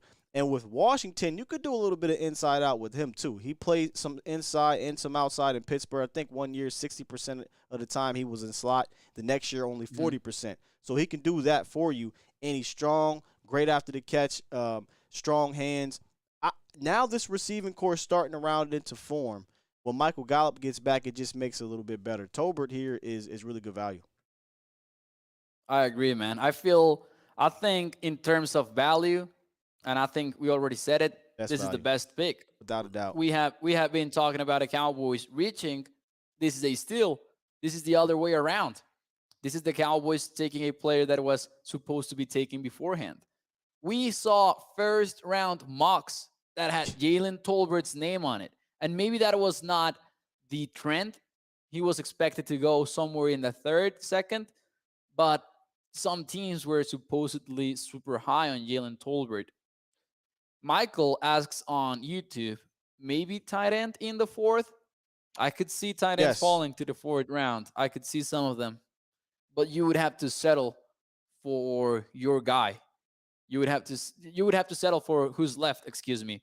Now, with 4 5th-rounders, I can see the trade-up happening in the 4th round. And I said this about a month ago on primetime. I think that the most likely spot for a trade-up is from the 5th to the 4th round, a trade-up. Kate Otten, Charlie Kohler, Isaiah Likely, Jeremy Ruckert, and the cat from Oregon, I just call him Chigo, Jake Ferguson. There are Jalen Wydermyer, if you wanted to take that chance there. There are a good handful of tight ends still left with how many picks left in the 3rd round? Remember, we're into the comp pick part now, so there's a good amount left. Yeah. Would you try to come up back into the 3rd? Nah. I mean, would I? Yeah. I would. Probably. if you like a tight end specifically. Do I think the Cowboys do so? Nah. I come up for a linebacker. Now, let me tell you something, and I also talked about this on primetime. We kind of look at those fifth-rounders like pocket change, right? Because they're fifth-rounders after all. But you do need a linebacker. You do need a tight end. You do need a running back 3, maybe preparing for, if you want to start preparing for life after Ezekiel Elliott and potentially life after Tony Pollard. You know, I don't know. I would come up. I'd come up. You would come up. I would come up because technically, man, tight end wise, there's a bunch of them. But tight end wise, you're also not really asking your tight end to come in here and be better than Schultz. Schultz is going to be here. Sean McKeon at this point, if you get to 129, you're probably going to get a few more tight ends taken. That guy is now going to be competing with Sean McKeon, as opposed to if you got a guy in round 2, early round 3, maybe that guy comes in and he's automatically going to be better than Sean. I would go linebacker. I just used a couple of those fifths in my fourth, maybe 1/5 in the fourth. Come back up into this third and get me a backer. I do think you need to throw in more than 150. Yeah, give me the numbers. I don't have the trade chart. So I don't have the trade chart either right now at hand, but I do think that since the Cowboys have 129, which is not great in the 4th round, it's a little bit late. That's on the back end of the 4th round. And then you have the same with the 5th and compensatory 5ths, So it's not like you have a lot to work You might have to be like, yo, take all my 5ths. Yeah. And you have plenty of small underrated needs that make that very difficult. I think the Cowboys take a kicker, Skyy. Guess what, tomorrow? I think they will take a kicker. Dallas historically gets jack shit out of their 5th round picks. Take them all. I'm coming up and I'm getting my linebacker and let's work. They literally have a 0% hit rate. Take them all. Since 2011. You get a 5th. You get a 5th. You get a 5th. I'm going to get my linebacker. Thank you very much. Do you think if they target a running back 3 in the 5th round, do you think they swing at miss at a running back 3? Running back 3 in the 6th round. Right. To me, I'm just starting. What about a kicker? I think, Skyy. Not only do I think they will draft a kicker, I want them to take a kicker, Skyy. Guess what? Draft them in the 6th round. I mean, ain't no way in hell I'm putting a running back 3 and a kicker over linebacker. Not doing it. Take my 5ths. All right. But it's more than that, I think. I don't know. What more about it? So, all right, the 4th rounder maybe doesn't count because you're trading up, right? So that's basically your 4th rounder. Does it really cost you 2 5ths? I don't know. I don't know the trade chart. I'm kind of just joking around about taking all my 5ths. But if it's only going to cost you 2, you still got a 5th. You still got 2-6, right? Yeah. Man, get your damn – if you want a kicker that bad, get a kicker in the 6th round or with that 5th. Get a running back in the 5th or 6th round. Third string running backs, come on, man. Ain't going to sign me a third string running back off the street. But if I can get me a linebacker in the 3rd round that I think can round into either my starter next to Micah or a DPR type of guy or a starter – If Jabril Cox doesn't pan now, I don't know. I'm doing that. It's worth way more than my kicker. What's the range? Do you think, all right, let's say 90 what? 6th would be the spot in which you would trade up? Or what do you think would be the spot in the 3rd round? Checking right now to see what's the end of the 3rd. So 105 is the end of the 3rd. 105 is the end of the 3rd. All right. We are 15 picks away from the end of the 3rd. Oh, man, it's bad, Skyy. And my top 3 backers, Shenault, Tyndall, Smith are still available. Rodriguez is still available. So you may not even need to really just trip. You can kind of chill, right? and see how the board falls towards the end. That way you don't have to give up more. So if you just kind of wait a little bit closer to the end of the third, say a couple of those linebackers go off the board, then I would try to pull the trigger. If not, I'd wait all the way to the end of the third and try to come back in and grab one, because the odds of you lasting, 30 more picks or so? Is it about 30 picks roughly? Yeah. All right. So according to the trade value chart, if we took 129, which is the fourth rounder, and then 155 and 167, you would be at 94 points, which is good for the 102 pick, basically, of the third round. Now, this is like a chart. It isn't the be-all, end-all, but interesting. You would need to be at that spot. Smoke, appreciate you for the $5 donation. He says, Skyy, my sleepers are James Houston, Joshua Williams, Marquise Bell, Micah McFadden. What do you think about them in the later rounds? The one I know most about is Marquise Bell. He literally fits the Cowboys. Hey, let's just take a flyer on the safety in round 6. Like that. That's your Cowboys pick right there. I'm more so interested in trading these later round picks to go get me a guy. I'm going to be completely honest with you. No faith in their 5th round selections. Just history has shown, they have shown that they just don't pan out for Dallas. 6, low key. But yeah, 4 of them. I have faith that they can hit one, and I will be okay with that. Got blind faith because they have 0. Y'all just did the article on A to Z Sports Dallas. 0% hit rate in the 5th round. Take my picks. Go get me a guy. Oh man, I don't think they will.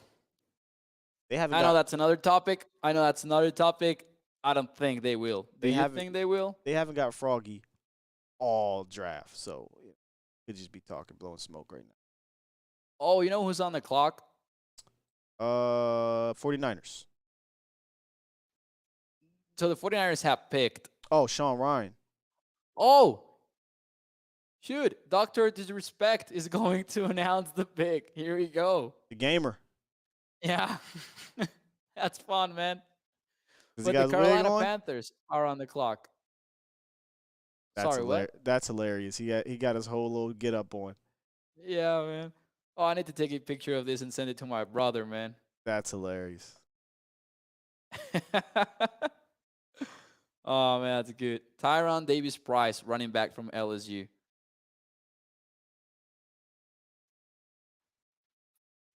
The Panthers, could they take a quarterback? Could they take Matt Corral, Sam Howell, someone like that? If I'm the Panthers, I'm just punting on quarterback at this point. Yeah. It's just why. I'm good. But Matt Corral, I guess, got the talent, but he's got a problem, from what I hear, off the field. Oh, does he? Mm-hmm. He's got that same problem of the entitlement problem as who's the cat from Arizona? Went to UCLA? Josh Rosen. Oh, like the passion side of things, or what? No. Entitlement. I'm the dude. I'm that guy. Big man on campus. Okay. Don't really got to listen type thing, and that really doesn't fly too well in the league, because then you got to take on coaching, or you're going to get knocked down. Are you tough enough type thing? All right. Okay. I understand that. I remember that people were concerned about Matt Corral basically running play action in most of the snaps. Like the Ole Miss attack, they literally run play action at 80% clip, basically. And that is not going to fly in the NFL. So you kind of wonder about that. But maybe Sam Howell too. And Sam Howell is from, North Carolina. That is not how you should make decisions. But I do wonder if that is also a factor, right? Here's a nugget. Jalen Tolbert tells the Cowboys Dak Prescott called him a few days ago to talk ball and his fit with the Cowboys. Interesting. Who? Dak Prescott called Jalen Tolbert days ago to talk ball and his fit with the Cowboys. Oh, do you see this smile? This is a hashtag proud mom smile, man. Good for Dak, man. Let's go. Let's go, Dak. I'd be curious to see where they like let me ask you this. Did you have, if you had a board, I don't know if you have a big board, Jalen Tolbert ranked higher than Sam Williams? Well, I don't put together personally my board. I basically base myself on other analysts. Sure. I think so. I don't think that I've seen a board in which Tolbert was lower than Sam Williams. I think I did either. Brugler has them at 59th for Tolbert and 91st for Williams. And I think Jeremiah was a little bit similar. Nah, Jeremiah was lower on Tolbert. I think he had him at 80th. So I'm really curious to see, you know, and it doesn't matter. They got both of them, right? Yeah. But I wonder if this is a situation like a couple years ago. You guys remember when the Cowboys had Tristan Hill sitting on the clock and Connor McGovern, and they told us after the draft, Connor McGovern was actually ranked higher than Tristan Hill, but they took Tristan Hill. Yeah, okay. But yeah, I'll be interested to see where they have him at. Maybe they'll give us one of these. Yeah. Look, y'all. we had Jalen Tolbert. He was our 18th ranked player in the draft. We got our 16th, 17th, and 18th best player, man. I gotta tweet that. I gotta tweet that out there, bro. Yeah, man. That's what they're going to tell us, and I love it. I'm here for it. Yes, sir. Oh. Hey, I feel way better. I feel way better, Skyy.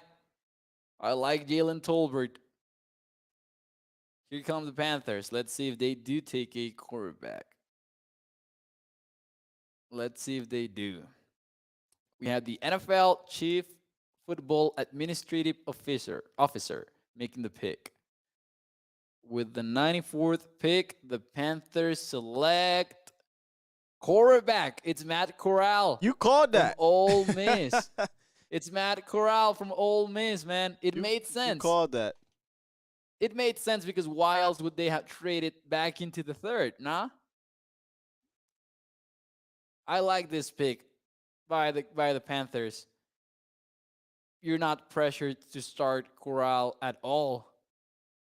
I like that one. I like it. Shout out to Toxic Tom.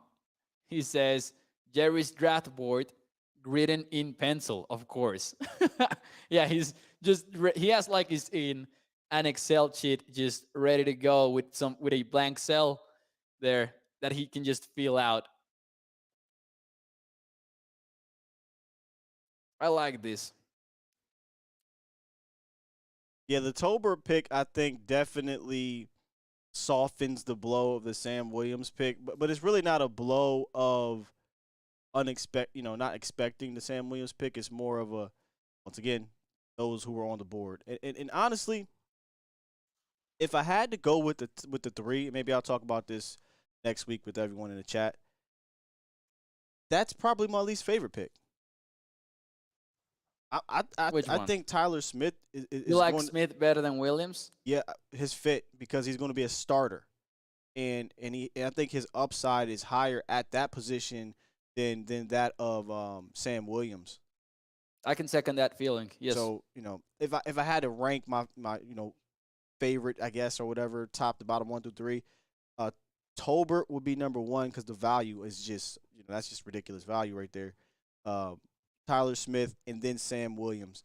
Because you could have came away with Tolbert and Dean, Tolbert and Chenal, Tolbert and Muma, Tolbert and Travis Jones, Tolbert and any other of the million people that was on the board at that time, as opposed to Sam Williams. So I definitely got Sam as 3. I can tell you who could make us feel better about Tyler Smith as well is Tyler Biadasz if he progresses from year 2 to year 3. Yeah. And, you have suddenly Tyler Smith sandwiched between Tyron Smith and Tyler Biadasz, and we might feel better about Tyler Smith as your starting left guard next year. I still don't know what to make out of Tyler Smith, the guard. I don't know if I'm ready to call him an upgrade over Connor Williams. I can see why. Connor Williams? I thought you said McGovern. Connor Williams, yeah, I think he'll be an upgrade. I think it will be like more or less. Maybe not immediately. But I think by season's end, and especially next, year 2, I think he'll be better than year 2 Connor. Exactly. All right. We got Tony Simmons. He said, at work, what did they do in the second round? Second round, they took a defensive end, Sam Williams from Ole Miss. And in the third round, they took wide receiver Jalen Tolbert, the best value, in my opinion, in the third round from South Alabama. Yes, sir. Tolbert is to us the value pick of this draft for the Cowboys. I'm looking at the ABC Sports Dallas chat with the writers, and everyone kind of agrees. Cole Patterson, his favorite pick has been Tolbert. Alec Cash, his favorite pick has been Tolbert. I think you have a consensus among Cowboys Nation with that. Oh, boy. Somebody on Twitter Skyy. said, "Oh no, I'm just going off of this. This would be hilarious." Somebody said they're going to give Sam Williams number 94. Well, they gave. Hey, talk about you want to talk about trolling? Now I want to see that happening, man. 73. Hey, big fella, pressure. Here you go. Be Larry Allen. Hey, CeeDee Lamb, go beat Drew Pearson, Des Bryant, and Mike Werver. Hey, come here, Sam. Go be. I don't even want to say Randy. Go be DeMarcus Ware. You know what I mean? Charles Haley. Go be those guys. Yeah. Hey, it's interesting. The 73 number, I saw some people that were outraged at it, but I was like, dude, Bernard wore it already. Joe Looney has worn it already. Like, this is not new. 73 was up for grabs for a while. I like that one. Yeah. I like that they gave them. Well, I tell you what, man. That number. I tried to say this yesterday. After you let the emotions kind of go by of who you wanted to draft in round 1, and if you can kind of put your head in the fact that he's going to be a guard, I do think his deficiencies at tackle slightly get mitigated by moving into guard. And then if you could just, I'm not asking to clean him up completely in year 1.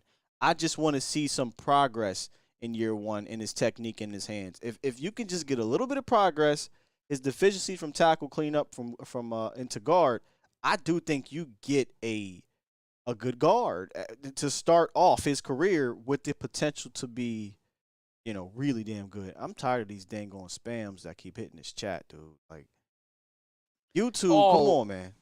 And it's so weird because I get them on the Spanish channel as well. Like, they're everywhere. Like, those specific bots, They're beating YouTube. YouTube got to do better than this. They got all that damn money. And you know what I mean? And as content creators, thank goodness for moderators. We gotta put some more moderators on here, but I don't always look into the chat, every single second. I'm out here trying to make sure I put on a good show for you guys. Speaking of which, man, we're starting to dwindle down here to the third. You guys have been sticking with us for, over 3 hours, 4 hours now. 4 hours. Oh, this has been a long stream. 4 hours today, longer than yesterday. Yes, so sir. we're going to get ready to wrap this up if you don't mind, Mo. You want to give your final thoughts here on today's show or today's draft?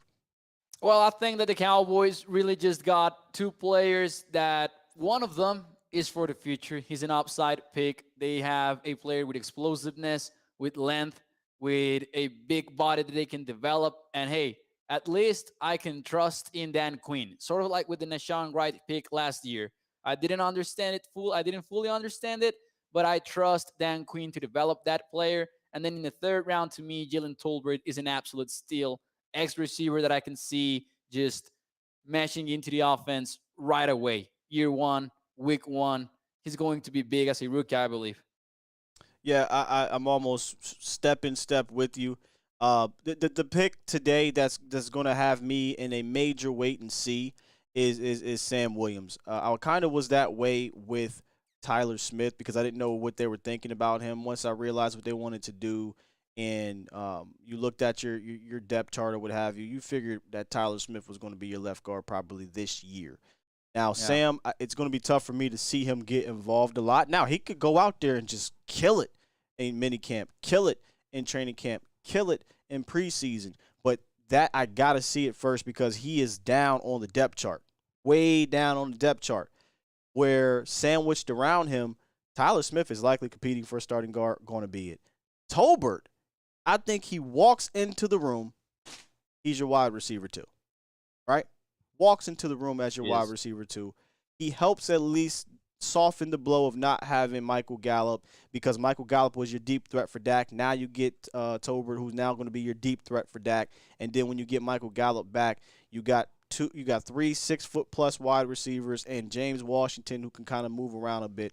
And you got some talent around Dak. I always said in Kellen Moore's offense, if you're going to do this whole we're not going to feature one guy thing, then you got to get me some dudes because I need to know that I can give it to any guy in any given game. They can snap out for me. And as we stood, they only really had one in a possible, CeeDee Lamb and maybe Washington from time to time. But now I think CeeDee Lamb, Tolbert, you get Washington as a complimentary guy, and you get Michael Gallup coming back. I think by the time the season ends, you'll have a solid wide receiver core. There you go. There you go. I'm way calmer about this draft class after Jalen Tolbert, and you still have plenty of picks. So I know that their hit rate for the 5th round has been 0. Let's hope for the best. Indeed, man. Danny says, "Are we on tomorrow?"